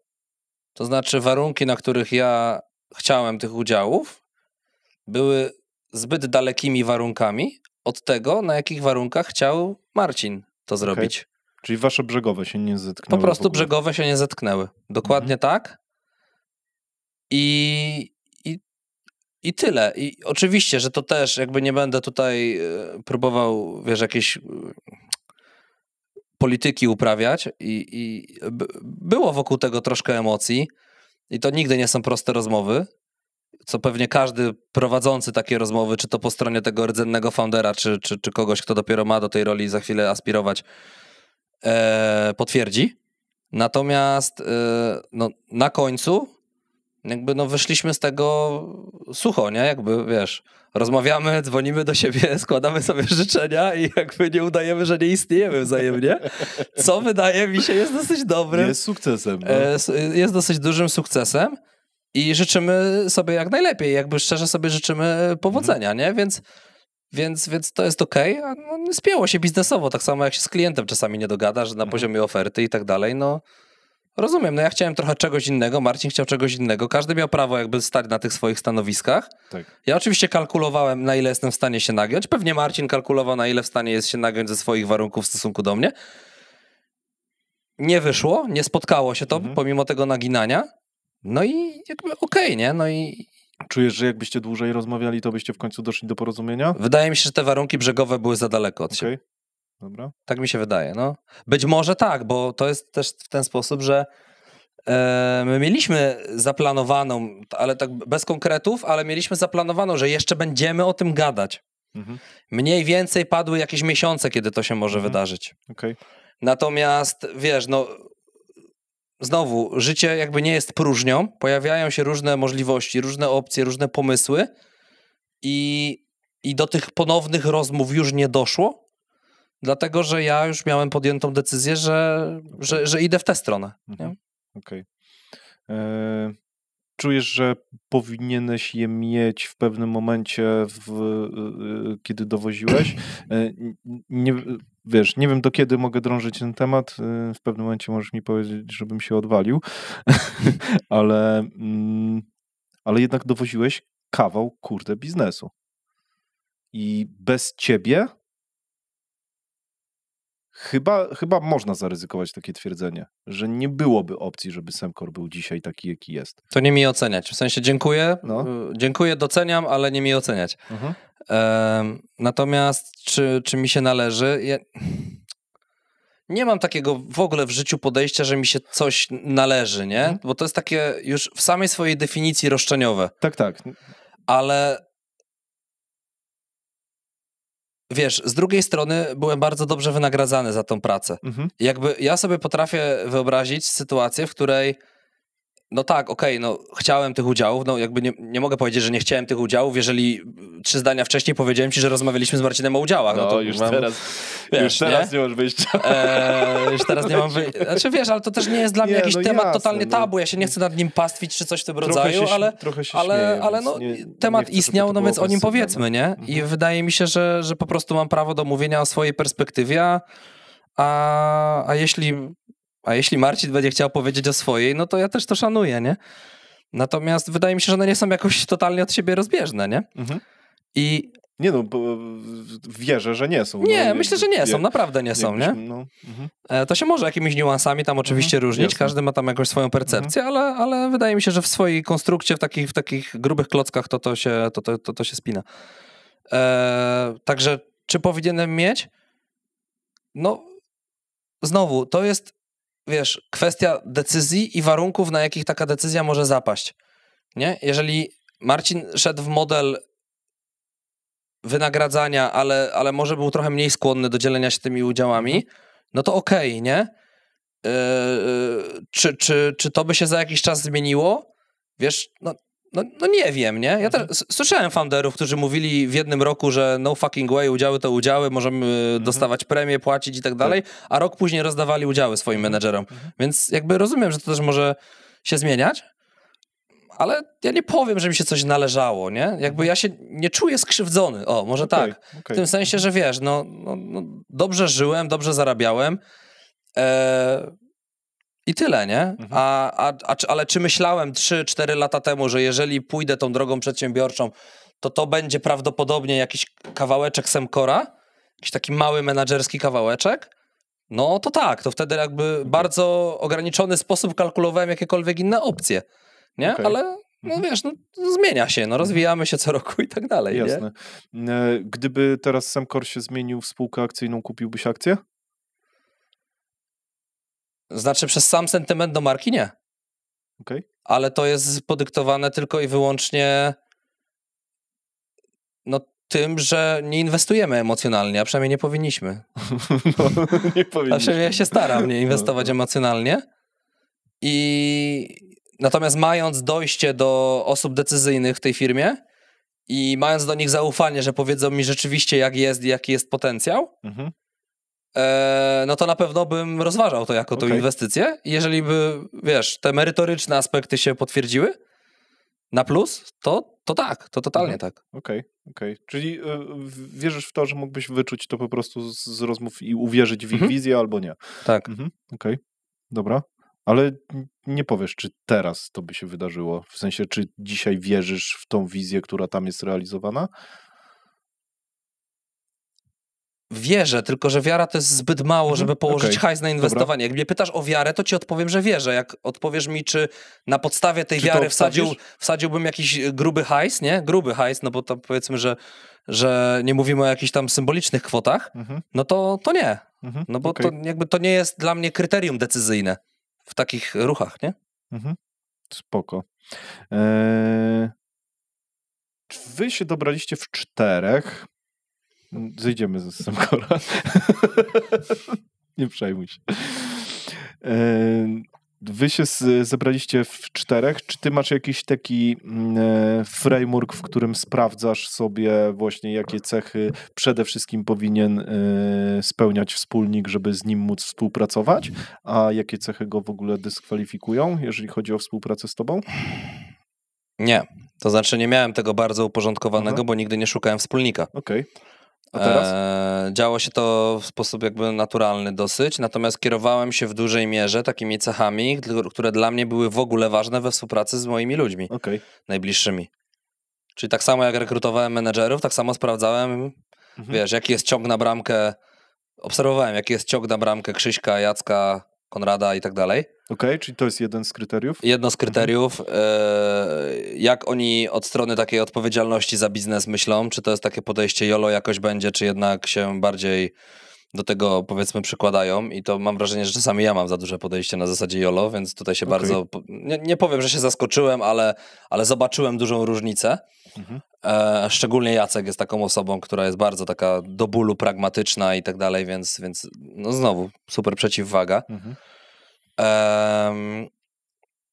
No ty też chyba trochę więcej mentalnie stawiasz na ten biznes, bo tak ja słyszę chyba między wierszami, no bo chłopaki mają też inny biznes, nie? U ciebie to będzie core praktycznie, nie? Więc w tym kontekście... Znaczy z Jackiem jest tak, że on jest już w 80% zaangażowany wyłącznie w AFB, a myślę, że z czasem będzie niemal na 100%. Krzysiek faktycznie jest poświęcony głównie tej spółce Shopify'owej. No tak, ale to znowu uważam, że jest zdrowe z punktu widzenia tego, że to ja jestem tym CEO, który ostatecznie jakby za wynik tej spółki będzie odpowiadał, nie? Więc to jest dla mnie okej, a jednocześnie nie czuję... Nie, przepraszam. Był taki moment, bodajże w marcu, w którym ja trochę uderzyłem pięścią w stół w tym znaczeniu, że właśnie nie czułem chwilowo tego parcia na bramkę takiego. Jacek popłynął po prostu w trochę inne tematy związane właśnie z Blue Owlem. U Krzysieka się niewiele zmieniło, no bo Krzysiek od początku jakby był taki deal, że on tam z doskoku, nie? I coś tam się chyba jeszcze, z tego co pamiętam, życiowo działo u Konrada, co też trochę obniżyło jego produktywność. I niby rozumiejąc, że to są obiektywne przyczyny, ja i tak jakby, wiesz, wyszedłem do chłopaków i powiedziałem, że sorry, ale jakby tak nie może być, nie? W sensie, że musimy to jakoś ogarnąć. Ja nie zabieram waszego dotychczasowego wkładu i waszego zaangażowania, bo oprócz zaangażowania operacyjnego Jacka i tak dalej, no to wiesz, Blue Owl nas finansował na początku też, więc jakby to żadna tajemnica, trzeba to też, wiesz, wprost powiedzieć. No to jest ekstremalnie ważne. No to jest ekstremalnie ważne. I dalej do pewnego stopnia jeszcze nas w drobnych obszarach tam finansuje. My musimy po prostu szybko się już tak na 100 usamodzielnić. No taka rola biznesu na początku, taka specyfika biznesu na początku. Ale dla mnie bardzo ważnym warunkiem było to, że jeśli się na coś umówimy, to dotrzymujemy słowa w tych obszarach naszej odpowiedzialności. I nawet jeżeli przyczyny, dla których przestajemy dowozić, są obiektywne, to dla mnie nie jest to wystarczająco mocny argument, by powiedzieć, dobra, fuck it. To odpowiedzialność nie znika. No, to odpowiedzialność nie znika. Tak, to ktoś przychodzi i mówi, słuchaj, stary, mój chomik ma rozwolnienie i będę przez tydzień wyjęty, zastanówmy się, jak możemy ogarnąć te tematy.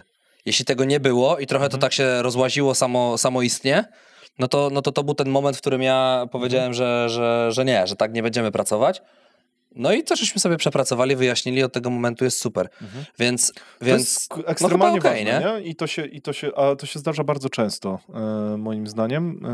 Ja też mam takie doświadczenie, że ten taki extreme ownership, o którym ty mówisz, nie? Że takie podejście, kurde, ja jestem za to odpowiedzialny, ja to dowożę, mogę użyć rąk wspólników, jakich poproszę, no bo wspólnicy są po to, żeby sobie pomagać, ale to ja nimi ewentualnie zarządzam, jeżeli oni mają wolne moce przerobowe i dowożę ten temat. Tak jest. Spoko. Super, że o tym mówisz. To jest ważne, nie? W młodych spółkach, żeby to sobie dogadać. Okej. Co jest teraz taką rzeczą, z którą zmagasz się ty jako CEO w tym biznesie, że czujesz, że jakbyś miał taką magiczną różdżkę i to rozwiązał, to przeszlibyście krok wyżej, nie? Taki byłby przeskok duży, widoczny. Największym wyzwaniem jest odpowiednie posegmentowanie tego rynku i jak już masz tą segmentację, to możesz się, niektórzy to specjalizacją nazywają, ja mówię bardziej o segmentacji, bo ja uważam, że można na poziomie nawet jakichś takich linii biznesowych po prostu docierać do różnych segmentów. I teraz pierwszym takim segmentem rynku, który nam zażarł z oczywistych względów i był dosyć naturalny, no to są te agencje marketingowe i szerzej trochę, lubimy o tym mówić, nowoczesne firmy usługowe. Tam się zdarzy jakiś prawnik, który myśli bardziej technologicznie i procesowo i tak bardziej biznesowo, tam się zdarzy biuro księgowe, więc takich klientów gdzieś tam też łapiemy i do nich też chcemy w sumie docierać. Ale takich właśnie, wiesz, updated od strony tego, jak technologia może pomagać im rozwijać biznes i też myślący o organizacji procesowo, właśnie w taki sposób wspierający skalowanie na przykład, no to growth mindset, nie? To są klienci, do których chcemy docierać. Nowoczesne firmy usługowe, które chcą efektywnie rosnąć, tak? To chyba mamy nawet w jakimś tam segmencie spisane tak bardzo, wiesz... Literalnie na razie.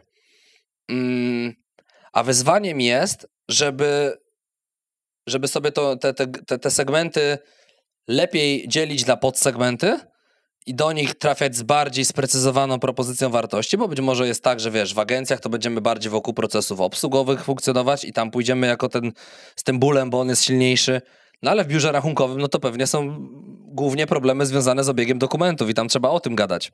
Tak. Nie? I jakby to są takie bardzo trywialne przykłady, które już oczywiście mamy złapane, ale ta siatka jest dużo bardziej skomplikowana tych poszczególnych, wiesz, targetów, segmentów i tak dalej. To się łączy ze specjalizacją dotyczącą poszczególnych procesów, tak? Czy właśnie jesteś w back office, czy bardziej automatyzujesz obsługę klienta, czy sprzedaż.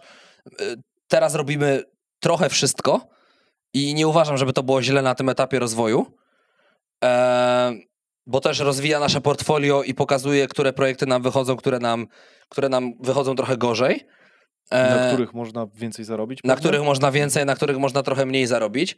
Super jest to, że już robimy rzeczy takie stricte AI-owe, bo też chciałem je od początku w miarę szybko zacząć robić, więc już to się też dzieje, że budujemy jakichś tam, wiesz, asystentów dedykowanych pod finanse na przykład, albo pod onboarding pracownika. W tym module dotyczącym raportowania w agencjach mamy też super takiego GPT-sa, który parafrazuje jakby dane o kampanii i taski z jakiegoś ClickUpa albo Asany i przekłada to na taki opis stworzony językiem dla klienta.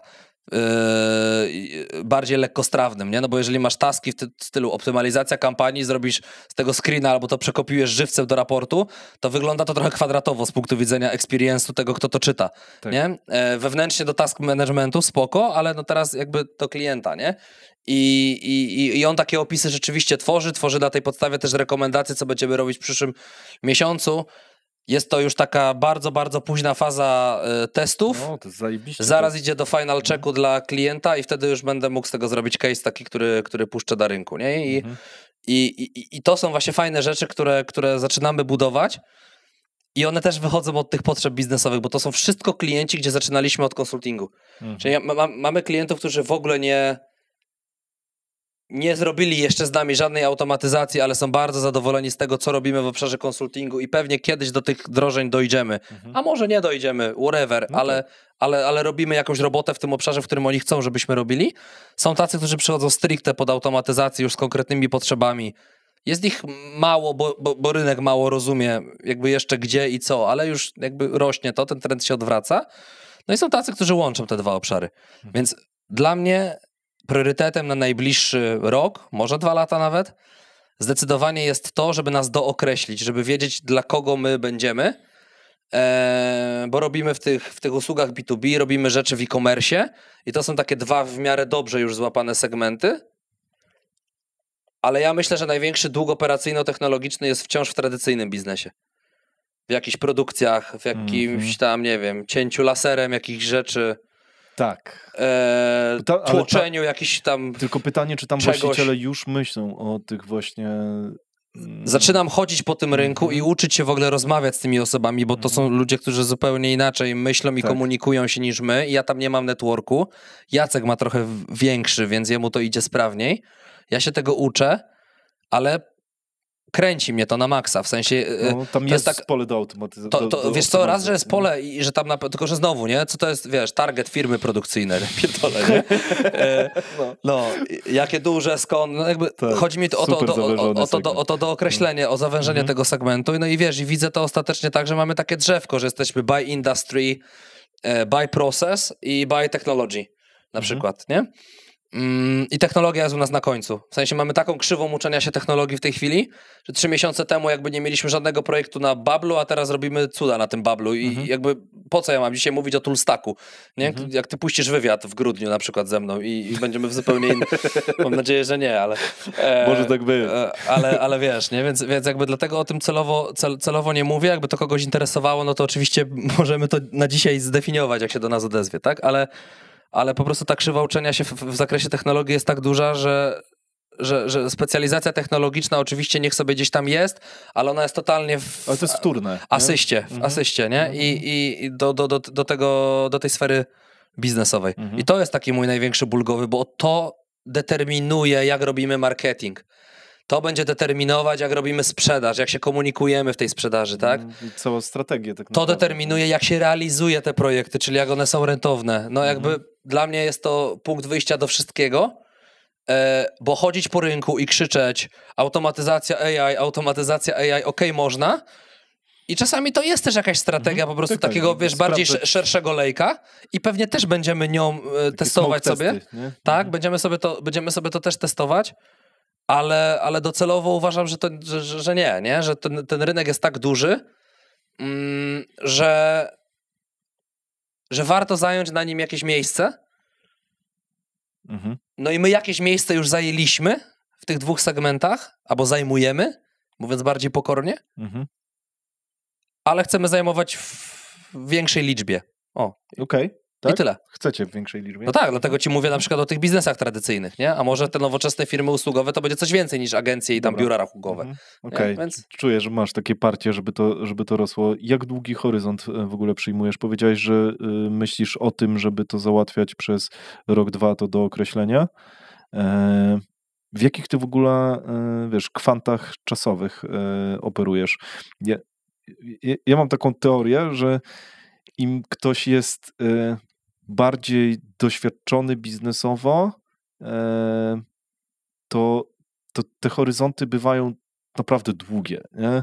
Są ludzie, którzy mówią, a teraz przez 10 lat będziemy uczyć się tego. Nie? Tak? Są ludzie, którzy tak mówią wciąż? Tak. Myślę, że to totalnie spiwotowało w stronę właśnie krótszego iterowania tych strategii. Tak, tylko że to w dwie strony ten temat działa, nie? Takie mam wrażenie.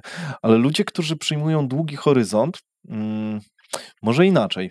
Rzeczywiście to iteruje pewnie bardzo szybko w pewnych obszarach, ale w pewnych niezmiennych jest długie.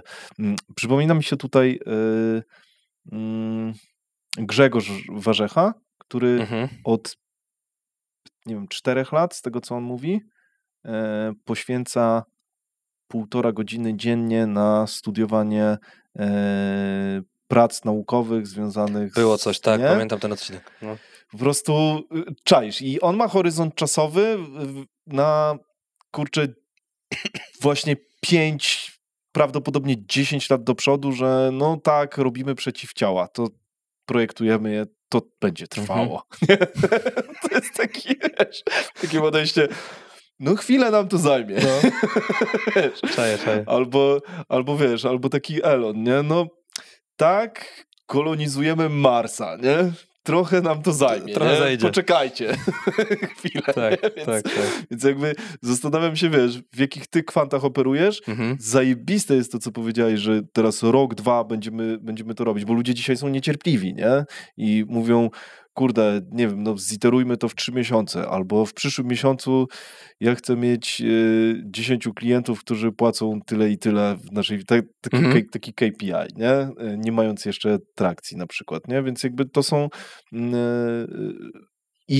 i taką tendencję też mają wizjonerzy, żeby też czasem skracać, tak jak mówisz, czasem mówią w horyzoncie 10-letnim, ale do poniedziałku trzeba to zrobić. Tak. Więc pytanie, czy ty w ogóle masz jakieś przemyślenia dotyczące tego horyzontu i jak planujesz, nie? Strategicznie, no, macie jakieś założenia? Na ile do przodu? Mamy taką kanwę strategiczną zrobioną na 2 lata. Do 31 grudnia 2025. To jest framework, który polecił mi Marek Talarczyk, były CEO NetGuru, którego miałem też przyjemność poznać niedawno. I ten framework jest super, bo właśnie nie jest takim opasłym dokumentem strategicznym na kilkanaście czy tam kilkadziesiąt stron, tylko zamyka ci firmę na jednym, taki biznes model canvas, ale trochę w innym ujęciu. Mam wrażenie bardziej właśnie skupiającym się bardziej na kierunkach właśnie rozwoju, na które trzeba naciskać i i łatwy do operacjonalizacji. Bo ja sobie po prostu do niego jeszcze tam, to w dużym skrócie, on się składa z tego, że tam jest jakaś misja, czy tam jakiś taki duży statement, który trzeba sobie ustalić. Potem są jakby definicje tego, czym będzie, że to nam się uda. Musisz jakby to nazwać najlepiej liczbowo, jeśli się nie da, no to kombinować inaczej. I potem są bety i kluczowym jakby dla mnie, przynajmniej kluczowym punktem tego są bety, czyli na czym my stawiamy jakby środki ciężkości, wiesz, żeby osiągnąć ten stan, do którego dążymy, nie? Czyli tam przykład z Ikei, nie? Betem Ikei jest to, że tam, nie wiem, klopsiki są, jest tanie jedzenie i tam, że możesz sobie skompletować samemu ten sprzęt i potem go złożyć i to są te ich bety, nie? I sklepy chyba pod miastem, tam czy gdzieś w jakichś niezatłoczonych miejscach miasta, nie? Tak. Coś takiego, nie? Pewnie tego tam dokładnie nie odwzorowałem, ale to tylko chodzi o pewną figurę, żeby ją zastosować tutaj jako przykład. I myśmy sobie coś takiego zrobili do końca przyszłego roku.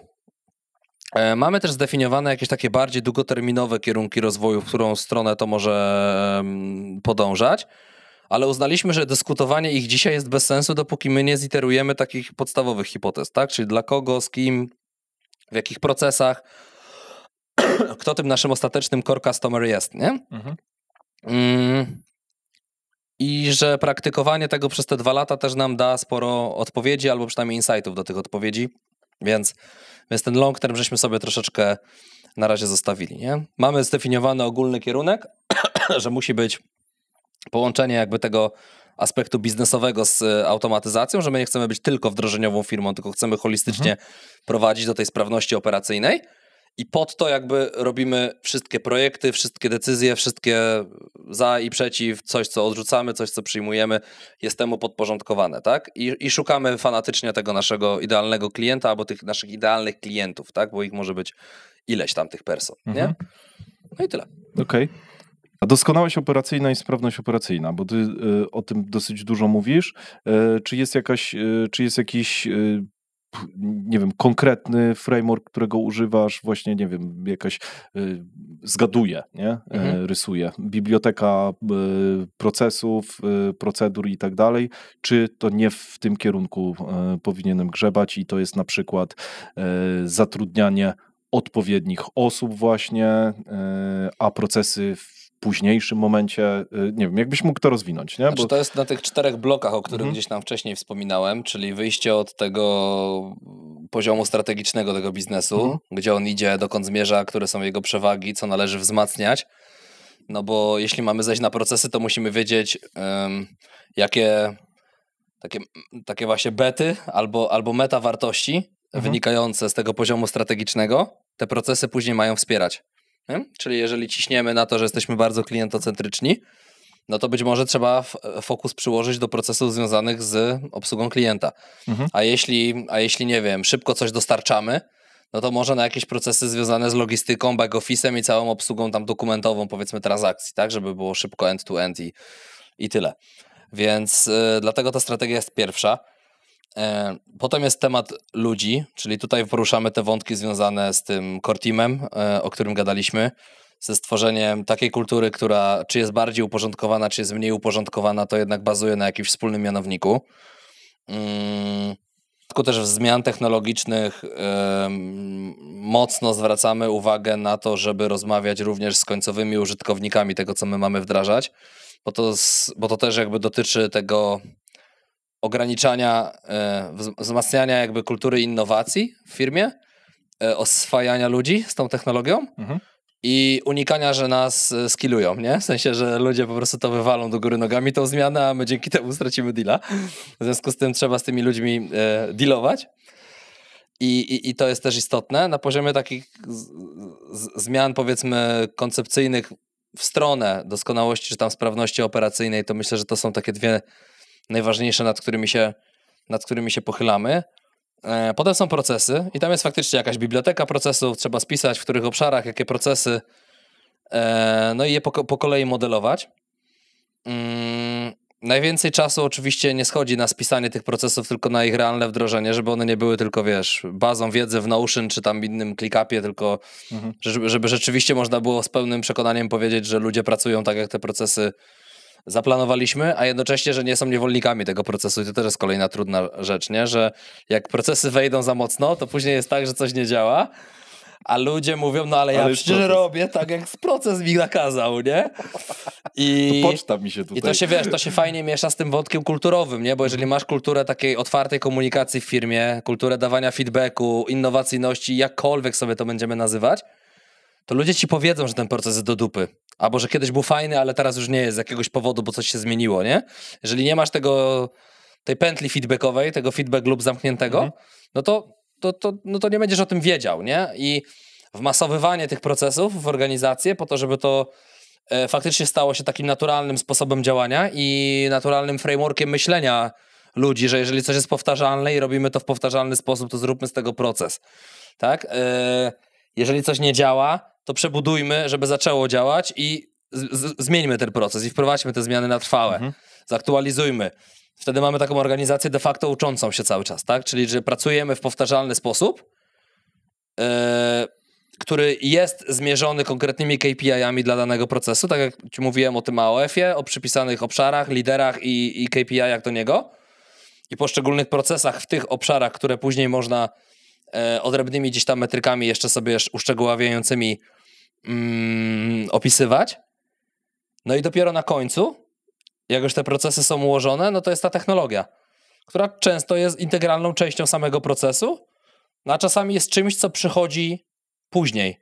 Czyli mamy jakiś proces, który działa dobrze, nie wiem, proces sprzedaży na przykład, no ale jesteśmy w stanie usprawnić jakieś jego pojedyncze elementy tym, że wepniemy w niego jakieś elementy tam technologii, AI czy czegokolwiek, nie? Tam, nie wiem, będziemy transkrypcje z nagrań robić i pisać podsumowania automatycznie, albo tam, nie wiem, follow-upy robić automatycznie, to akurat nie potrzeba nas, tylko można w HubSpocie sobie wyklikać, nie?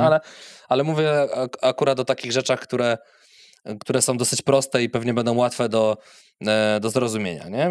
Więc... Czuję, że tutaj, że słowo elementy jest kluczem, a nie próbowanie zautomatyzowania całego procesu. To zależy od procesu. Natomiast mniejsza lub większa rola tego człowieka przeważnie występuje. No bo zobacz, jeżeli nawet mamy proces wstawiania faktur zautomatyzowany w 95% do takiego momentu, że faktury pierwszego dnia miesiąca na podstawie zmiennych, które zostały do tego flow automatyzacji wprowadzone, tak, naliczają się stawki dla klientów, na podstawie tych stawek wystawiają się faktury. No to i tak na końcu dobrą praktyką jest to, żeby ten człowiek przejrzał to zestawienie faktur i sprawdził, czy rzeczywiście coś się tam zgadza. No tylko, że on już nie spędza wtedy na wystawianiu tych dokumentów 3 dni roboczych, tylko on spędza 2 godziny na sprawdzeniu tego na przykład. I kolejnym przyciskiem robi wyślij do wszystkich, tak? Więc ja jestem zwolennikiem takiego myślenia, że nawet na poziomie takiego human checku warto, bo to jest zawsze wentyl bezpieczeństwa jakiś. Natomiast no pewnie są jakieś malutkie procesy, które są w stanie przebiegać kompletnie bez ingerencji człowieka, nie? I to już jakby jest decyzja biznesowa, czy na przykład, nie wiem, ryzyko jest tak małe, że tutaj coś może się wywalić, że robimy to po prostu w taki sposób. A jednocześnie na przykład, nie wiem, proces nie jest jakiś totalnie kluczowy, bo też, wiesz, pytanie o jakich procesach rozmawiamy, bo no właśnie, które automatyzować, których nie. No właśnie, bo to jest dobre pytanie, bo tu są też różne podejścia, dlatego że często tworzymy na początku taki framework, który się nazywa Business Capability Map i on polega na tym, że mapujesz sobie wszystkie procesy albo funkcje przedsiębiorstwa czy kompetencje, które przebiegają przez firmę po to, żeby dostarczać tą ostateczną wartość do twojego klienta i zarabiać hajs, mówiąc prosto. I to się grupuje w pewnych obszarach. No i właśnie jest tam, wiesz, sprzedaż, obsługa, zarządzanie ryzykiem, może jakieś inwestycje, może back office, może coś tam, nie? I one są podzielone na te grube klocki. W tych grubych klockach są poszczególne mniejsze funkcje albo procesy. Nazywajmy to wszystko umownie procesami. I na tej podstawie możesz ocenić swoją organizację w 2 takich kryteriach. W kryterium pain i w kryterium gain. Pain to jest kryterium tego, jaką jesteś łajzą w realizacji danego procesu, czy masz z tym procesem realnie problem, czy nie. w skali 1:3, my stosujemy 1:3 plus kolory, żeby to wizualnie jakby lepiej tym zarządzać, ale whatever jaką skalę sobie przyjmiesz, chodzi tylko o to, żebyś miał tą gradację, żebyś widział, co ci idzie dobrze, a co ci idzie źle. I drugie kryterium, czyli gain, wpływ tego procesu na ten ostateczny rezultat, na to doważenie wartości. Okay. Są procesy ważne, też od 1:3 w skali. Tu nie chodzi o to, żeby to było, wiesz, dobra, ze szwajcarską 100%. Precyzją. Tak. Nie. Średnie ważone to nie, jakby spokojnie, nie? Bez przesady. Dobra. To też ma być proste. Nie, upraszczajmy, no. Ale pokazuje, które procesy są krytyczne dla danej organizacji, a które są ważne, ale jednak pełnią funkcję pomocniczą. I jak te dwa obszary na siebie nałożymy, i pain i gain, no to wychodzą ci w naturalny sposób miejsca, w których masz dużą wartość do dowiezienia, a jednocześnie jesteś łajzą. I powinieneś coś z tym zrobić. I podejścia są różne, bo są klienci, którzy zaczynają od tych procesów absolutnie krytycznych, no bo tam widzą największy wygryw. Tak. A są tacy, którzy celowo zaczynają od czegoś mniejszego, na zasadzie, że jak się spieprzy, to nie będzie dużej szkody. Okay. I oba są racjonalne. Tak. Nie? Więc to jest strategiczna decyzja. To jest strategiczna decyzja, dokładnie tak. No. Okej, zajebiste. Mówiłeś, że musicie się dookreślić do tego, żeby stworzyć sobie konkretne segmenty, do których celujecie. Jak to się robi fizycznie? Mieliśmy 3 te segmenty bardzo ogólnie rozpisane na dzień pierwszy, razem z tą strategią, o której ci mówiłem. I to były po prostu usługi B2B, e-commerce i tak zwany tradycyjny biznes. Nie da się ogólniej tego opisać. I mniej więcej na bazie, wiesz, wiedzy, strategii, czata GPT, dotychczasowych doświadczeń, no bo to też nie tak, że 1 lutego zupełnie się ten biznes zaczął, tak? Pewne prace już były wcześniej prowadzone, coś już wiedzieliśmy, trochę rynku poznawaliśmy. Staraliśmy się doprecyzować też, jakie procesy jesteśmy w stanie tam realnie obsługiwać, albo gdzie są problemy, w których procesach są problemy tych klientów, jakie rozwiązania my tam mniej więcej oferujemy. I do tej mapy rozwiązań my sobie dopisywaliśmy potem case'y, nie? Że to gdzieś tam widzieliśmy, że może być problemem i trafiło się takie zlecenie, dowieźliśmy taki projekt, to bach, tu mamy case. I sobie tą mapę uzupełniamy w tej chwili, stopniowo. Ona się coraz bardziej wypełnia.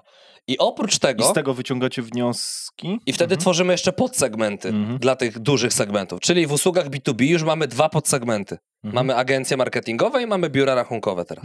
To już wiemy. Tam już robiliśmy. I już jesteśmy...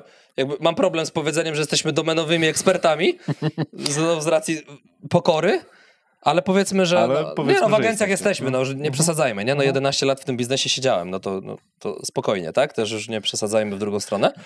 Po 11 latach potrafisz się przyznać do tego, że jesteś dobry. Tak.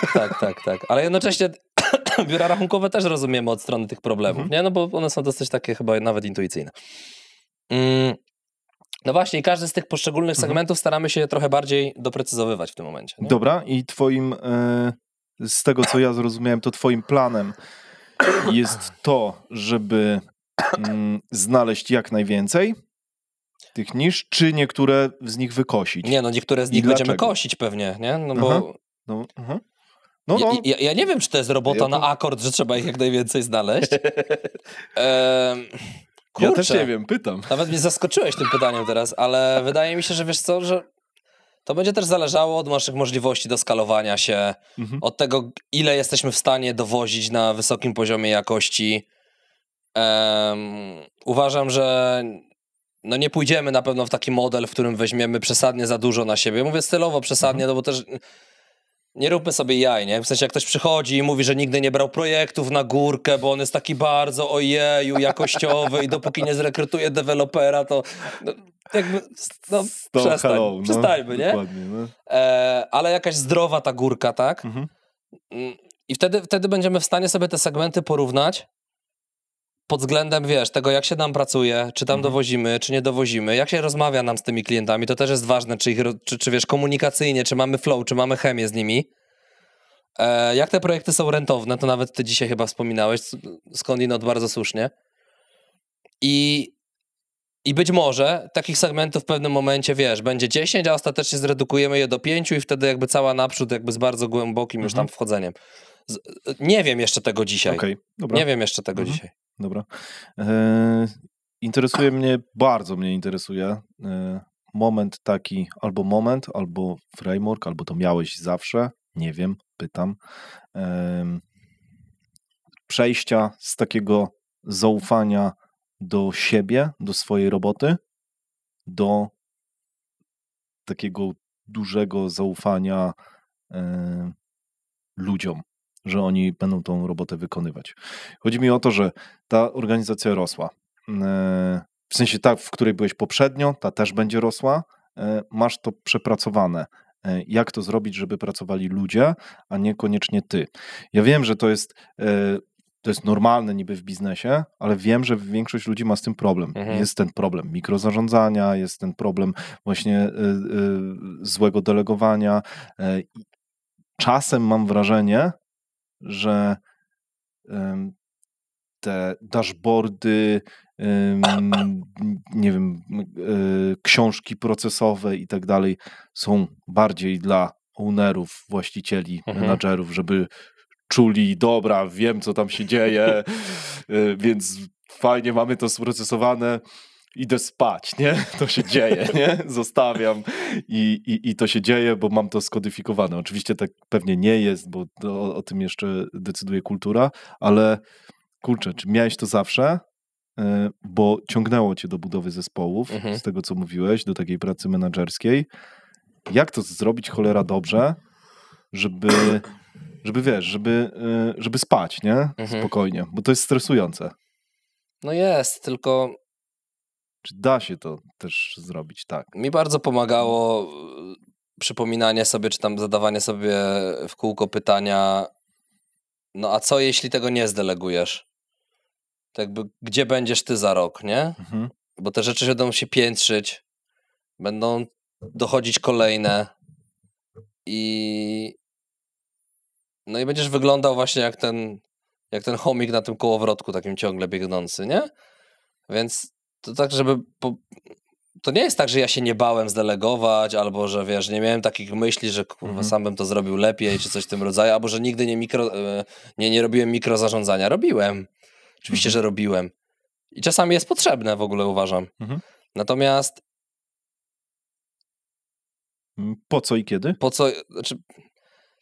Kiedy coś naprawdę jest, wiesz, w twoim ogródku domenowym bardzo, bardzo, bardzo głęboko, nie wiem, potrzebujecie szybkiej decyzji, konkretnej decyzji, szybkiego przejścia do działania albo zrobienia czegoś, to nie ma czasu na sentymenty. Jasne. I tyle. Pełna zgoda, no. Albo kiedy jest jakiś clinch decyzyjny, w którym, wiesz, rozmawiamy o czymś przez ileś godzin i nie potrafimy nawet kierunków wyklarować na przykład. Już nie mówię nawet o finalnej decyzji, ale ty czujesz, że to nie idzie w żadną stronę. No to też, nie? Takie pierwsze z brzegu. Ale radziłem sobie w ten sposób, że robiłem sobie też taką trochę inżynierię wsteczną, ale w odniesieniu do przyszłości, czyli co jeśli coś tam. Zajebiste. Co jeśli coś tam. I co jeśli faktycznie nie będę delegował i ci ludzie cały czas będą przychodzić jakby ze wszystkimi swoimi problemami do mnie? To jest kolejny aspekt, nie? Że jak niańczysz ludzi i nie dajesz im odpowiedzialności, to nawet osoby, które mają gdzieś takie predyspozycje właśnie ownershipowe, nazwijmy to one są tłumione w organizacji. Nie wyrosną. No, no nie mają prawa się uwolnić nigdzie, nie? I ci ludzie zaczynają przychodzić z każdym problemem do ciebie. To są kolejne emocje, kolejne obciążenie, jakby droga donikąd. Więc ja sobie to bardzo mocno na tym polu zracjonalizowałem, że taka jest droga i znowu tak jak tam a propos mojej chyba decyzji o tym starcie biznesu mówiłem, że ten strach przed niespróbowaniem był wyższy niż strach przed tym, że się może nie udać. No to tutaj strach przed byciem tym wąskim gardłem i bagażem emocjonalnym, który będzie to ze sobą też niosło i przytłoczeniem tą robotą bieżącą, strach przed tym, że nie będę miał miejsca na rozwój, bo będę robił cały czas te same rzeczy, to on był większy niż to, że ja się bałem, że jakiś pracownik zrobi coś źle. Potem też mi ktoś powiedział, czy gdzieś przeczytałem, że po pierwsze, to absolutnie nie oznacza, że ci ludzie robią rzeczy gorzej od ciebie, to tylko tobie się wydaje, że jesteś taki zajebisty i najlepszy. A nawet jeśli założyć, że oni przez to, że nie wiem, nie mają pełnego obrazu, wiesz, gdzieś tam w jakieś detale im uciekną coś, no to zrobienie 20 rzeczy na 80% jest i tak wyższym tym bodźcem rozwojowym, czy tam wzrostowym dla organizacji, niż zrobienie przez ciebie 2 rzeczy na 100%, bo tylko tyle będziesz w stanie sam dowieść, nie? Na przykład. I fizyka już tutaj po prostu działa. Tak, i to już jest czysta fizyka. No. I chyba tak, chyba tak bym to spiął. Okej, dobra, fajne. I jak w ogóle wprowadza się taką spójność w zespole, tak żeby zespół realizował naszą wizję? Wiem, że masz to przemyślane. Rozmawia się z tym zespołem po prostu przy okazji tych rutyn. Naprawdę nie mam tutaj jakiegoś, wiesz, super klarownego frameworku, nie? Jakby jeśli ten zarząd, C-level, CEO, whatever, kto zarządza tym teamem, tak? Ma to sklaryfikowane sam przed sobą, przynajmniej w takich najważniejszych punktach, no to powinien po prostu w codziennej komunikacji z tym zespołem się odwoływać do tego. Że teraz jakby, nie wiem, podejmujemy decyzję, że elementem naszej strategii marketingowej będzie, nie wiem co, tylko digital na przykład, albo w drugą stronę właśnie, cringe'owo, tylko banery jakieś tam, albo te billboardy, nie? I zespół rozmawia na takim spotkaniu i mówi, że chciałby w jakąś tam kampanię digitalową za ciężki hajs, nie? No to jakby wiesz, jeżeli killujesz taką decyzję, odwołujesz się do tego, że słuchajcie, nie, no bo strategicznie ustaliliśmy, że to billboardy jakby przy autostradach są tym, co poniesie nas w kosmos w tym momencie, nie? Więc jak się jest przy tym zespole, rozmawia i cały czas im pokazuje ten big picture w sytuacjach poszczególnych tam wątkach tematycznych, które codzienność ci przynosi, masz to przed oczami i odwołujesz się do tego często, to ci ludzie to łapią w którymś momencie. Są frameworki, bo na przykład OKR-y bardzo pomagały nam, uważam, nie?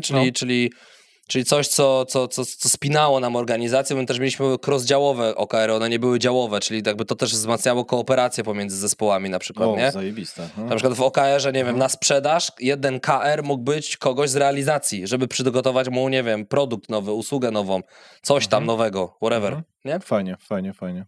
No to, czyli bardziej rozszerzać tą myśl, cały czas ją nawalać z różnych tak naprawdę kątów i odnosić się do strategii. Czy to było tak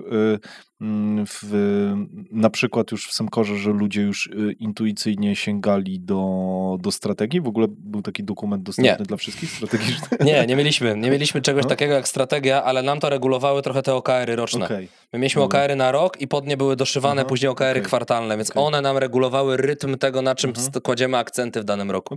Fajnie. No ale to było pewnie młócone, powtarzane cały czas, więc ludzie jakby się do tego przyzwyczają. A i tak uważam, że management to już rozumiał całkiem nieźle, ale ludzie na poziomie operacyjnym totalnie tego moim zdaniem. Nie chcę powiedzieć, że totalnie, jasne, ale na pewno było to tam, na pewno się to rozmywało. Nie? Dobra, i powiedz mi, Alek, jak ty zarządzasz w ogóle swoim dniem, tak? No bo to jest też ciekawe. Wiem, że to już przerabiałeś na jednym podcaście i mniej więcej mówiłeś o tym, że mieliście w ogóle w Semkorze taką... Godzinę skupienia. No, mega zajebiste. Ja w ogóle nie wiem, czy znam jakąkolwiek inną firmę, która ma to wdrożone dobrze, tak odgórnie i rzeczywiście ludzie to kumają. No to zażarło akurat, naprawdę muszę powiedzieć, że zażarło, nie? Bo później ludzie już sobie nawet dawali po łapkach, że ej, co tam piszesz, nie? W tych godzinach. Mega to jest zajebiste. No dobra, to mniej więcej to rozwalmy, bo mówisz bardzo często o takich rutynach operacyjnych i teraz pytanie, jak rzeczywiście one mniej więcej wyglądają, tak żebyśmy mogli tego dotknąć. kurczę, w której to było książce? Chyba No Rules. CEO Netflixa mówił o tym, że 2/3 chyba całości czasu swojego spędza na spotkaniach 1 na 1 w firmie. I to było takie, o kurde, grubo, nie? Po to, żeby właśnie zsynchronizować wszystkich menadżerów średniego szczebla z jego wizją, którą on miał w głowie i on musiał ją cały czas mucić i po prostu latał sobie po wszystkich i spotykał się z nimi. I to było takie, kurde. Też mi się to wydaje ekstremalnie dużo, nie? Nawet jeżeli to jest jakiś turbopriorytet dla niego w danym momencie. Tak, I tak to dosłownie powiedział, że to było właśnie po to, żeby synchronizować jego myśl, żeby upewniać się, że ta jego myśl jest w głowie każdego z tych menadżerów, nie? Więc to było takie zaskoczenie. Wydaje mi się, że mało ludzi o tym rozmawia, jak rzeczywiście wyglądają te dni. Jakbyś mógł od siebie mniej więcej rozwinąć ten temat, jak ty to widzisz, nie? Ja to widzę bardzo podobnie. Podobnie jak to było w Semkorze, bo uważam, że mieliśmy to dobrze rozpykane i no i to jest też taki konik mocno Marcina i mój w sumie. I to bardzo mocno nas łączyło, nie? Tak szukanie tej, wiesz, produktywności osobistej i tak dalej. Tam się naczytaliśmy tych wszystkich kalów Newportów i tak dalej, Deep Work, wiesz, Getting Things Done i tak dalej. A Getting Things Done to jest też bardzo popularna pozycja. Ale? No właśnie zastanawiam się, jak zadać to pytanie, nie? Bo ja na przykład odszedłem w ogóle od tej metodyki, bo ona gdzieś mi... Nie wiem, ona się gdzieś kłóci ze mną. Ja się zajarałem strasznie tą książką i w ogóle, nie wiem, no super ekstra produktywność. Wziąłem trochę rzeczy, które dalej z niej mam, ale jednak w całości ją odrzuciłem, nie? Świadomie po jakimś czasie. Ja też jej w całości nie stosuję, nie? To też jest jakby kwestia takiego, wiesz, jakiegoś twojego unikalnego frameworku, który sobie wybudujesz na podstawie książek, kursów, rozmów z ludźmi, nie? Twojej własnej praktyki. Ale Deep Work mega mi siadła w ogóle. To jest... No i jakby tym jest inspirowana, to były te godziny skupienia de facto, nie? Dobra, to mów, nie przeszkadzam. Więc generalnie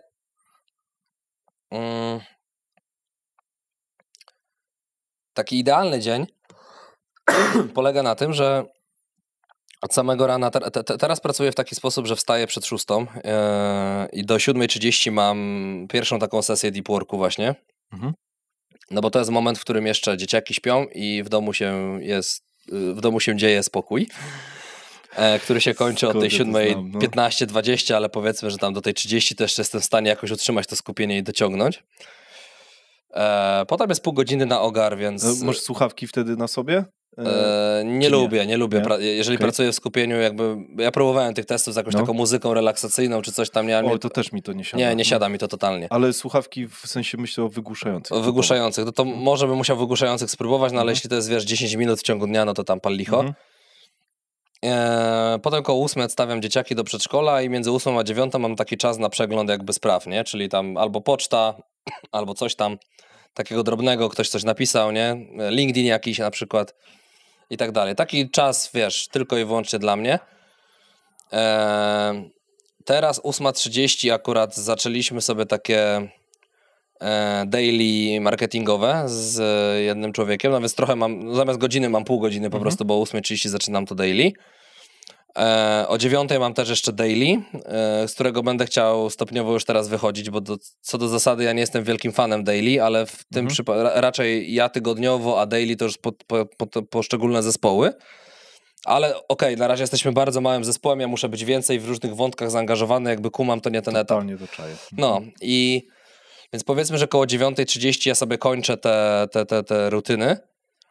No i od 10 do 13 staram się realizować priorytet. Ja już nie mówię, że to jest deep work w tej chwili, bo teraz nie jest możliwe, żeby to była taka totalna praca w ciszy koncepcyjna. To jest możliwe, jak już pracujesz tylko i wyłącznie zarządowo, koncepcyjnie, to tak. Nie w takiej fazie, w której ja jestem teraz. To jest hard work teraz. To jest teraz, jeżeli priorytetem jest, nie wiem, w danym momencie sprzedaż, a w dużej mierze jest, nie ukrywam, no to priorytet, no to co? No to są spotkania z klientami, wysyłka ofert, nie wiem, jakieś follow-upy, cokolwiek, tak? Więc jakby to cisnę. Albo ewentualnie konsulting dla moich klientów, których już mamy, no bo to też generuje rewę i też generuje, powiedzmy, kolejne zapotrzebowania w stylu automatyzacji. Tak, i koło tej 13-14 przeważnie jest jakaś przerwa na obiad, a po tej przerwie na obiad już są takie rzeczy bardzo easy. Albo to jest jakieś spotkanie z jakimś potencjalnym partnerem, coś takiego, co może być przyszłościowo ciekawe, ale jeszcze teraz nie jest takie bardzo hot. Albo jakaś mailoza, która w międzyczasie spłynęła. I staram się kończyć dzień taką sesją planowania. Znaczy ja mam taką zwykłą kartkę papieru, w której raz w tygodniu sobie rozpisuję dni tygodnia i w piątek sobie siadam i planuję priorytety na poszczególne dni. Czasami to jest jeden priorytet przez cały tydzień, czasami one się zmieniają. Tą najważniejszą rzecz to od 10 do 13 na poszczególne dni. Czasami to są dwie rzeczy, ale no staram się, żeby to była jedna. Nie zawsze jest to możliwe. A na koniec dnia, jakby z dnia na dzień, ja sobie rozpisuję dzień w blokach godzinowych, czyli na przykład jeżeli ten deep work jest tam od 6 do 7:30 jest poświęcony czemuś, no to już mam to wpisane powiedzmy na godzinę w kalendarzu, czy w to-do liście, czyli tej aplikacji, która trochę na GTD bazuje, nie? Ja lubię mieć dzień ułożony według godzin, oczywiście czasami to się rozjedzie, ale mam do tego tolerancję jednocześnie, że się, wiesz, nie zamartwiam tym, nie wkręcam sobie, że jest jakaś totalna tragedia. Ale lubię to mieć mniej więcej godzina po godzinie rozpisane, co się wtedy będzie działo, nie? No i teraz jeszcze dochodzą sesje wieczorne, bo oczywistym jest, że nie pracuję tylko do 16. Staram się tego nie robić codziennie, więc znowu tu wchodzi ten temat, wiesz, tej uważności i wyczuwania, kiedy trzeba trochę oddać jednak rodzinie i zrobić coś innego niż praca. No ale zawsze się znajdzie coś, co mógłbym zrobić, więc generalnie staram się, żeby to były też takie prace koncepcyjne i raczej nad rozwojem firmy już, ale jednocześnie na przykład nie takie, które wymagają jakiegoś totalnego sztosu, jeśli chodzi o moją formę umysłową, no bo siłą rzeczy o 20 tego sztosu nie ma. Więc zwłaszcza jeżeli wcześniej pracowałeś i koncepcyjnie. Tak. Więc przykład, jeżeli piszę jakiś content, no to ja już próbowałem pisać i rano i wieczorem. Ja ci zmęczę posta czy artykuł wieczorem, ale jest to droga przez mękę dla mnie. Ja wolę rano, a znam ludzi, którzy wolą wieczorem, ale ja akurat rano. Więc to bym napisał rano, ale na przykład jakiś, nie wiem, konspekt oferty, jakiegoś template'ki graficznej oferty, która wiem, jak na grubych klockach ma wyglądać, tylko muszę to spisać, no to zrobię wieczorem, nie? I to jest takie zadanie, które, albo tam przejrzeć dashboard, nie? Jakiś tam z jakimiś liczbami, czy z czymś tam, nie? Tak, też to znam, to podobnie myślę. Masz w ogóle jakąś przestrzeń na to, na prokrastynację? W sensie, czy to się wydarza? Wydarza się, oczywiście, że się wydarza. Się? Pewnie, że tak. Bo, dobra. Jak wychodzisz z takiej pętli właśnie prokrastynacji, jak spieprzyłeś cały dzień? Nie, mówiłeś, że nie zamartwiasz się tym? Całego dnia mi się nie zdarza spieprzyć. Nie zdarza się. Nie, to mogę z pełną odpowiedzialnością powiedzieć. Nie? To są raczej pojedyncze godziny, które mi się tam zdarzają w ciągu dnia. Myślę, że z tych samych powodów, które zna większość ludzi, nie? Typu kurwa, jak to się stało, że od 20 minut scrolluję Instagrama na przykład, nie? Na tej zasadzie. Czyli zdarza ci się, ale na cały dzień nie. Bo ja mam taką teorię, że jak jesteśmy zajęci, to czasem jest tak, że mamy takie okresy w życiu, w których nie mamy czasu na prokrastynację i po prostu tego nie robimy. Nie? No to chyba jestem ja teraz, nie? No no właśnie dlatego pytałem, czy w ogóle to się nie zdarza. Nie mam za bardzo teraz, czasu pomyśleć o prokrastynacji. Może tak, nie? Dobra.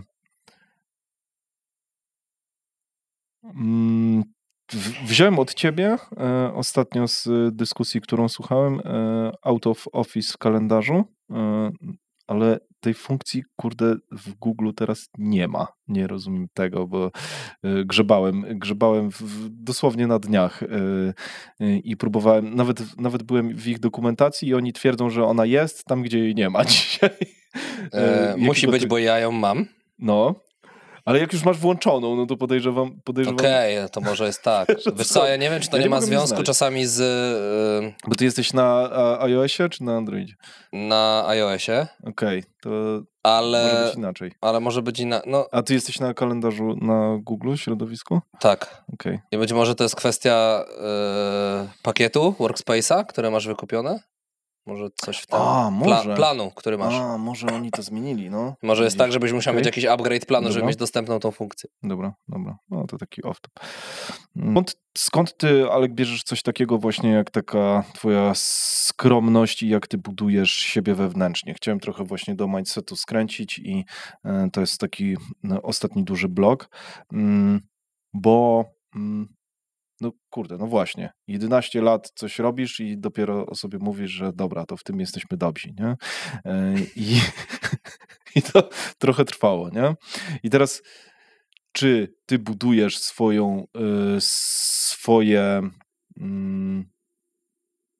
nie wiem, swój obraz właśnie tego, że jesteś dobry na jakichś takich dowodach, czy na czymś jeszcze innym? Czy jeszcze jakoś inaczej? Czy musisz sobie, nie wiem, udowodnić coś, że muszę to zrobić 500 razy, żeby móc się tak nazywać? Nie, to jakby nie jest kwestia częstotliwości, wydaje mi się. Tak jak ci gdzieś tam wcześniej wspominałem, ja miałem trochę problem z celebrowaniem takich mniejszych sukcesów.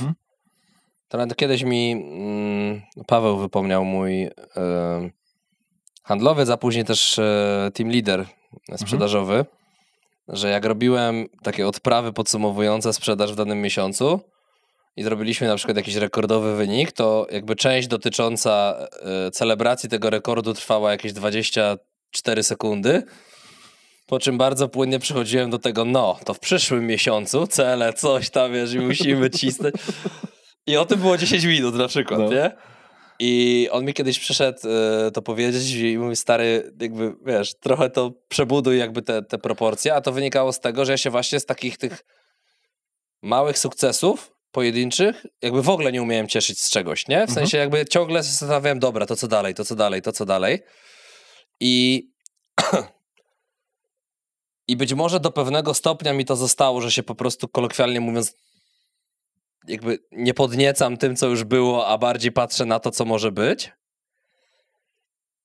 Ale też ta moja przemiana, nazwijmy to wewnętrzna, o matko, ale się zrobiło teraz buddyjsko czy jakoś, jakby pomaga, bo to jest dobra zmiana, że bez konotacji politycznych, że wiesz, zachowałem tą pokorę i widzę to, co jest przede mną i to mnie drive'uje, żeby iść dalej, ale jednocześnie mam mocno wewnątrz skoncentrowaną to swoje poczucie własnej wartości i też jakby nie dam sobie powiedzieć, że tam czegoś, nie wiem, nie osiągnąłem, tak? Na przykład. Czyli ono jest oparte na faktach. No, chyba dobrze to złapałeś. Tak. Tak. Okej. To jest zdrowe. To jest mega zdrowe. Tak przynajmniej ja uważam. To takie krótkie celebrowanie sukcesów, to mi się przypomina właśnie z książki Mindset podejście trochę Jordana. On tak miał, że trening, wygraliśmy, to jest konsekwencja tego, że tak zapieprzamy. I co tu się podniecać? Idziemy dalej, nie? W sensie idziemy jutro na trening, nie? Więc podniecajcie się wy, nie? Nie wiem, dziennikarze, ludzie i tak dalej. My harujemy dalej, bo taka jest nasza praca, nie? No właśnie, ja się też kiedyś jeszcze nad tym zastanawiałem, wiesz, bo... Ja się mega utożsamiam z tym podejściem. Tak, i dużo ludzi, którzy, wiesz, zrobili jakieś przełomowe rzeczy w swoich dziedzinach, właśnie dokładnie to miało, że oni byli wiecznie głodni, wiecznie nienasyceni, wiecznie właśnie tacy, nerwowi w poszukiwaniu czegoś więcej. I z jednej strony myślę, że to mam, absolutnie się nie stawiając w jakiejś tam linii, nie? Z Jordanem czy coś. Natomiast dobrze spróbować to chyba złapać, żeby też nie było wypalające. Właśnie na zasadzie takiej, że ja chcę jakby iść dalej, bo mam te ambicje, ale wiesz, to mnie tak jakoś tak turbo nie napina destrukcyjnie, nie? Że o mój Boże, jak tam nie dojdę, no to jestem jakąś tam, wiesz, łamagą kompletną, czy coś w tym rodzaju, że to jakby nie zaburza twojego poczucia własnej wartości. To jest chyba turbo istotne, nie? Bo wydaje mi się, że taki Jordan, no jakby nawet przegrał 5 meczy z rzędu, to on by szedł w to cały czas, nie? On by nawet przez myśl mu nie przeszło, że on jest słaby, czy coś w tym rodzaju, nie? Tak, bo on nie czerpał moim zdaniem z tych wygranych, to znaczy oczywiście to pewnie go napędzało, ale ja tak to tłumaczę, że kurczę, ważniejsza jest ta droga, proces i tak dalej, bo te właśnie to, o czym mówiłeś, o tych takich małych wygranych, nie? Że kurde, zdobyliśmy jedną rzecz, zrobiliśmy trening, samo zrobienie treningu jest już swego rodzaju nagrodą, nie? Jak się nastawisz do tego, no to nie będzie tego wypalenia, no bo właśnie nie masz napinki na sukces meczowy, tylko masz napinkę na to, żeby codziennie robić te mikrokroki. I ja to tak odczytuję, że to jest mega ważne, nie? Żeby się nie wypalić. Czyli tak na dobrą sprawę, z drugiej strony cały czas krążymy wokół tego celu, nie? Takiego wyższego jakiegoś motywatora, że kurczę, robię gwiazdy polarnej, nie? Która masz na horyzoncie. Masz taką gwiazdę polarną, do której kroczysz teraz? Wiem, że nie lubisz mówić o planach, które się nie zmaterializowały. Nie, spoko. Wiesz co, myślę, że jestem w trakcie, bo zadaję sobie te pytania w tej chwili. Wiadomo, że na takim bardzo dużym poziomie ogólności, no to jest, wiesz, zbudowanie firmy, no ale właśnie jakiej firmy, nie? I gdzie ona ma być? I biznesowo, jeśli chodzi o wartość, którą dowozi. No wartość to już mam trochę lepiej skodyfikowaną, tak? Bo wiem, że jest ten koncept tej sprawności operacyjnej holistycznie i że ma to się składać z kompetencji biznesowych i technologicznych, nie? I spróbować to spakować po prostu pod jednym brandem, nie? Zobaczymy. Ale życiowo buzzwordy na razie, ale zadaję sobie te pytania. Mam takiego Excela, w którym sobie te rzeczy rozpisuję. Kiedyś mi Franek... Kiedyś mi jakiś... Nie, bo kiedyś Franek mi podrzucił jakiś framework, tam to się chyba u niego jakaś wizja życia czy coś nazywało. No. Ja się z tym zderzyłem, dla mnie to było wtedy za ciężkie. Może do tego teraz wrócę. Nie wiem, zobaczymy. Ale no na takim klocku ogólnym, no to chciałbym, żeby po prostu ten biznes wypalił i żeby spróbować to zrobić też z równowagą dla życia rodzinnego. Nie work-life balance, bo to już sobie tam wyjaśniliśmy dzisiaj, tak. Ale wiesz o co chodzi. W tych proporcjach, że jak jestem, to jestem i żeby ten koncept się gdzieś tam zapakował, nie? No bo... Żeby zbudować więź z dzieciakiem na przykład. Tak, żeby było to integrity pomiędzy tymi sferami życia, nie? I to jest jakby dla mnie istotne, nie? Pewnie, że są jakieś tam, wiesz, prywatne cele, takie bardziej już konsumpcyjne, typu chciałbym mieszkać w Hiszpanii, nie? Albo coś tam, ale one są trochę wtórne względem... Chciałbyś, tak? No, kiedyś bym chciał spróbować, przynajmniej. Kręci mnie to, a od lat jestem kibicem Realu Madryt, więc gdzieś tam zawsze mi do tej Hiszpanii było blisko. Zobaczymy, bo pewnym ograniczeniem jest to, że moja żona jest nauczycielką, więc wyjeżdżanie z nią w trakcie roku szkolnego jest trochę skomplikowane. No bo wiesz, w przeciwnym razie można by było sobie zrobić jakieś workation, tam wiesz, wyjechać w październiku, czy w kwietniu, czy w maju na przykład, nie? Ale jest to teraz, dopóki dzieciaki jeszcze nie poszły do szkoły, co się zaraz w sumie zmieni. No ale jest jak jest i z tym trzeba dealować. Ale tak sobie czasami żartujemy, nie? Że wypuścimy gnomy na studia tam w wieku tam 18 czy 20 lat i może to będzie przestrzeń dla nas wtedy, żeby... Ale kurczę, z dzieciakami to też jest dobry pomysł. Też jest dobry pomysł, nie? No tylko wiesz, teraz to jest, wiesz, wywracanie życia totalnie do góry nogami. No skoro już tu osiedliśmy, oni tu zaraz pójdą do szkoły, no to można pokombinować coś, ale jednak wiesz, nie? Jakieś indywidualne toki nauczania czy coś tam, nie? I realizować ten materiał po prostu, nie? No. Dobra, skąd ty powiesz, Alek, czerpiesz wiedzę o tym, jak robić biznes? Wiem, że z praktyki przeważnie, ale no jednak też musisz mieć jakieś, znaczy nie musisz, no możesz i pewnie masz jakieś podpowiedzi, czy związane, książki to jest takie oczywiste. Nie? No, tak są. Podcasty, nie? Tak są. Tak. Pytanie, co jeszcze? Czymś, co było absolutnie przełomowe, było mocne otworzenie się na znajomości z innymi przedsiębiorcami. Takie zakrawające w wielu przypadkach już o znajomości prywatne. I z tych kuluarów, z tych rozmów takich czasami pozornie o niczym, z takiego pierdoleto na Messengerze albo WhatsAppie, czasami naprawdę wychodzą super rzeczy. W sensie otoczenie się takimi ludźmi, którzy się często nazywa tak, że oni myślą podobnie do ciebie. To nie jest tak do końca, że oni myślą podobnie. Oni mają podobne wyzwania, ale myślenie miewają bardzo różne od twojego i właśnie w tym jest wartość, nie? Mhm. I myślę, że to jest takim absolutnym game changerem u mnie, nie? Że ja zobaczyłem, jak wyglądają inne biznesy w innych branżach, zupełnie inne modelowo jakby, inne kulturowo, że to nie jest tak, że to nie jest przecież tak, że tylko ten mój sposób patrzenia na biznes, ten egzekucyjny, procesowy jest jedynym słusznym, Tak. nie? Absolutnie nie roszczę sobie prawa, żeby tak twierdzić, nie? Natomiast on jest spójny ze mną, nie? A jeśli ktoś ma coś, co jest jego na maksa i jest spójne z nim i to działa i ma wyniki, no to ma ekstra, to chętnie się o tym dowiem, nie? I może jakieś elementy dla siebie wezmę na przykład, nie? Albo skłoni mnie to do jakiejś refleksji kolejnej. Fajnie, zajebiście, że o tym mówisz, bo ja też w to wierzę, że to jest jedna z takich najlepszych ścieżek, no zresztą między innymi po to jest ten podcast. Jak wy, którzy słuchacie, ty w sumie, też to czujesz, napisz, powoli zbieramy tą społeczność.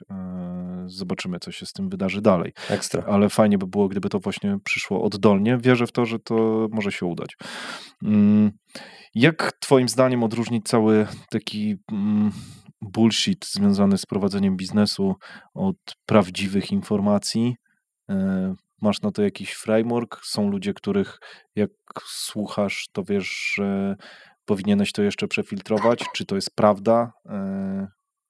Myślisz o tym? Nie uczyć się biznesu z Instagrama, nie? A przynajmniej nie z takiej jego powierzchownej warstwy. I walidować wszystko, co się znajdzie przez pryzmat własnych doświadczeń i doświadczeń innych. Jeżeli jesteś początkującym przedsiębiorcą, bez jakiegoś backgroundu, nawet menadżerskiego wcześniej, to jak najszybciej powinieneś się otoczyć, albo powinnaś się otoczyć ludźmi, którzy są kilka kroków przed tobą. Tacy ludzie przeważnie bardzo chętnie dzielą się wiedzą, bo oni wiedzą, dzielą się wiedzą, bo wiedzą, że sami byli kiedyś w tym miejscu tutaj i potrzebowali tego. No na przykład, więc siedzisz tutaj, no. Więc wśród tego community takiego przedsiębiorczego, przynajmniej tego, w którym ja się obracam, nie? Być może to jest też jakiś element bańki, ale nie sądzę. Myślę, że w innych gdzieś tam branżach też to się dzieje. No to ta skłonność do tego knowledge sharingu jest ogromna i tylko jakby nie korzysta z tego tylko ktoś, kto rzeczywiście nie chce z tego skorzystać. Zwłaszcza, że tutaj trochę też challenge'ujesz to, nie? Mówiąc swoje wszystkie myśli publicznie. Po pierwsze, musisz być trochę pewny, że to, co mówisz, jest prawdą, a nawet jak nie jest, to zgaduję, że jesteś otwarty na to, żeby ktoś ci powiedział, o, tutaj myślę trochę inaczej, pogadajmy. Pewnie, że tak. Totalnie. To jest, nie? Dobra, jak właśnie ty filtrujesz swoją wiedzę? Kiedy jesteś gotowy o czymś mówić, że umiesz to zrobić? Czy masz na to jakiś filtr? No jak dowiozłem. Czasami jednemu, czasami 100 klientom, ale jak dowiozłem. Bo też to mówienie o tym, że się coś umie, też może mieć swoją gradację. Czyli ja nie mam problemu na przykład powiedzieć klientowi, że robiliśmy podobną, znaczy nie mam problemu na przykład powiedzieć klientowi, że robiliśmy podobną automatyzację, ale jesteśmy w 80% ukończenia jej. Że to nie jest oddany projekt. Albo nie mam problemu powiedzieć, że robiliśmy consulting pod takie rozwiązanie i mieliśmy jego projekt i wiemy, jak ono technologicznie i wiesz, strukturowo powinno wyglądać, żeby działało. Ale ostatecznie tego nie robiliśmy, bo nie wiem, bo klient wybrał kogoś innego, albo klient zrezygnował na razie, albo klient coś tam, nie? Więc tak samo jak stawiam na tą transparentność w relacjach z zespołem, tak samo stawiam na nią w relacjach zewnętrznych. I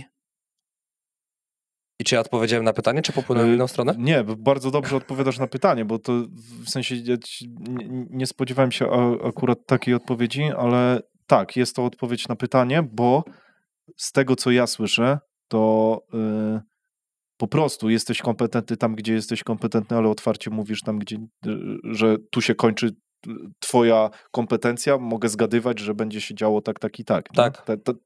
Tak zgaduję. Że I co ciekawe, czasami to jest okej dla klientów, w takim sensie, że oni sami nie mają w tym obszarze większej kompetencji i na zasadzie, dobra, co 2 głowy, to nie jedna, to spróbujmy to zrobić. Nie? Tylko to jest kwestia po prostu odpowiedzialności, którą bierzesz. Tak? Jeżeli wjeżdżam w temat, który przeryłem z każdej strony i wiesz, i totalnie jakby jesteśmy jego pewni, no to idziemy ze sztandarem, że zaoramy to, stary, nie? Tak. A jeżeli będziemy to z tym eksperymentować, to spoko jest o tym powiedzieć, nie? Zresztą w ogóle ta pewność, nie? Bo to są tak ostre słowa, że wiesz, jestem pewny, że to tak działa i to będzie działać no tak, każdym przypadku. Pewność zawsze trzeba w pewien cudzysłów ubrać, tak?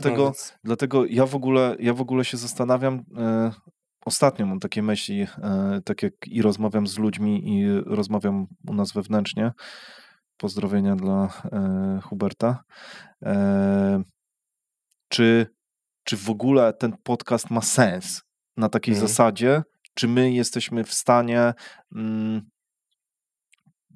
goście, rozmawiać o tym, że właśnie mamy jakąś pewność, no bo to jest analiza wsteczna jednak tego wszystkiego, o czym my rozmawiamy, tak? Więc ta pewność jest, kurde, czy ona jest w ogóle pewna, no to pewnie trzeba by zrobić jakieś badania, wiesz, naukowe, nie? Na kanwie tego, żeby sprawdzić to w 15 warunkach. Okej, mamy jakąś teorię, że tak działa biznes, pokażmy, że to zróbmy eksperymenty, żeby to potwierdzić z 15 różnych kątów. Oczywiście nikt tego nie zrobi, bo nikt nie ma na to budżetu i nie ma to sensu, ale no jest to swego rodzaju zgadywanie, nie? Pewnie, że tak. I nawet gdybyś zrobił te badania, no wiesz, Jim Collins badał te organizacje przez tam kilkadziesiąt lat chyba, nie? Zanim powstała ta pierwsza wersja tego Good to Great, nie? Tak. No i teraz jesteś w stanie się podpisać pod tym, że to jest jedyna recepta na sukces i że trzeba tylko tak? No fucking way, nie? Absolutnie, pomimo tego, że mega cenię książkę i wiele elementów z niej jakby wziąłem dla siebie, nie? Wiesz, zasadę jeża, czy jakieś tam tą koncepcję całego tego koła zamachowego na przykład, nie? Żeby rozumieć, że trzeba je to rozpędzić i tam, dobra, nie drukujmy głęboko w to. Konfrontację z faktami, na przykład też taką brutalną, gotowość do konfrontacji z taką brutalną rzeczywistością, to było super, nie? O, tak. Ale nie są to uniwersalne zasady w takim sensie, że wiesz, że zawsze ci to w ten sposób wyjdzie, no bo biznes jest zależny od dużo większej liczby czynników i dlatego jest taki piękny, nie? Dokładnie. Jest zajebiście trudny, a jednocześnie piękny przez tą swoją trudność. No jest to wyzwanie. I to jest to wyzwanie. Za jaką odpowiedź na pytanie dzisiaj zapłaciłbyś, nie wiem, strzelam 20 000, jakbyś miał pewność, że ta odpowiedź będzie prawdą? Wow. Okej. Sorry.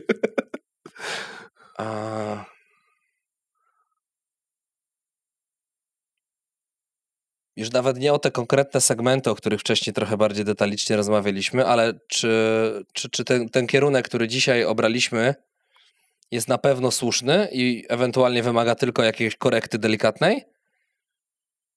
Czy powinniśmy to wywalić wszystko do góry nogami i pójść zupełnie w inną stronę? To chyba jest takie podstawowe pytanie. Kto mógłby ci odpowiedzieć na to pytanie? Nie chcę tu nikogo wymieniać z imienia i nazwiska. Mam kilka pomysłów w głowie, ale pewnie jeszcze kilku się znajdzie, a nie chciałbym kogoś pominąć, więc może jeszcze to zachowam dla siebie. Dobra. Ale jest szansa, że zapytam jedną z tych osób niebawem. Spoko. To ci wtedy powiem, czy dostałem odpowiedź. Może to nawet 20 koła nie będzie kosztować. Zobaczymy. Wiesz, spod Poznania jestem, no to już wyszło teraz, nie? Lubisz odpoczywać i nie pracować? Czy się męczysz wtedy? Uczę się odpoczywać nie pracując. Okej. Właśnie oglądałem w jednym z materiałów, że miałeś jakiś urlop i uczyłeś się właśnie wchodzić w niego głęboko. Tak. Czy to jest tak, że czujesz rzeczywiście taką potrzebę, czy to jest jednak jakiś taki społeczny nacisk trochę na... Nie, ja czuję od czasu do czasu potrzebę urlopu i jakby to po prostu w ramach tej, wiesz, samoświadomości, o której dzisiaj tyle rozmawialiśmy i uważności na pewne sprawy, mam też dużo większą uważność na to, co mi podpowiada moje ciało i jestem daleko od tego levelu, który na przykład, nie wiem, Łukasz reprezentuje. A propos naszych rozmów. Pozdro, Łukasz. Natomiast staram się. Każdy jest daleko od tego levelu. To w sumie inna sprawa, tak. Mam swoje jeszcze jakieś tam, wiesz, guilty pleasures i tak dalej, które może nie są zbyt prozdrowotne. Natomiast stopniowo będę się ich pozbywał, ale na pewno mam uważność na temat tego, jak się czuję i temat snu jest w tej chwili dla mnie taki absolutnie priorytetowy, żeby to ogarnąć raz, a dobrze już w końcu, nie? Zajebiście, że o tym mówisz. Już rozumiem, że nie mogę spać 6 godzin i nie będę naparzał na drugi dzień efektywnie i że jak się wyśpię 8, to samo, co bym zrobił normalnie w 10 godzin, zrobię w 8, więc bilans godzinowy się i tak będzie, wiesz, okej, a jednocześnie będę po prostu w lepszej formie, nie? Więc tak, czuję takie potrzeby, staram się tego słuchać, no i no wiesz, ktoś kiedyś mądry, nawet nie wiem kto, mi powiedział właśnie o tym, że jak dzisiaj to się takie oczywiste wydaje, ale ileś lat temu jakby praktyka, że ludzie na wakacjach siedzieli na mailach firmowych, zaglądali do nich, mieli telefony służbowe przy dupach, to jakby to było normalne. Tak, to było normalne. To było totalnie normalne. Więc, a wiesz, wtedy ktoś mi tam powiedział, że można inaczej i powinno się inaczej odpoczywać, że niby odpoczywasz, a nie odpoczywasz i tak dalej. No i spróbowałem któryś tam raz czy drugi, no jakby zobaczyłem różnicę, no i teraz to jest tylko i wyłącznie empirycznie poparte, nie? No, że ja widzę, jak ja wracam do funkcjonowania w pracy po tygodniu urlopu, kiedy robię odcinkę. Ja wolę krótszy urlop, ale odcinkowy. Taki, że naprawdę nic, nie? Teraz na przykład, nie wiem, było Boże Ciało, ten długi weekend, czwartek, piątek pracowałem, ale sobota, niedziela jak odłożyłem, to odłożyłem, nie? Tak totalnie odłożyłem, nie? I jakby wolę w ten sposób, wolę krócej, ale głęboko. I to mi po prostu sprzyja, czuję to, nie? Spoko. Co wiesz o biznesie, że jest absolutną bzdurą, ale na początku wierzyłeś w to tak mocno, że postawiłbyś na to każdą sumę?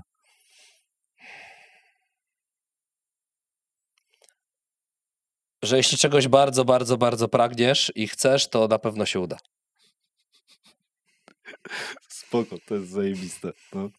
Tak, ja też czuję, że to jest taka bardzo powtarzalna. Ergo możesz być kimkolwiek zechcesz i coś takiego tam, nie? To wiesz.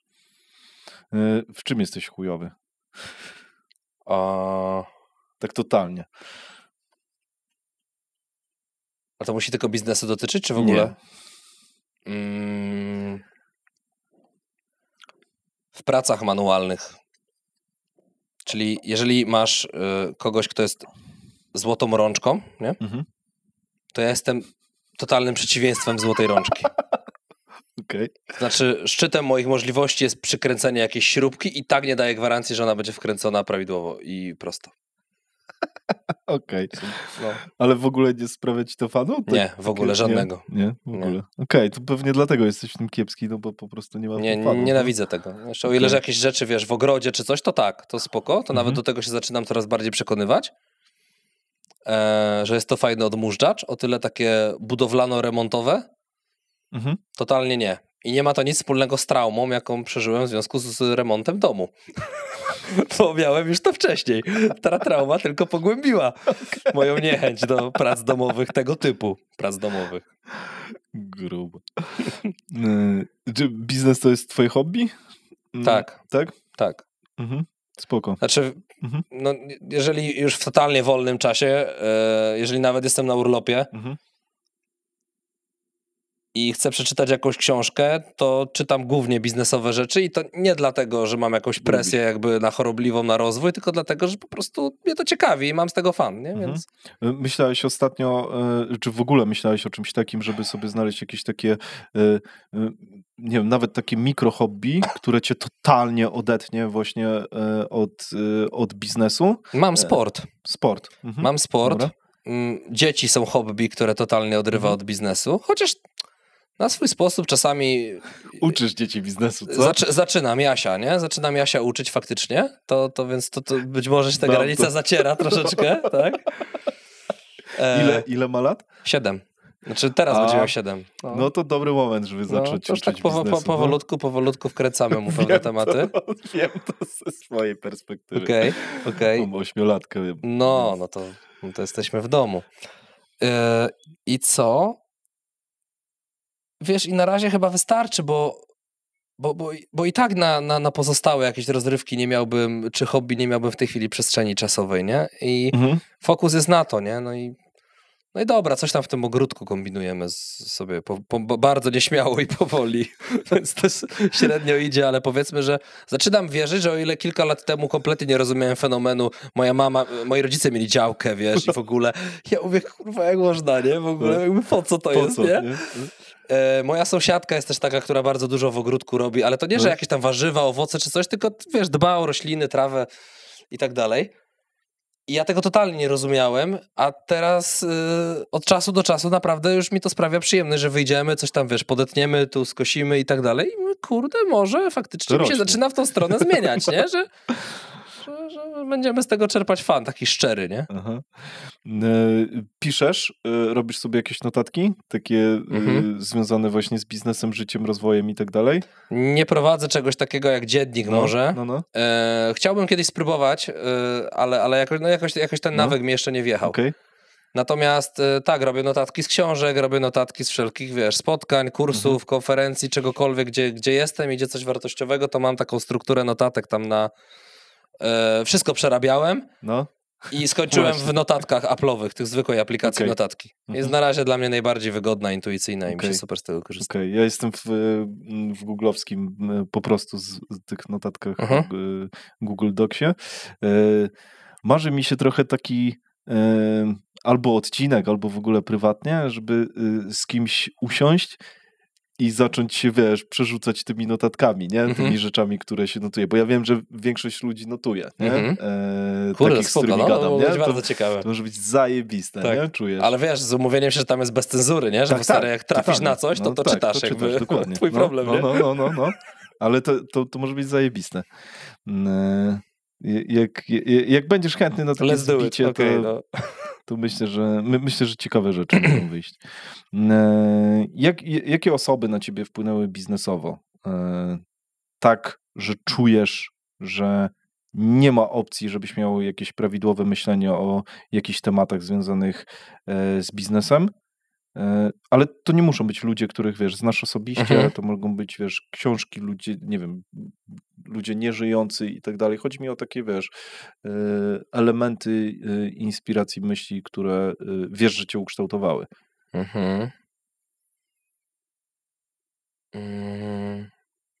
No nie da się Marcina nie wymienić, to na 100%.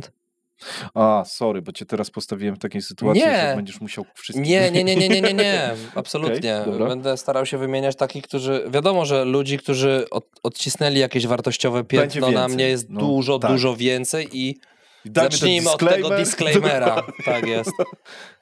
Natomiast sporo się o sprzedaży w swoim czasie dowiedziałem od Szymona Negacza na pewno. Sporo ogólnie o rozumieniu biznesu z tego, co pisze Bartek Majewski też. W tematach związanych z takim też całościowym growthem, właśnie kultury organizacyjnej, w ogóle, szeroko rozumianego biznesu na pewno Franek. I... Będziemy tak linkować tu odcinki, jak ty mówisz. No domyślam się, że to jest po to. Ale, nie, nawet nie wiem. Ale nie, rzeczywiście, mówię o ludziach, z którymi, wiesz, spotkałem się częściej niż raz, z którymi utrzymywałem, bądź utrzymuję nadal jakiś kontakt i z którymi mi się w miarę regularnie zdarza rozmawiać, nie? To jest bardziej po to, żebym, wiesz, wiedział kogo zaprosić, ale większość z nich już tu była. Nie? Już to była, albo zaraz będzie, więc nie cieszy mnie to bardzo. Tak. Więc to jest na pewno super. Czy ktoś jeszcze? Naprawdę bardzo dużo od kilku menadżerów z Semcor, którzy mi dawali feedbacki takie bardzo między oczy momentami, które mi się przydały w byciu lepszym liderem. Tam Gabi Smolarz, czy czy Michał Słotwiński, z którym relatywnie krótko pracowałem, ale jest świetnym liderem. Paweł Wołoszyn wcześniej. Też znowu nie chcę kogoś pominąć, ale naprawdę, No, naprawdę kilka takich super osób. Marek Richter na przykład. Więc to nie muszą być jakieś bardzo znane też osobistości, wiesz, świata biznesu.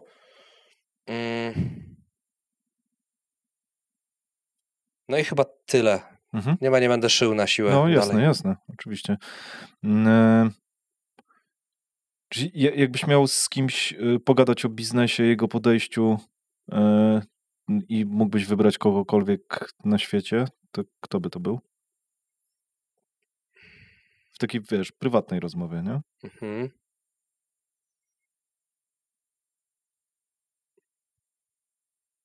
Mogę dwóch? No, stary, możesz...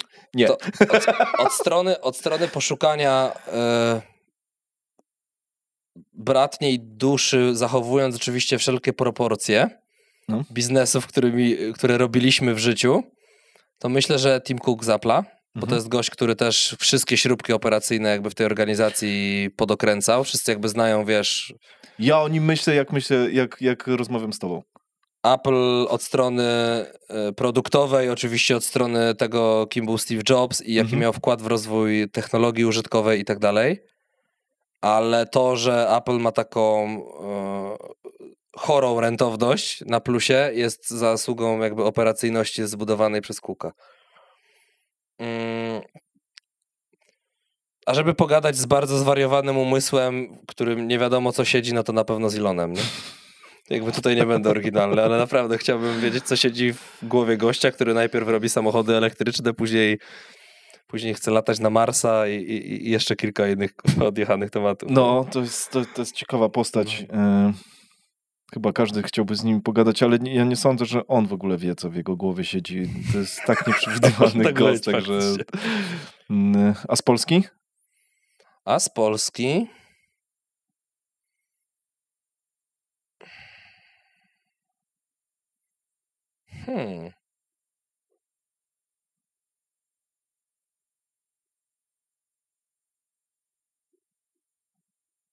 Nie wiem, tak ad hoc. Dobra. Tu mam taką notatkę sobie zapisałem, że jesteś dziwakiem. Że ja jestem dziwakiem? Tak, ale lubię takich dziwaków właśnie najbardziej. Nie, bo chodzi mi o kontekst, że wszyscy są tacy hop do przodu i mówią, czego tu nie osiągnęli, a ty jesteś cały czas do tyłu i że jeszcze właśnie czekasz. Może lubię z pozycji challengera zawsze startować, a nawet jeżeli gdzieś nie jestem challengerem, to lubię sobie wkręcić, że nim jestem i a łatwiej się atakuje niż broni pozycji? Okej, dobra, zajebiste. A zawsze byłeś taki stonowany? Czy bywasz nadpobudliwy? Nie, no bywam totalnie nadpobudliwy. Okej. Kiedy i dlaczego? To mi się też zmienia, bo znowu coraz lepiej kontroluję emocje. No ogólnie miałem tendencję, czy mam ciągle, bo to powiedzmy, że jest proces, do krótkiego lądu, nie? Czyli po prostu jak ktoś mnie zdenerwuje, jak się coś negatywnego wydarzy, to potrafię jakoś tak, wiesz, bardziej emocjonalnie zareagować. W drugą stronę, jak się coś super dzieje, to też mnie nosi jakby z tego zadowolenia, że coś dobrego się wydarzyło. Więc wydaje mi się, że w takich normalnych sytuacjach, to wydaje mi się, że to jest taka sztampa społeczna, nie? Czyli po prostu się nauczyłeś trochę. Trochę się nauczyłem to kontrolować po prostu, tak, przez te wszystkie lata. A co czujesz, że powiedzieliby o tobie ludzie operacyjni z firmy, właśnie na przykład Semcor, menadżerowie średniego szczebla? Czy trochę wiem, co powiedzieli, no bo ja ich zawsze o feedback pytałem. Natomiast mówienie w tym kontekście o sobie jest nieco krępujące, nie? No jeśli od takich rzeczy, nad którymi warto pracować, to na pewno to docenianie jakby tego, co już jest i tych sukcesów małych, większych i tak dalej, nie? To, co nie musi oznaczać ograniczania ambicji, ale żeby jakby to akcentować mocniej.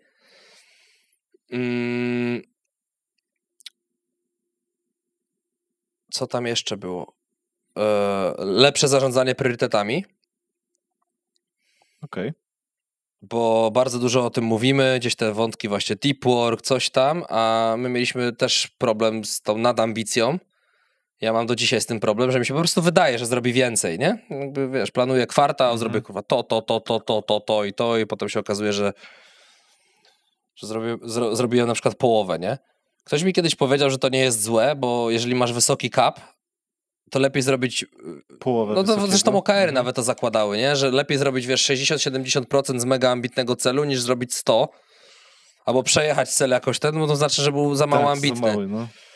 Może tak, nie? Natomiast to może być spoko koncepcja, tylko pod warunkiem, że tak prowadzisz zespół, że nawet jak dowozimy te 70%, to oni rozumieją, gdzie jeszcze trzeba podskoczyć, ale ogólnie nie czują się przybici, bo jak tak kwartał po kwartale będzie 60-70 i ty jeszcze budujesz tą kulturę takiej presji, że to jest w sumie chujowo, że my tyle zrobiliśmy jako lider, no to ci ludzie się czują styrani.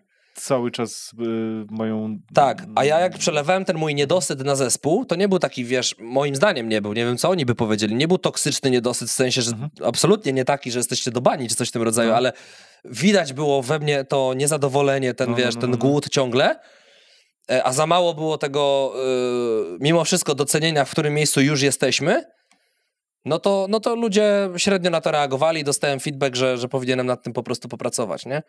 A z dobrych rzeczy to być może to, że żeby powiedzieli, że potrafię być bardzo profesjonalny i prowadzić do tych celów biznesowych, jednocześnie zachowując ludzką twarz. O, zajebiste. To jest prawie, że cytat z tego, co mi napisali w tam jednym z ostatnich feedbacków. Mam nadzieję, że szczere, a nie dlatego, że wiedzieli, że odchodzę już wtedy. Nie, oni nie wiedzieli wtedy, że odchodzę. Zajebiste zdanie. To znaczy, że... Kurde, no mam dużo tutaj myśli. Ktoś to sprowadził jeszcze do idei parafrazy, że z tobą trzeba było zapierdalać, ale nam się podobało, że trzeba zapierdalać. Nam się chciało zapierdalać. No nie? to taka, kurde, cecha lidera zajebistego, nie? Że ludzie lubią z tobą biec. Spoko, zajebiste. Teraz duży challenge, żeby to zbudować po prostu w swojej organizacji, nie? Bo tutaj jesteśmy jakby pod tym względem z racji etapu jesteśmy w totalnych powijakach, ale głęboko wierzę, że według tych wartości też się uda ten zespół tutaj zbudować. I od samego początku już myślisz o tym, że właśnie to kulturę buduje się od pierwszego człowieka? Tak. W sensie zastanawiałem się nad tym, na ile mam do tego przywiązywać uwagę. Czy przywiązywać wagę? Nie wiem, co się przywiązuje bardziej. Ale... Sznurek. Tak, ale znowu rozmawiając z ludźmi trochę mądrzejszymi ode mnie, albo będącymi przynajmniej dalej w biznesie ode mnie, mocno zwracali uwagę na to, że oczywiście akcenty się mogą różnie rozkładać, bo wiadomo, że na początku szukasz market fitu, sprzedaż, jakby wiesz, wyjście z cashflow na plus i tak dalej. Natomiast tak, tą kulturę się buduje od początku, bo jeśli przywiążesz mimo wszystko, poświęcisz temu uwagę, to dużo łatwiej ją zabetonować. Nie zabetonować w takim sensie, bo ona też może się zmieniać w czasie, nie zabetonować w sensie, żeby ją uodpornić na zmiany, ale zakorzenić może jest dobrym słowem. Nie? Bo na mniejszym zespole jest to po prostu łatwiej, żeby ona właśnie była żywa, żeby nie była tylko hasełkiem, nie? Więc tak, to się jeszcze w tym roku bardzo mocno zadzieje w AFB. Zajebiście, fajnie. Fajnie, że to mówisz, bo to jest takie trochę potwierdzenie tego, co ja myślę.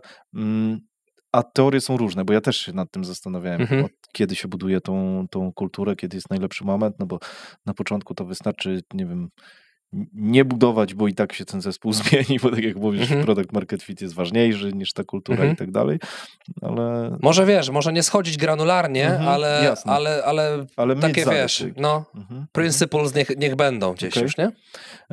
Co ty chciałbyś usłyszeć od takiego specjalisty, jak ty w podcaście, w sensie jakie tematy, jakie zejście albo pytanie? Załóżmy, że nie wiem, wyobraźmy sobie, że istnieje firma, która jest konkurencyjna do was, ale nie wiem, 3 razy większa albo 3 razy lepsza pod jakimś względem i masz tam też człowieka, który jest operacyjny.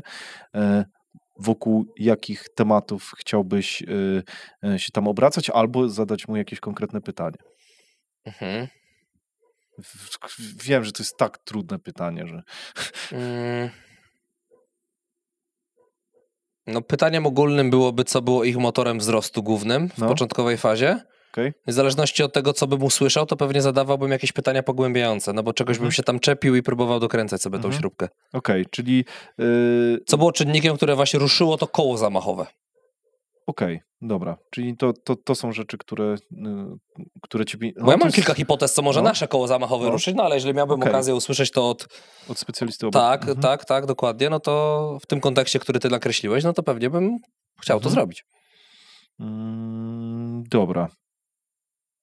To przeszliśmy w międzyczasie. Bardzo dużo rozwaliliśmy tematów w międzyczasie, które miałem zaplanowane. Co musiałoby się stać, żebyś poniósł porażkę na przykład właśnie w Semcor? Jakie rzeczy musiałyby się nie udać, żeby Semcor się zatrzymało i było tak małą firmą, powiedzmy, że do tego 2,5 miliona by się zatrzymało czy nawet do miliona, czy nie wiem, określmy sobie cokolwiek, żeby to się nie udało. Ja wierzę, że jeżeli organizacja ma zdolność do sprzedawania, to nie jest jeszcze oczywiście gwarant sukcesu, ale jeśli potrafi sprzedawać, to jest dużo większa szansa, że sobie poradzi. Wolniej, szybciej, wcześniej, później, ale przełamie te bariery wzrostowe. Więc wydaje mi się, że odwracając to znowu, czymś, co spowodowałoby, żebyśmy nie wyszli z tej pułapki, tam powiedzmy tych 2 milionów, no to byłaby utrata jakiejś zdolności sprzedażowej. Nie wiem z jakiego powodu. Że ja bym zgubił flow,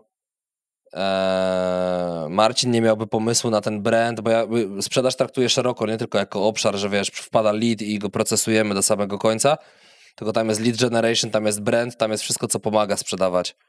Nie? Marcin by zgubił totalnie koncept tego brandu, nie wiem, przekombinowałby coś, nie wiem. No to jest na pewno to, a to, co nas później mogłoby wywrócić, to gdybyśmy na czas nie dojechali z tymi procesami wewnętrznymi, kiedy to skalowanie już było wkręcone na duże obroty.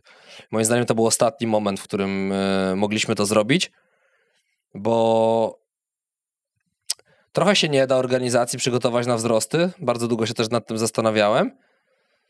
Na ile się da, wiesz, to my sobie teraz podocinamy procesiki, a potem to włączymy magiczny przycisk i polecimy w kosmos. To tak nie działa. I raczej jestem zwolennikiem tego, że jeżeli jest potencjał na rynku, jest market fit, coś żre, to idźmy w to, a problemy operacyjne, wewnętrzne będziemy rozwiązywać w trakcie. To jest jazda bez trzymanki, bo ja to przeżyłem. Układanie procesów przy równoległym tam wzroście 70-80% rok do roku, to jest hardcore. Ale zrobiłbym tak jeszcze raz. Jeżeli miałbym możliwość wyboru. Nie? Na pewno nie w taką stronę, że dobra, to poczekajmy z tym wzrostem, a ja teraz będę przez rok organizację wewnętrznie układał. To nie. To na 100% nie, ale to, co nas mogło zatrzymać, już może nie na 2 milionach, ale nie wiem, na 5 albo na 8, no to faktycznie to, żebyśmy się rozsypali wewnętrznie, bardzo dużo rzeczy byśmy nie dowieźli klientom, przez to, że za dużo ich, nie wiem, pozyskaliśmy i jakby procesy wewnętrzne nie były wydolne. I w konsekwencji ucierpiałby brand, czyli coś, co było naszą bardzo dużą siłą. Nie? I ta wiarygodność by spadła. A udało się to jakoś związać. Znaczy, no nie jakoś, no ciężką pracą wielu ludzi się udało to związać. Jak oceniasz prawdopodobieństwo, że to się wydarzyło? W sensie... jeszcze raz. No bo to się wydarzyło, nie? Urośliście do tych 13 milionów. Tylko teraz pytanie, no bo powiedziałeś, że jakoś się to udało, dlatego się przyczepiam tego słowa. Nie, ale to się poprawiłem się, że nie jakoś, tylko pracą jakby całego zespołu ludzi, nie? Czyli jakbyś miał ocenić, to było nieuniknione, tak? Patrząc na to, że moim zdaniem że tak, dobrze no, to zrobiłeś. w sensie oczywiście, że w każdym sukcesie, czy to biznesowym, czy w jakiejkolwiek innej dziedzinie życia szczęście odgrywa jakąś rolę. I na pewno nie było inaczej w naszym przypadku. COVID bardzo pomógł, nie? E-commerce wystrzelił chociażby. Ale byliście przygotowani. ale też potrafiliśmy to wykorzystać, bo w trakcie COVID-u rynek agencyjny rósł o 30% rok do roku, my rośliśmy o 70-80%.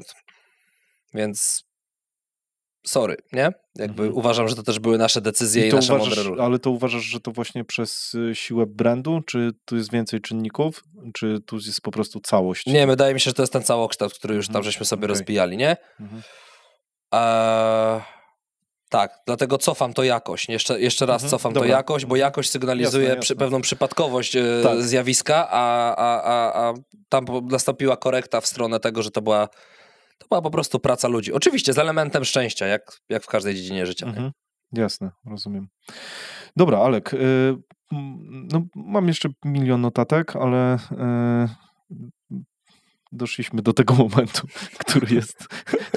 który czuję, że nasze mózgi zaczną się rozmazywać, przynajmniej mój. Pewnie.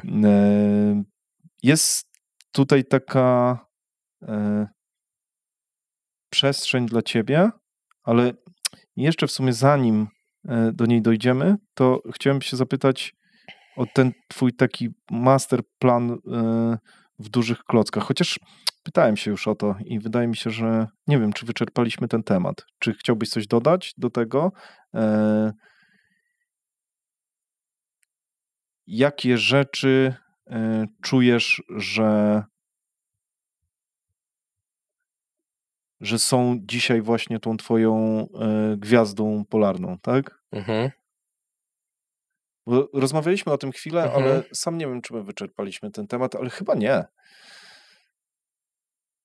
Nie wiem, czym jest wyczerpanie tematu, natomiast mówiliśmy o tym, że ma być to integration, nie? Pomiędzy tymi wszystkimi sferami życia, natomiast wiadomo, że w tej chwili pewnie ten priorytet jest silniej położony na rozwoju biznesu. Okej, tak? Dobra. I teraz jeżeli my za 5-6 lat jesteśmy w momencie, w którym pracujemy z ciekawymi firmami, nie umiem tego jeszcze póki co bardziej doprecyzować, tak?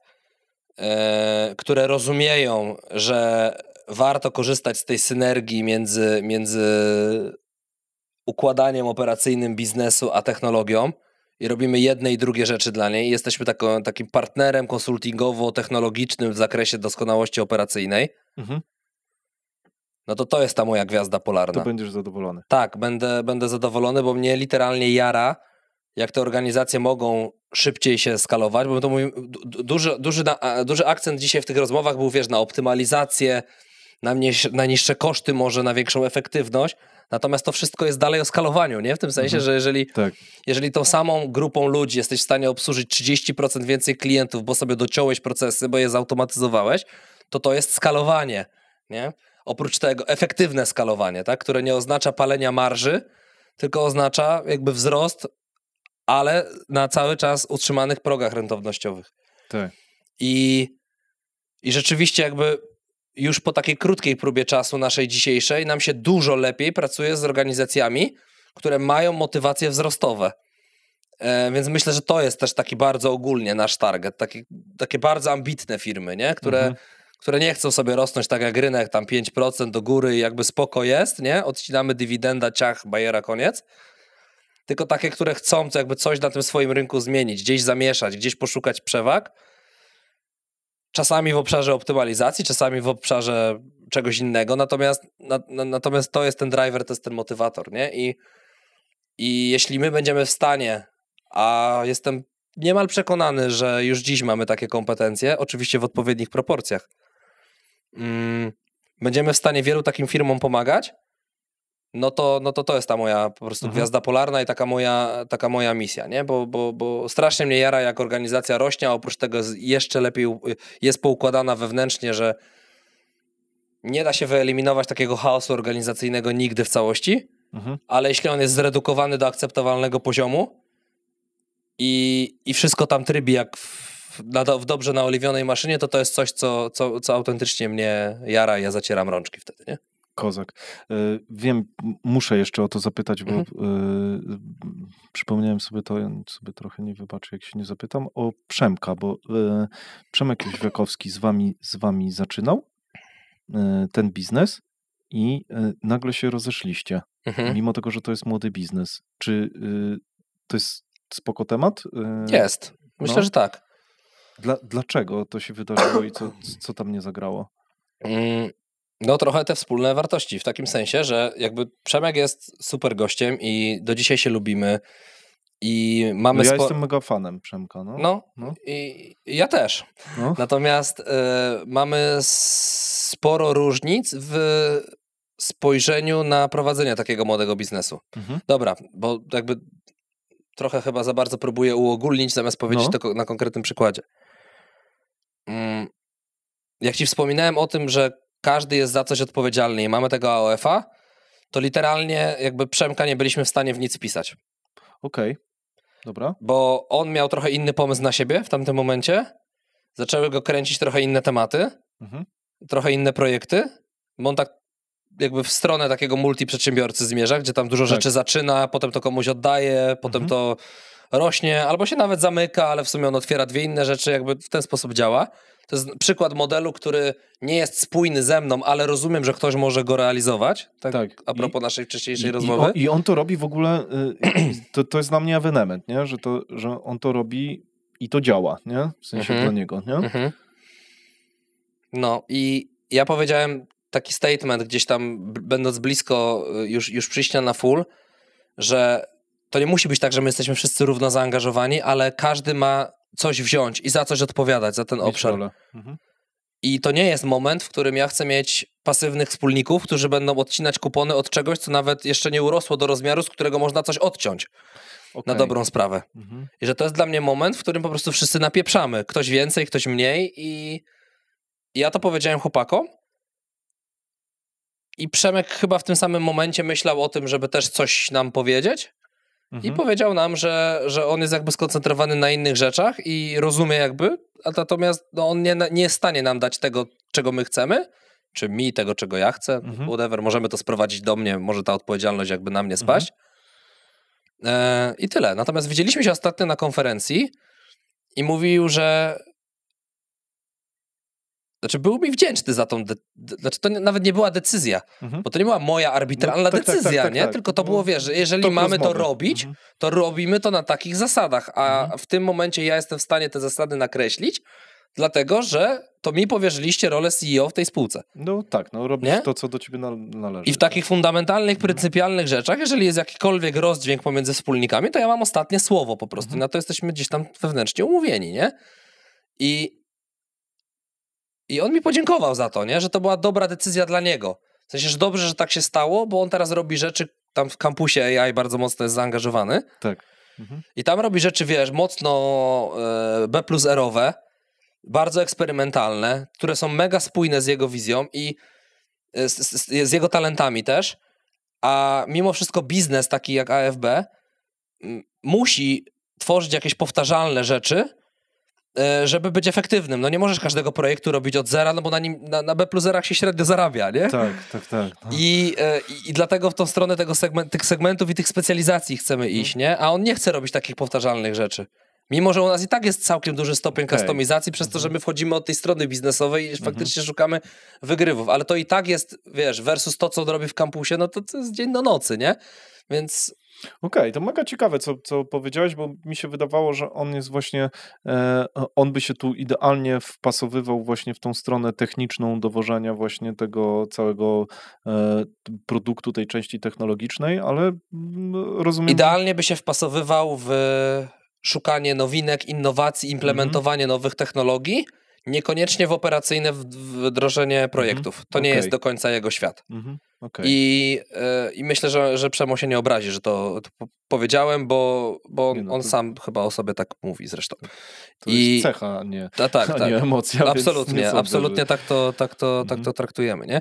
Więc wiesz, gdybyśmy byli organizacją, która już ma przeznaczony jakiś budżet na B+R, bo nie wiem, no bo jest dopalona hajsem od inwestora, czy whatever, co? Tak. No. Nie? To wtedy miałoby to prawo się udać. Okej. Nie? Ale nie na tym etapie, nie w tej konfiguracji. No, ale... Fair enough, no. Jest fair enough i relacje są bardzo dobre i jak miałem się tak całkiem osobiście wypowiedzieć, to ja mam dziwne wrażenie, że z Przemkiem się jeszcze przetniemy, nie? może na innym etapie po prostu rozwoju nas i jego i tak dalej, nie? Zobaczymy. To oczywiście nie jest żadna deklaracja biznesowa w tej chwili, ale czysty feeling taki po prostu, że to by mogło mieć sens w którymś momencie. Ja przynajmniej bardzo chętnie, na pewno mnie kilował takiej inicjatywy w zarodku. Że tak. Super. Dobra, ale to jest teraz przestrzeń dla ciebie. Możesz wykorzystać to, że będzie nas oglądało kilka osób. Całkiem niezłe są zasięgi, a te merytoryczne odcinki moim zdaniem są dużo bardziej potrzebne niż ten był bardzo merytoryczny. W ogóle moim zdaniem jesteś jednym z takich gości, którzy rzeczywiście mają mandat, mają doświadczenie, mogą się wypowiadać o takich operacyjnych kwestiach i robią to bardzo swobodnie i totalnie mega ci dziękuję za to, że podzieliłeś się swoją wiedzą, bo to jest i dla mnie i mam nadzieję, że dla słuchaczy bardzo pouczająca lekcja. Masz przestrzeń dla siebie, możesz zareklamować wasze usługi, możesz zrobić jakiś call to action, możesz ludziom powiedzieć jakąś dobrą myśl. Masz te kilkadziesiąt sekund dla siebie. Pomyśl, wiesz, bo to jest ważne, bo ważne jest, że pokazałeś, kim jesteś, spróbujmy to przełożyć na biznes dla ciebie, nie?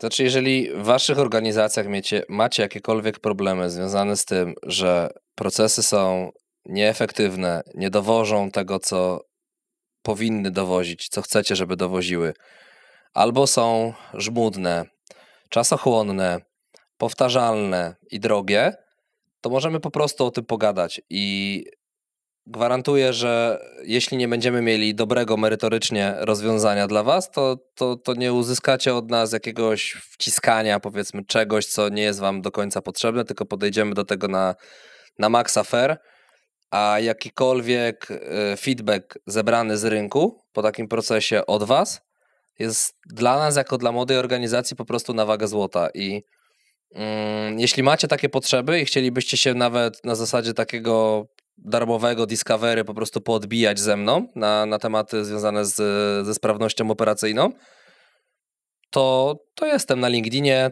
to możecie do mnie śmiało napisać i no i tyle, a cała merytoryka tego odcinka, no to już padła, w związku z tym myślę, że jeżeli kto kogoś interesuje, no to do niej dotrze. Tak, dzięki serdeczne. Tego akurat nie musisz udowadniać. Dzięki, Olek, jeszcze raz. Krótka wstawka z podsumowaniem. Dzięki, że zostałeś do końca. Zgaduję, że jako jeden z nielicznych chciałbym ci się odwdzięczyć. Zauważyłem, że YouTube zaczyna zamykać się na komunikację bezpośrednią z widzami, więc stworzyłem listę mailingową do tego celu. Tylko tam będę publikował niektóre treści, te, które uznam za najbardziej wartościowe lub intymne, bo uważam, że tam będą tylko ludzie, którzy najbardziej mi ufają. Zadbam, żebyś nie przestał.